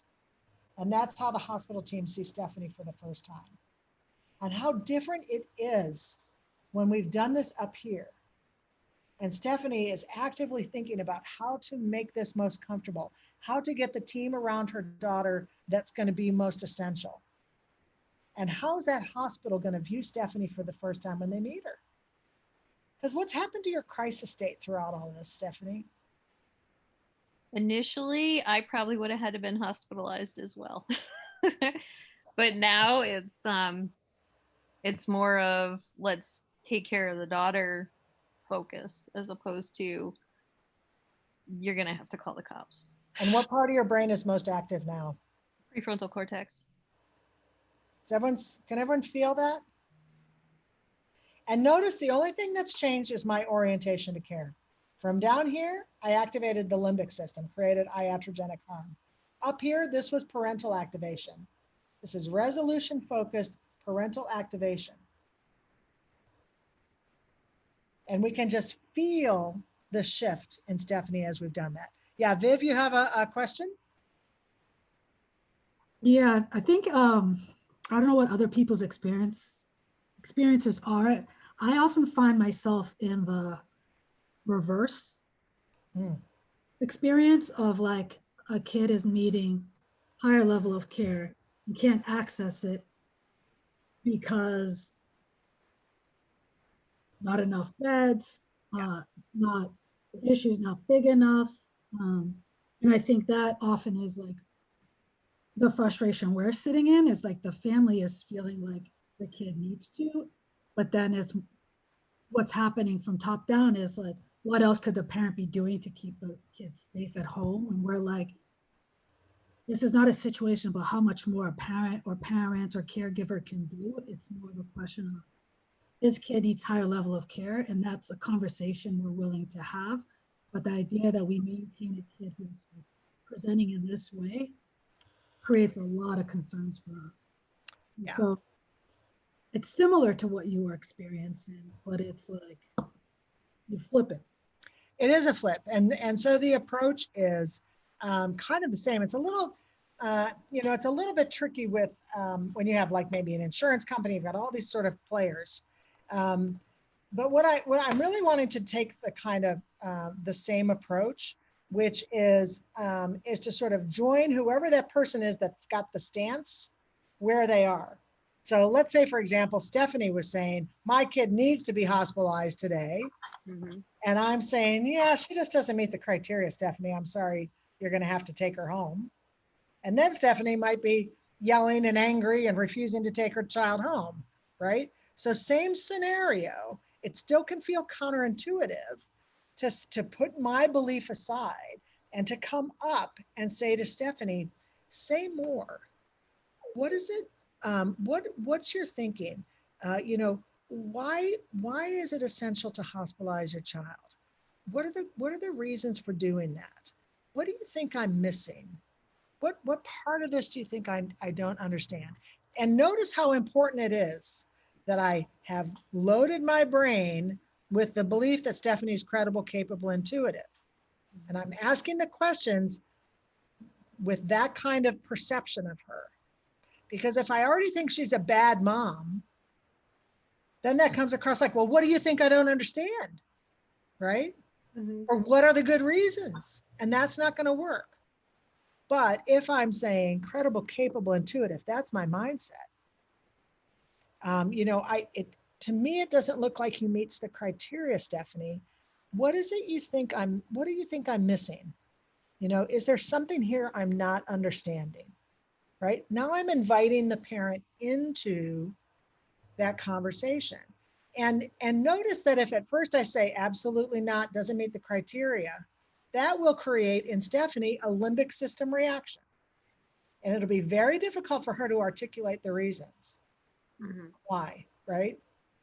So I'm going to say, no, she's just trying to dump her kid. This hospital's not for respite, that kind of thing. Maybe she'll say, I can't take it anymore. Well, it's not my job. It's not our job to parent your kid, all those kind of, stereotypic kind of reactions. But if instead I listen to her deeply and I say, as I evaluated him, it doesn't appear he meets the criteria. It's clear you have a different view on this, Stephanie. What is it that I'm not understanding? Say more about that. Now, same thing. She has the chance to feel seen and heard and articulate that from this higher executive function place. And maybe she says, 5 or 6 different things. And I say more, tell me more. And I can still come in with an exception question. I'm curious, even given all those good reasons to hospitalize, is there anything about it that gives you pause? Or I'm curious, how do you think he'll experience it? So maybe the parents bringing up the good reasons and not seeing the iatrogenic risks, for example. So when I ask those questions, is there anything about it that gives you pause? Or how do you think your daughter would experience it? That helps to open up and broaden the conversation as well. So sort of in any of those situations, I'm trying to kind of accomplish those pieces of it. And it gets a little bit trickier, so maybe I'm having this conversation with the MCI team that's saying, nope, doesn't meet criteria. Say more MCI team. What part of this, feels hardest to defend or hardest to justify? What part of that capable, credible MCI team, so that we are creating not a power struggle between us and them, but a collective kind of shared understanding to see if we can, move this through further. Does that make sense? Mm-hmm. So what I'm doing in those situations, Viv, is I'm really kind of, when I hear an opposing point of view, step one is to try to control my limbic system reaction to that, because as soon as my amygdala gets activated, then I am not going to come across the way I want to come across to whoever it is that's standing in the way of this. And one of the ways I do that is to, again, remind myself, a credible, capable, intuitive person has a different opinion on this. Get curious, and it keeps me out of the power struggle. Yeah, and I find that to be the harder of the conversations. I feel like when a parent's reluctant, it's like, that there's underlying care and like intention behind it. And I think when you're dealing with systems, you're just like, what else would you need to see for this kid for you to see that this youth needs more services than this parent or caregiver can provide? Yeah. And sometimes it's hard to after a 6-hour day of crises and managing and getting them to a place where they finally are willing to get evaluated, and they're like, she might have cut her arm to her bone, but she can go home today. You're like, oh. Yeah. And then, it's a professional expert saying this to a parent who was already reluctant to be like, that's right, I don't want my kid to go. Yeah. And this is where some of the outside system of care work becomes so important as well. That, we get habits and patterns that form, let's say between IHT teams and MCI teams, and have to have some mechanisms to go up the channel, to have offline conversations, to talk about the trends and patterns, to improve the way that we're collaborating together. And sometimes that won't work well in the event of a specific crisis, but that if we have some of those offline kind of relationships, we've got just mechanisms and loops to go back and say, hey, you know what? This one didn't go as well as, right? And how can we improve the way we collaborate in these kind of crisis events? I really appreciate you asking that question. Okay, so these next couple slides are just really descriptors of that exercise. Stephanie, that was phenomenal. Thank you very much. Very well done.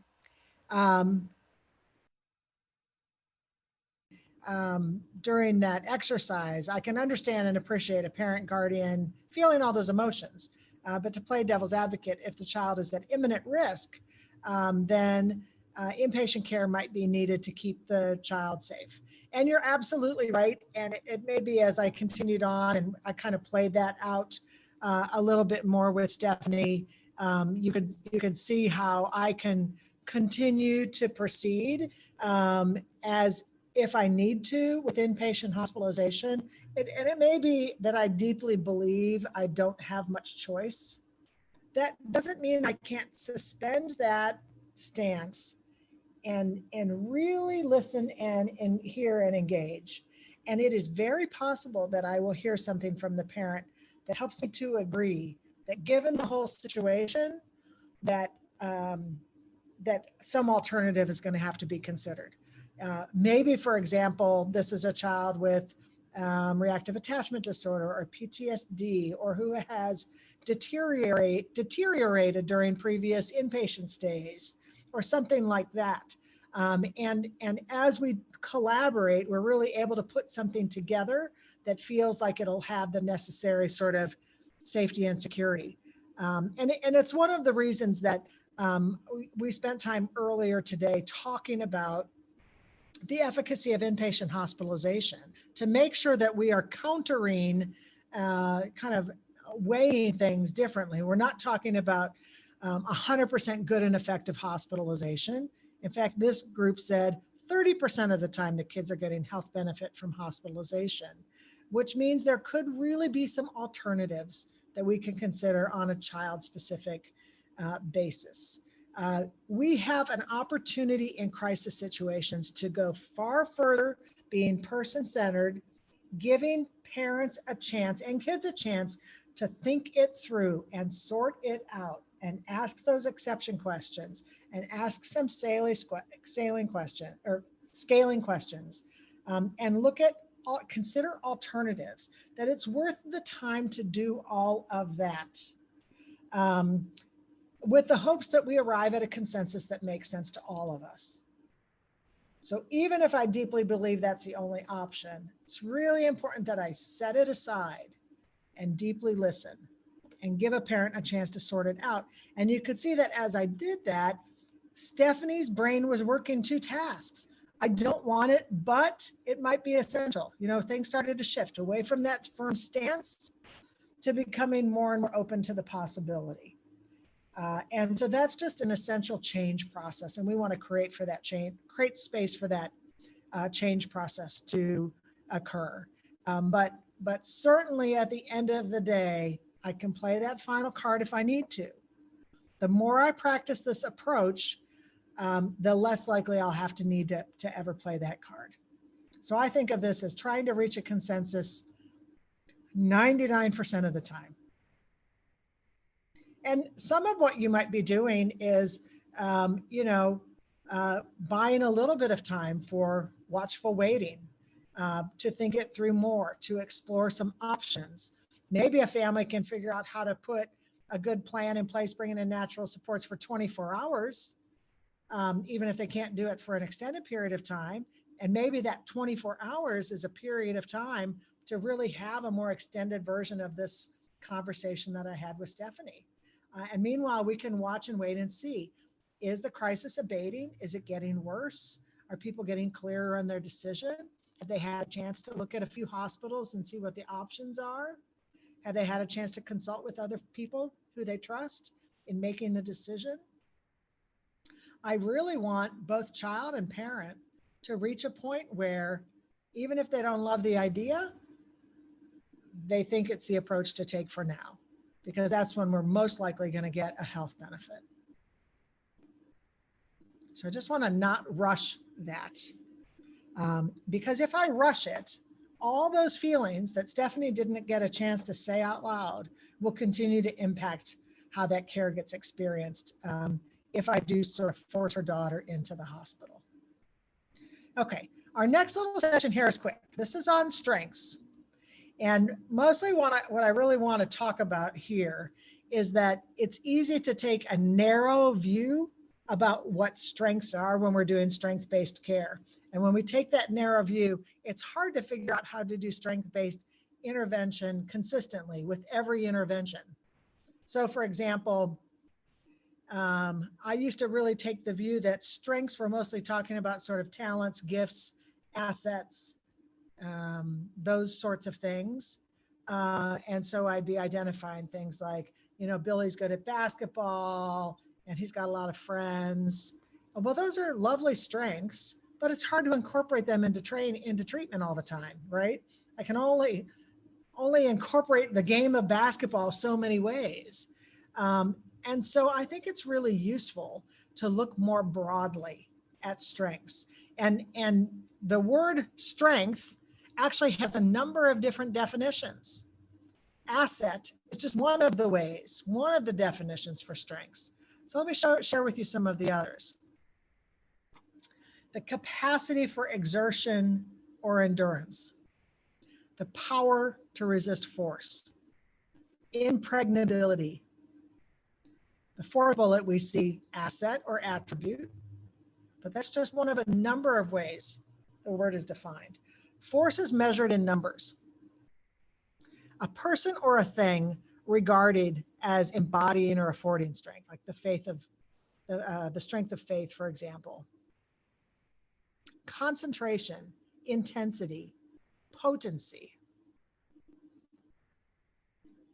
moral force, intellectual force, strength of mind, strength of judgment,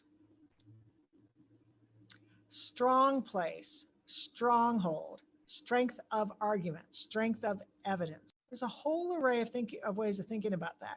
Now think back to my scenario with Stephanie, and particularly when I was coming at it from down here.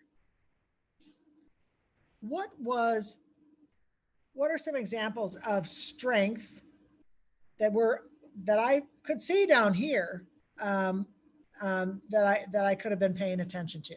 What are some examples of what was strong when I was doing my intervention from down here, even if it wasn't pretty looking? What was strong when I was working with Stephanie from down here?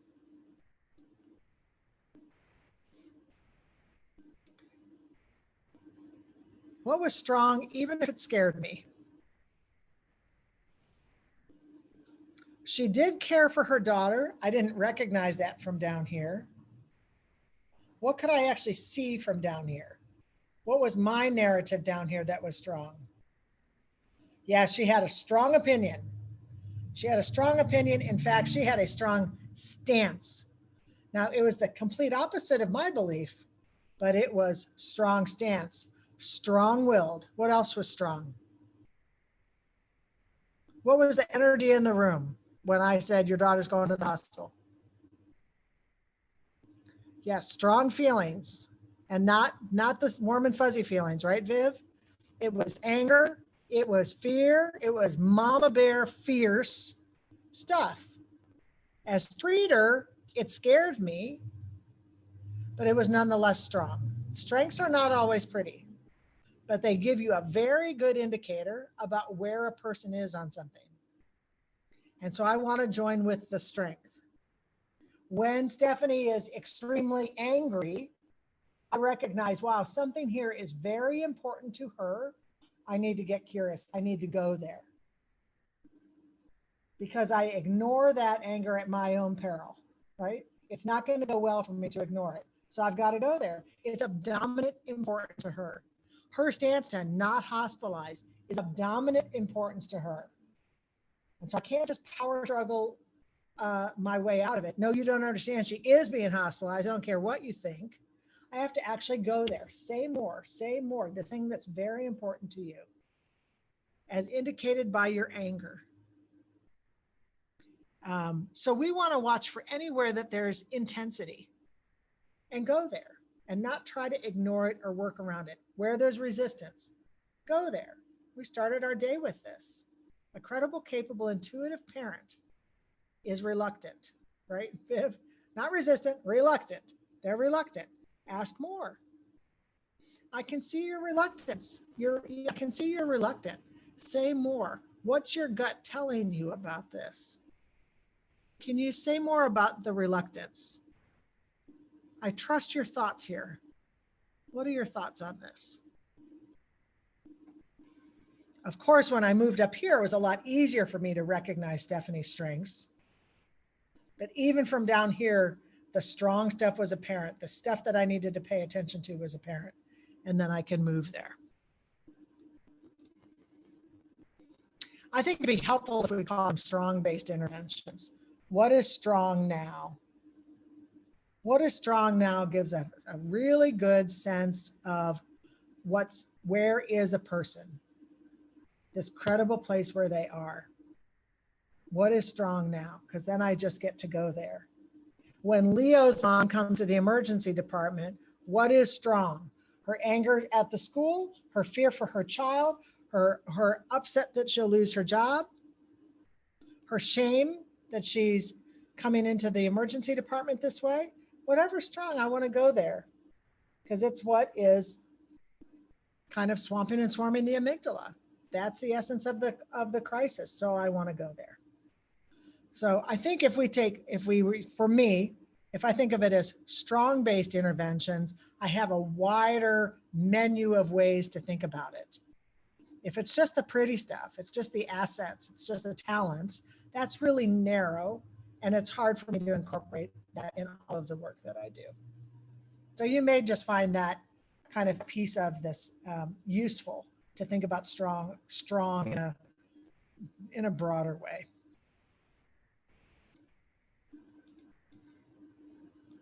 Some more definitions here. So we want to see it, get curious about perspective, beliefs and cultures, the strength that comes from lived experience, where they are on their individual journeys, strength of their priorities, and anytime somebody's drawn a line in the sand, no medications. Say more, say more. That sounds very important. Say more. No new services on top of the ones we have. Say more about that. Right? We want to join right there and assume there's something important. Okay.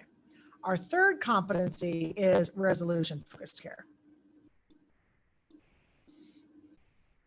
So family-centeredness is this strength-based alignment. Credible, capable, intuitive parent, joining where they are, figuring out what's strong and going there. Resolution-focused then means using approaches that are resolving and relieving. And I should see evidence of it. Symptom reduction, health activation, clarity, diminished risk, diminished iatrogenic harm, diminished angst, increased hope, return to higher level function. As you think about the conversation that I had with Stephanie, could you see evidence of relieving, resolving interventions?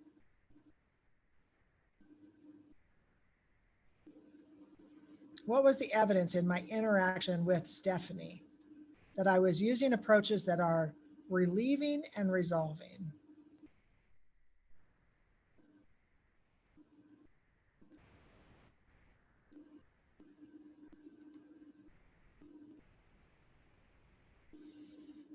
We talked again about the kind of the parental activation.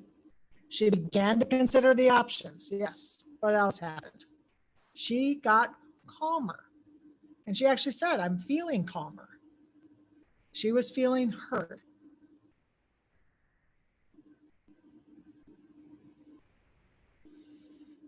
We talked again about the kind of the parental activation. She began to consider the options. Yes. What else happened? She got calmer. And she actually said, I'm feeling calmer. She was feeling heard. Other examples of relieving and resolving. She's no longer yelling. She's moved up to higher executive function. Her autonomy. What did she say about that? She said, I feel like I have control, right, Stephanie? I think that was one of the things she said. I feel like I have control now. I feel like I'm a part of this. She feels valued. More evidence. Robin says she was more open to what I was saying, and she felt heard and validated.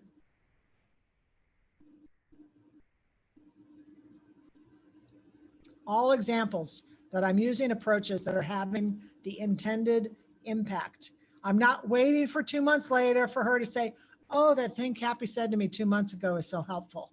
I'm looking for evidence now. Evidence now. I don't have to send them to a hospital for them to get relieving, resolving stuff. I can deliver relieving, resolving stuff now. And even if Stephanie's daughter goes to the hospital, there still will have been benefit in both Stephanie and her daughter getting relieving, resolving stuff now. We can provide incremental relief at every point of the crisis process. Nothing has to wait till the next place.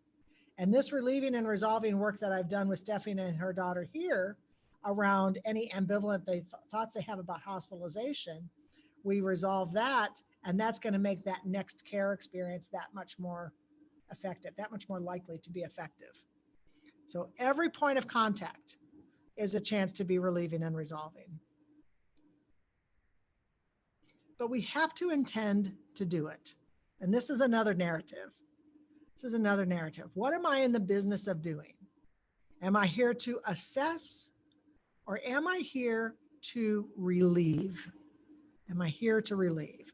And in the crisis, when it's crisis situations, we often find ourselves trapped in assessment think, level of care determination kind of think, instead of focusing on relief. And relief is what we're really wanting to get to here. And because we talk, because we've got this, talk as our tool, because we're talking when we're assessing and we're talking when we're treating, we have to be really clear in our own minds. What am I in the business of doing right now? If we're doing physical health care, it's clearer. Like, for example, if you found yourself in the hospital with a badly mangled foot because you fell off a ladder, right? And here you are in the emergency department bed. The doctor comes in and starts to poke and prod and twist, maybe gets you sent for a CT scan. Both the doctor and I understand that that is part of the assessment. Neither of us think that that's part of the treatment. And nor would we be happy if we just got sent away and all we got was the assessment. And even if we've mangled our foot badly enough that it's going to need future surgery and future physical therapy, there's an opportunity for me to get some relief right now. And maybe that comes in the form of an ice pack and pain medications and a splint for my foot. And when that happens, when I get the ice pack and the meds and the splint, the doctor and I both recognize that now we've done some treatment, even if it's incremental, even if more will come later. So we want to make sure we are doing our version of this brief incremental care. But I have to be purposeful about that.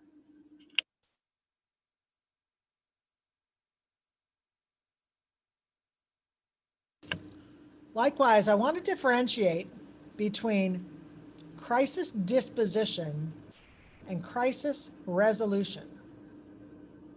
If it's your mangled foot, what's resolution for your mangled foot?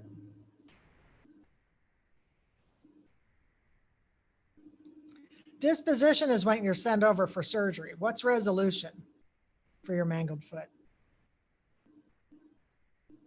Ask. Healed foot, walking, pain-free, mobility. That's resolution, right? And maybe that's incremental. Maybe we're going to do that in stages and steps, but that's resolution. Disposition is when you're sent over to the surgery. The surgery that may or may not be the thing that's relieving, right? So we're looking for crisis resolution, not just crisis disposition. Crisis disposition is when I send them off to somewhere else in the hopes that where some resolving stuff will happen. Let's just test this out a little bit with one last poll question. Is admission to a psychiatric hospital an example of crisis resolution?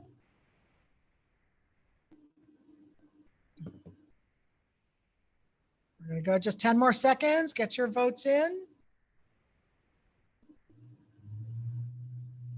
Okay, 84% of people got it right. No, it's not an example of crisis resolution. It's an example of crisis disposition. We're sending them somewhere else with the hopes that resolution will happen. And this group that happens says that happens about 30% of the time. So it's a disposition in the hopes of resolution. Resolution is when the child and parents say, better, resolved, back to normal function. So we want to not be confused. It can feel like resolution to us because I'm able to move on and do other things in the job. But resolution for a child is I'm back to you know, functioning better, feeling better, and for their parent as well. Yeah, so Stephanie said it perfectly. It's disposition. So we want to be really clear on that and not confuse the two. Not assume that going to the hospital equals safety, not assume going to the hospital equals healing, not assume going to the hospital equals getting to the essence of the crisis, and not assume going to the hospital means better when they get discharged.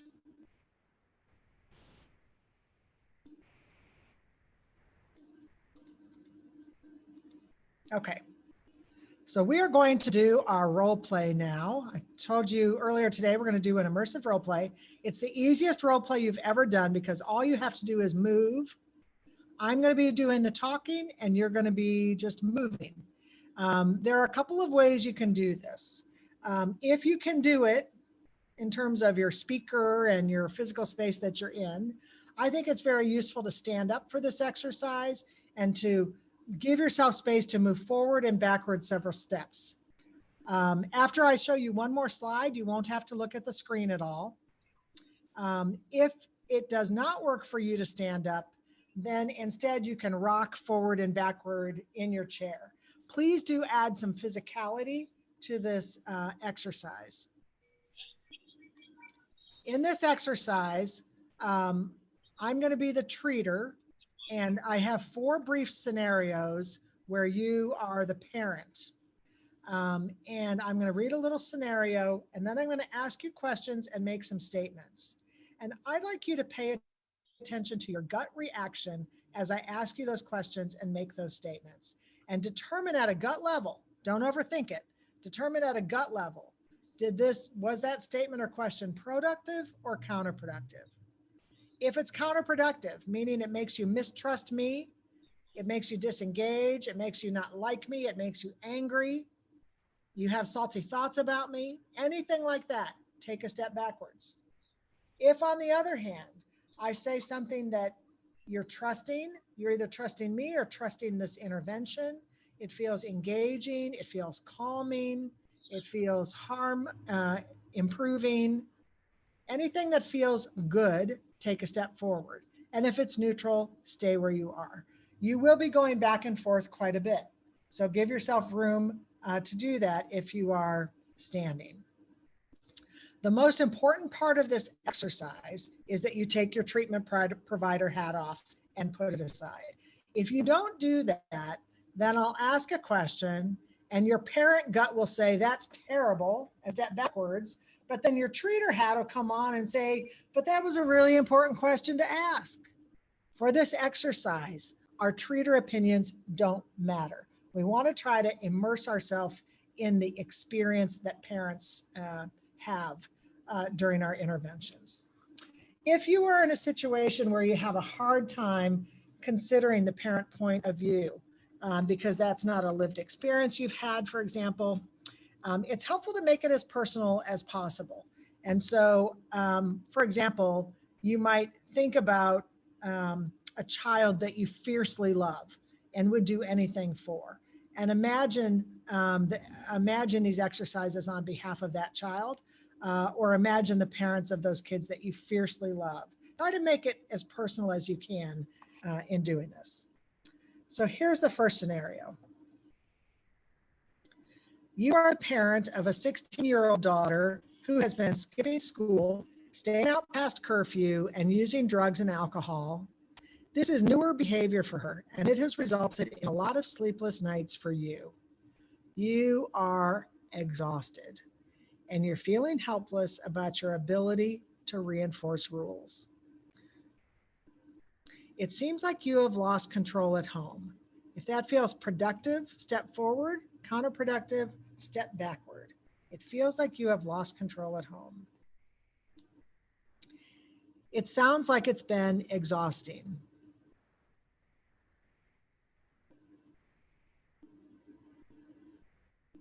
Are you consistent with your discipline as a parent?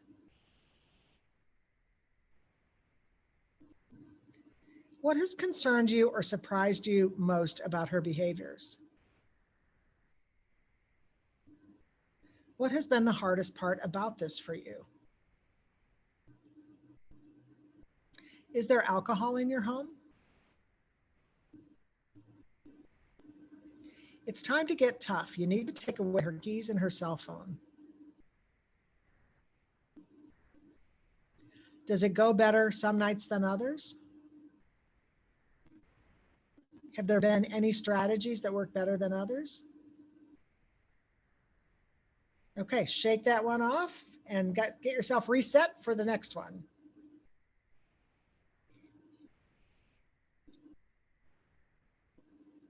Okay, this time you are the parent of a 14-year-old son who has been increasingly impulsive and is quick to get angry and aggressive.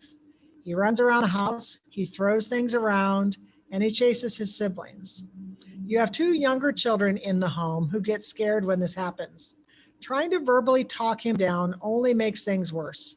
So instead, you try to keep the younger kids out of the way and you pray that nobody will get hurt. The safety plan says that you are supposed to call 911 when this happens, but you are afraid of what the police officers will do to him. Sometimes you have to do what you don't want to do. This is about your son. The police officers won't hurt him. They will calm him down and get him to the hospital. I'm surprised you haven't heard from DCF. Your other children are at risk. You need to follow the plan. You need to call 911 when he gets aggressive. It sounds like you have a safety plan that doesn't work for your family. Are there options other than calling 911 that you would be more comfortable with? You have a gut feeling that calling 911 is a bad idea. It's important to pay attention to your instinct. I'm curious, why is it a bad idea? What are the risks for your child or family of calling 911? Can you think of any circumstances when, even given the risks you just described, that you would choose to call 911? I'm telling you, calling 911 is the best thing you can do for your family. Okay, shake that one off.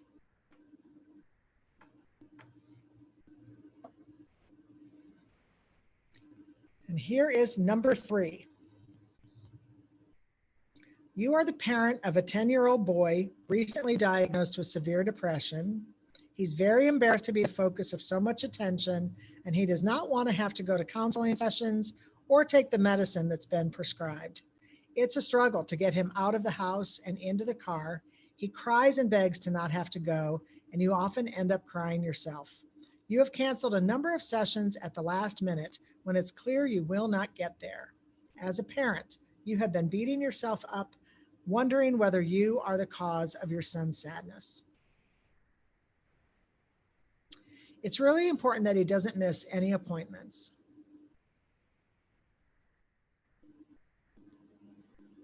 I'm wondering if it's time for you to have therapy.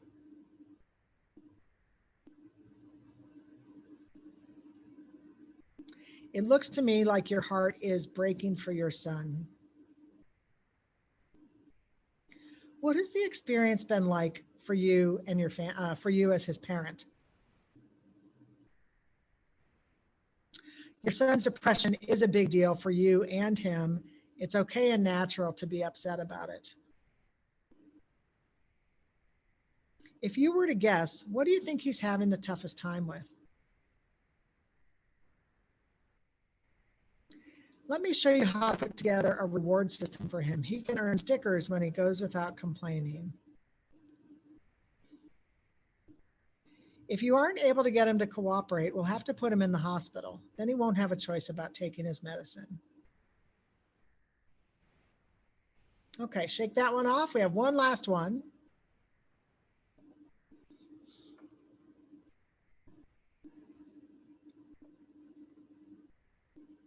Your daughter, Angela, has been cutting herself superficially for the past several months.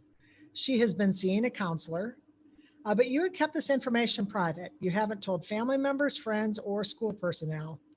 However, this morning, your daughter told a friend that she was cutting and sometimes thought about suicide. That friend told her mother, who, fearing that Angela might be in immediate danger of killing herself, called 911. 3 police cruisers and an ambulance arrive at your home, sirens blazing. All of the neighbors came over, wanting to know what was happening as Angela was loaded into the ambulance and taken to the ER for an evaluation. At the hospital, you are livid, embarrassed, and ashamed. This could have been handled in a different way. Why didn't this other mother call you instead of 911? Now everybody will know. Family, neighbors, classmates, and teachers. It's important that you focus on your daughter. This isn't about you. It's Angela's safety that's the priority here. I'm sorry that it happened this way. I understand it was not your choice to bring her here. You are right. The other parent could have handled this in a different way.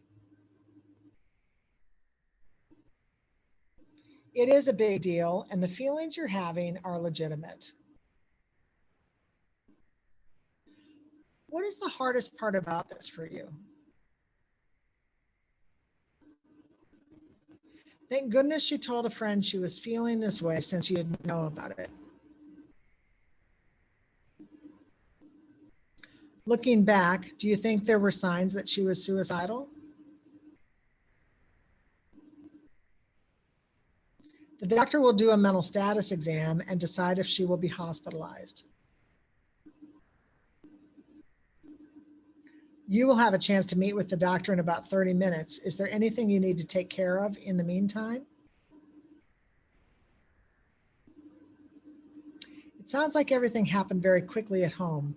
Would you like some time alone to catch your breath?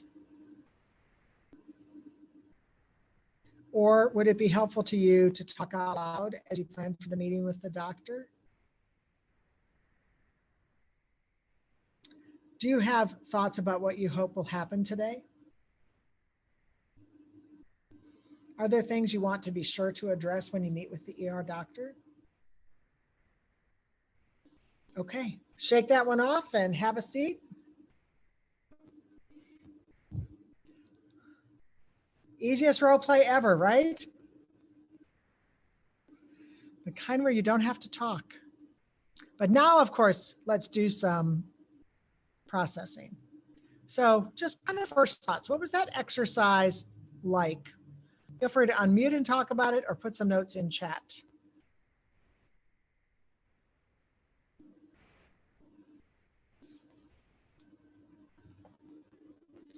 What was that experience like standing in parent shoes? Viv? Nauseating.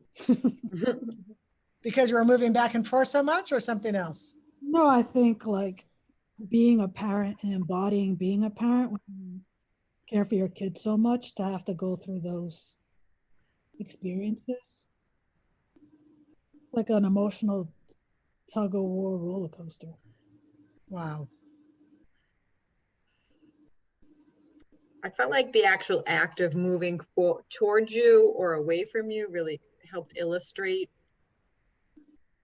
what the gravity of the statements you were making, I guess, and how they were infecting how I felt about our connection and yes, what I was thinking. Yes, I agree. I think the physicality is very useful and instructive to us. It also felt so clear to me where questions were sitting in an expert stance and telling me, as opposed to asking and then having the opportunity to step back or forward with like agreement or disagreement. Yeah, felt really clear. Wouldn't that be interesting if we knew that happening, that if we could see that happen every time? It would be so instructive to us, wouldn't it? To help us get more precise with our game. A couple people are commenting that they recognize some of the things that they've said, but suddenly standing in parent shoes experience them as negative. And some of you may have felt the same, that you've said some of these things in the past. As you think about the things I asked you and said to you, do you think I said things that no parents have ever heard, or do you think parents hear these things? Yeah, this is sort of everyday kind of conversation that teams have with parents. I've said most of them myself. I ripped them from my own headlines. Hopefully, mostly in the past, mostly when I was more back in expert mode. So these are not unfamiliar questions. So that means to us, these kind of questions and approaches are kind of normalized, right? And we don't really recognize the impact. We don't appreciate what it's like to be asked the question and how provocative some of the questions are, the iatrogenic effect of some of those questions. And Gabriel says, I took bigger steps back when something raised mistrust. That's a big deal. You want to say more about that, Gabriel?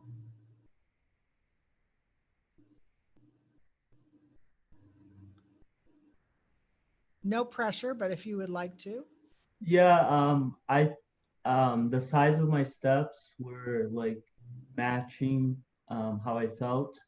So when I felt trustful, I would take steps forward. When something made me feel really good, I would take bigger steps forward.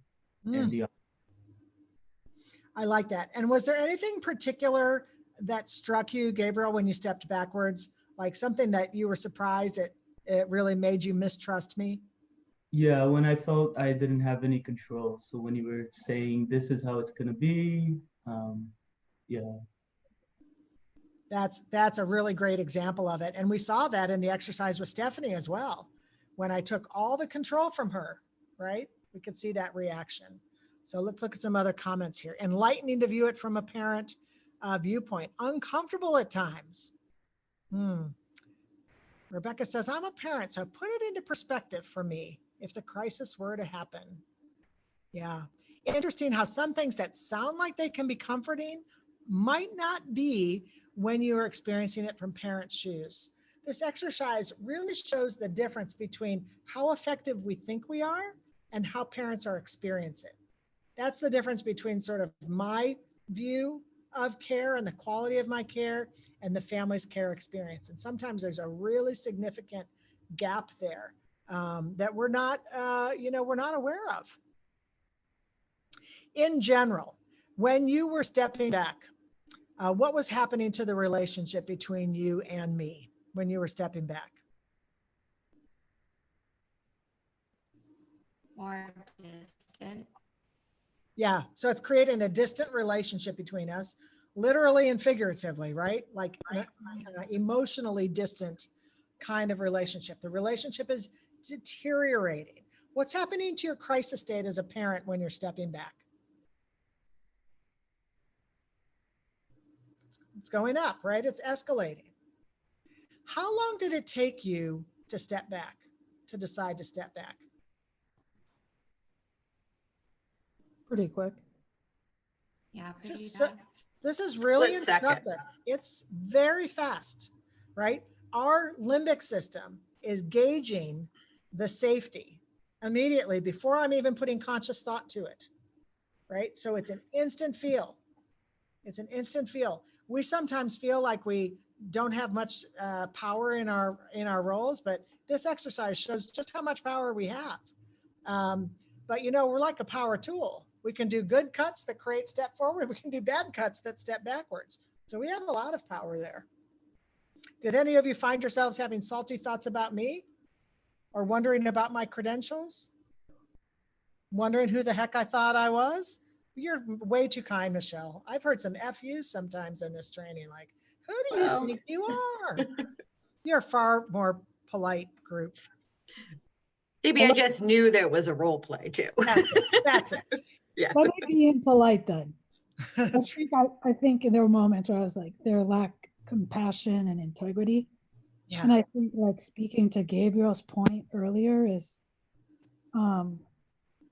it's so easy to move forward or back when it's involving somebody you really care about. So it had me, it wouldn't be hard that if I knew the person was attuned to like what I was experiencing for me to lean back in. But if I didn't see that that person was attuned to like the impact of what they're saying, I would just continue to go back. Yeah. Yeah. Like I don't even, the stuff that should make me step forward, I don't even trust it kind of anymore. And, you know, in this short exercise, Viv says, I question your skills and integrity, right? Like my gut is telling me she doesn't quite know what she's doing here. This is a big deal, how powerful this is. What was the experience like stepping forward? It's interesting. I want to say very briefly that a couple times, and I don't remember the questions, but I had the feeling that, you know what, if I already have been through a situation with you, like let's say it's an MCI person who, and this is like the third time we've been doing an evaluation, or let's say it's like the school social worker, right? Or IHT that's like if there was already relationship, a couple times I felt like, you know what, I could be okay with this question. Like in my head, it came up like, is this totally new? Is this the first time I'm meeting you? And then I'm like, I'm backing away, or I'm having a response. It's a really good point, Helen. What's the relational frame that might exist already? Yes. So we already may have a very good psychologically safe relationship, and some of those questions are easier, or I might be meeting you for the first time.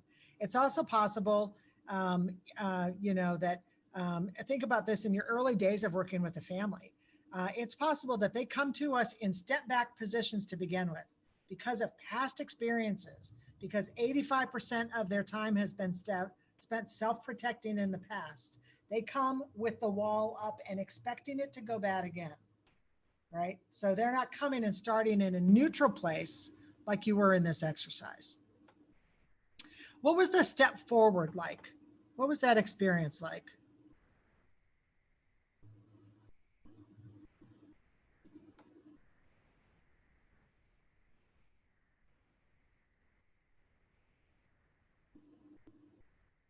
Comforting, compassionate. I felt grateful for being misunderstood, or for being understood. It was validating.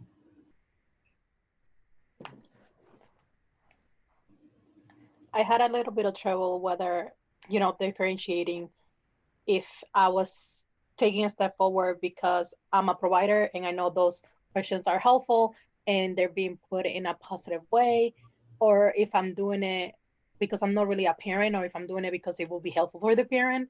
Yeah. So I had a little bit of trouble with it, but I think I did an okay job at differentiating when it was a negative, from a negative standpoint to a positive. Yeah, it is tricky, and you're right. If you haven't had this particular lived experience, like how do I build, you know, kind of an understanding of what that parent bear role would be. You know, it's useful to think about, who am I fiercely protective of? You know, a sibling, a niece, a parent. And how would I experience it when it's that personal? Because it is very different, as you're saying, Maria, than it is from the professional point of view. We just don't have that much at stake, right? This is the child and parent's life. It's a really big deal. So yeah, thank you for sharing that. I think one of the questions that you asked that kind of like threw me off, and I was like, I don't know if I'm in the middle. It was when you said it was a negative standpoint, and I know it was, but it was when in one of the examples you said is about keeping your child safe, kind of like dismissing the parents. How I saw that was kind of dismissing the parents' feeling and focusing on like the safety of the child. And I was like, yes, that could be helpful as a provider to tell, like, you know, to mention to a parent, but at the same time, it's kind of productive, you know, because you're dismissing that parent's feelings and they That's have right. the right to feel whatever way they're feeling. You know exactly what I mean? Right. So that was like the hardest one that I saw for myself, to kind of like see myself in the shoe of a parent. Yeah. Was that the last one where I said, this is about your daughter, it's not about you? Yeah. It was the last one about the child that has pressed on suicidal ideations. Yes. Yes. Yeah, I think that's a really good example of that. And then I said, it's your daughter's safety that's most important here. Yeah. And as if I have to tell you that, right? As if as a parent, that's not already top of your mind. Yeah, I think that's a very, very good insight there, Maria. Yeah, absolutely. So it just feels like, of course I am, right? Of course she's top of my mind. But it's also okay for me to have my feelings too. That intervention, that particular scenario came out of a real life experience. I was doing coaching with a team, and a clinician burst in the room. She came from the emergency department and described that scenario and said, I just have to get coaching right away because I'm working with this parent, and she is the most selfish, self-centered parent I've ever met. All she cares about is image management. And she just keeps going on about how everybody knows now, like it's going to ruin her reputation. This isn't about her. This is about her child. And the clinician was so upset and appalled by the parent's behavior. So I'm glad she came in. So we had to spend a lot of time. Say, stand in parent shoes and imagine the surprise of 3 police cruisers and an ambulance pulling up to your home on a topic that was so personal for you and your daughter. What would that experience be like? And what are the reasons that you don't want? Why were you protective? Why weren't you telling neighbors and teachers? Was that just about image management? No. Personal. There's all kinds of consequences, right? This is, these are private matters, and these are issues around stigma. And we do want child and parent to be able to control their own narrative and gauge when and where to tell. And there can be consequences even in the neighborhood of kids who can't come over to play anymore, right? Or schools that are now considering this as they're writing college recommendations and making decisions about classroom assignments and all kinds of things. There are big implications here. We did 2 law enforcement response ones. That other one, I'm sure, was also loaded for people. You need to call 911. You need to call 911. When we are talking to kids and families about safety planning, really essential that we take time with things like that. Call 911 is on a lot of safety plans, but how many of you found yourself stepping back when I said you need to call 911? You need to follow the plan. The police officers won't hurt him. They'll just gently take him to the hospital in those handcuffs in that cruiser, right? It's very loaded. And if we just say call 911 because it makes us feel better as a treatment provider, it can create an iatrogenic reaction in the family, and particularly for people that are persons of color, right? And if I'm a white person telling a Black person to call police, and for them that is a big and loaded issue, for that particular family, it's a big and loaded issue, I can very easily be viewed as not getting it at all, not safe for the family to have me in their home. It's a big deal. I will say to all of you, thank you very much for this very active participation. And then as I said, I'm going to move through the rest of these slides just so we have them recorded, for everybody.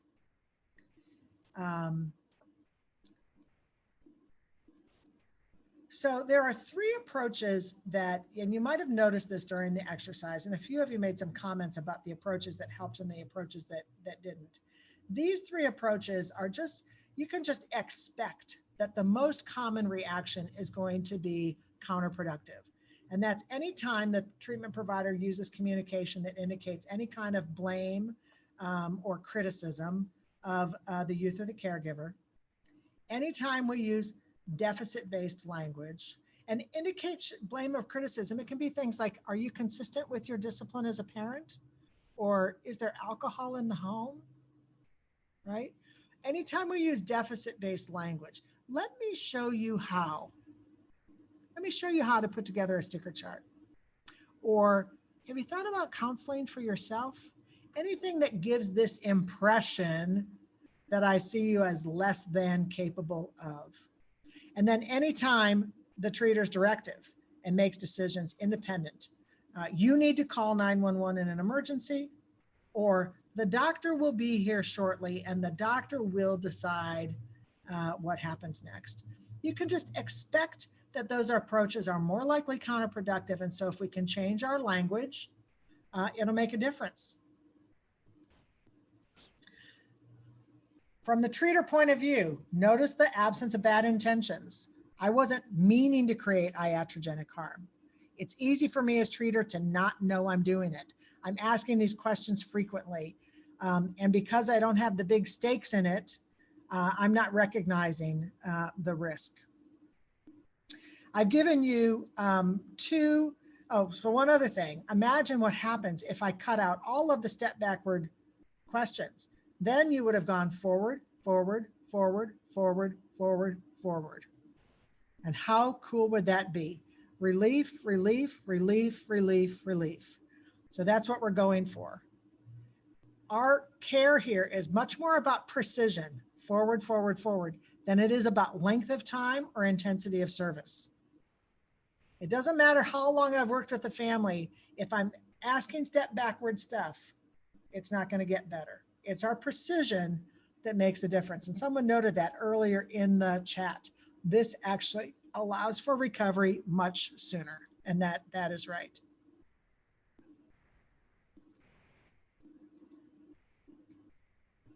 I've now given you 2 physical ways to think about your work. The first is, where am I oriented? Am I coming at this from down here, this expert point of view, or am I up here with the parent or the child, whoever's the focus of my attention? And it's really easy because it takes intention to stay up here. It's easy to sort of slip down into my natural sort of cappy way of thinking about things. So I have to purposefully get myself back up there when I can feel that slip has happened. So you can have this conversation in supervision as well. When you were out there today, how much time do you think you spent up here? How much time do you think you spent down there? And then the second physical thing is, was that an approach that was productive, step forward, or counterproductive? As I imagine going out in the approach I'm going to take, immerse myself in parent shoes for a minute. How would I experience that? Would that be step backward for me or step forward? So 2 different ways to think about this that bring a physicality into it, that just add some dimension as we're talking about getting more precise with this work.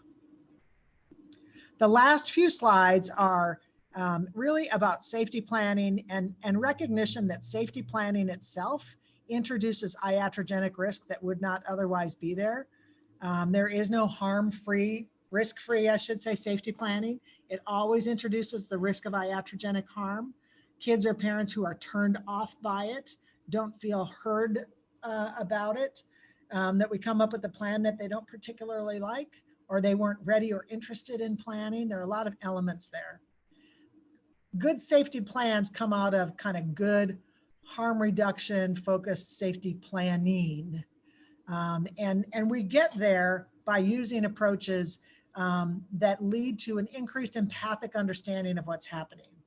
Imagine with Louis and Louis's parent and Louis's school.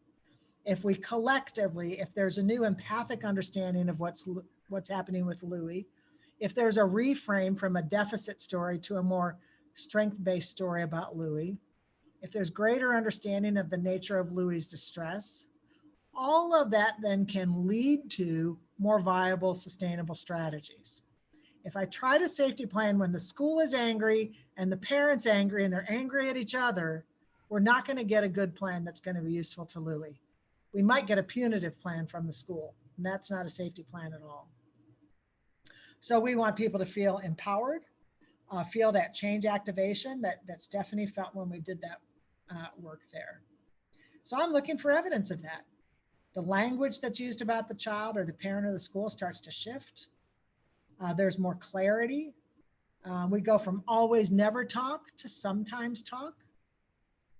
I see people taking initiative, motivated language, people sort of jotting notes and ideas. That's all evidence that we've gotten the executive function part of the brain activated. So I want to document those kinds of shifts. And when I do that, we begin to lead to safety plans that are really sort of, they come out naturally out of that work. The last several sets of the pages of the slides are some conversation starters. It's just some examples of some of the Socratic questions that I've been using throughout the day today that will yield those kind of step forward responses. And I've got a few kind of starter tips here. Nothing new to you. You use a lot of these approaches already. Always helpful to begin though with my mindset. You know, manually feed my brain. I'm engaging a person who's credible, capable, intuitive, and able to collaborate. That gets me up here. I believe that these people I'm engaging, Louis, the school, Louis's mom, they're the ones that are best able to identify sustainable and effective solutions. It's my job to facilitate that. I use open-ended questions. Those are the Socratic kind. They can't be answered by yes or no. And then I listen attentively. And I use very simple techniques to forward the conversation. Say more. What are your thoughts there? What's your gut telling you? And then I avoid any instinct, sit on my hands, avoid any instinct to interpret for others or to solve it for others or to rush to any kind of a conclusion. So I may have a conversation with Louis's principal, and say, you know, it sounds like things were really rough or scary over at the school, whatever that might be. I'm wondering if you can tell me more about what it's like to have, you know, Louis in your school. And so I might say things like, I'm curious, when did Louis first come to your attention? What was happening before Louis came to your attention? I'm curious, what steps do you take when a student comes to your attention? Is this going to start to let me kind of hear about the kind of resources that you either have in place or don't, right? Are there any particular resources available to you for students that come to your attention like this? What options do you have for collaborating with parents whose children are likely to have a crisis? I've got some tips here about talking to foster parents or DCF. Maybe I'm doing crisis intervention out at a foster home, and so I can say to a foster parent, I'm curious, how is it that Susie got to your home? How is she experiencing being away from her home? What does Susie struggle with the most? That's so different than how does Susie behave here, right? What does Susie struggle with the most? I'm asking for sort of a empathic response from the foster parent without being quite so directive there. What parts of Susie's behaviors are you trying to sort out or struggling to understand? And then I can switch tacks a little bit because I want to understand what the experience is like for the foster parent. How does it feel to you to have Susie in your home? When you feel that way, what are your options for seeking support? What would make it easier for you to continue to have her in your home? What strategies or what options are there for a foster parent who's struggling with a child? So I have a number of those kind of questions in here. And then I have a sheet that lets us go deeper on the use of some of these big interventions like calling 911. So I might say, has 911 ever been called because your child was having a behavioral health crisis? And then I go over to the right side. Was that your choice or did somebody else make that decision? What happened when 911 was called? What was the experience like for your family? If it were up to you, would you choose to call 911 again? And I can follow that up with some of the exception questions we talked about today. Go down here, emergency department, mobile crisis team. What was that experience like? And then I have a slide on addressing stances. Anytime somebody's like got a hard stop, absolutely not, or absolutely must.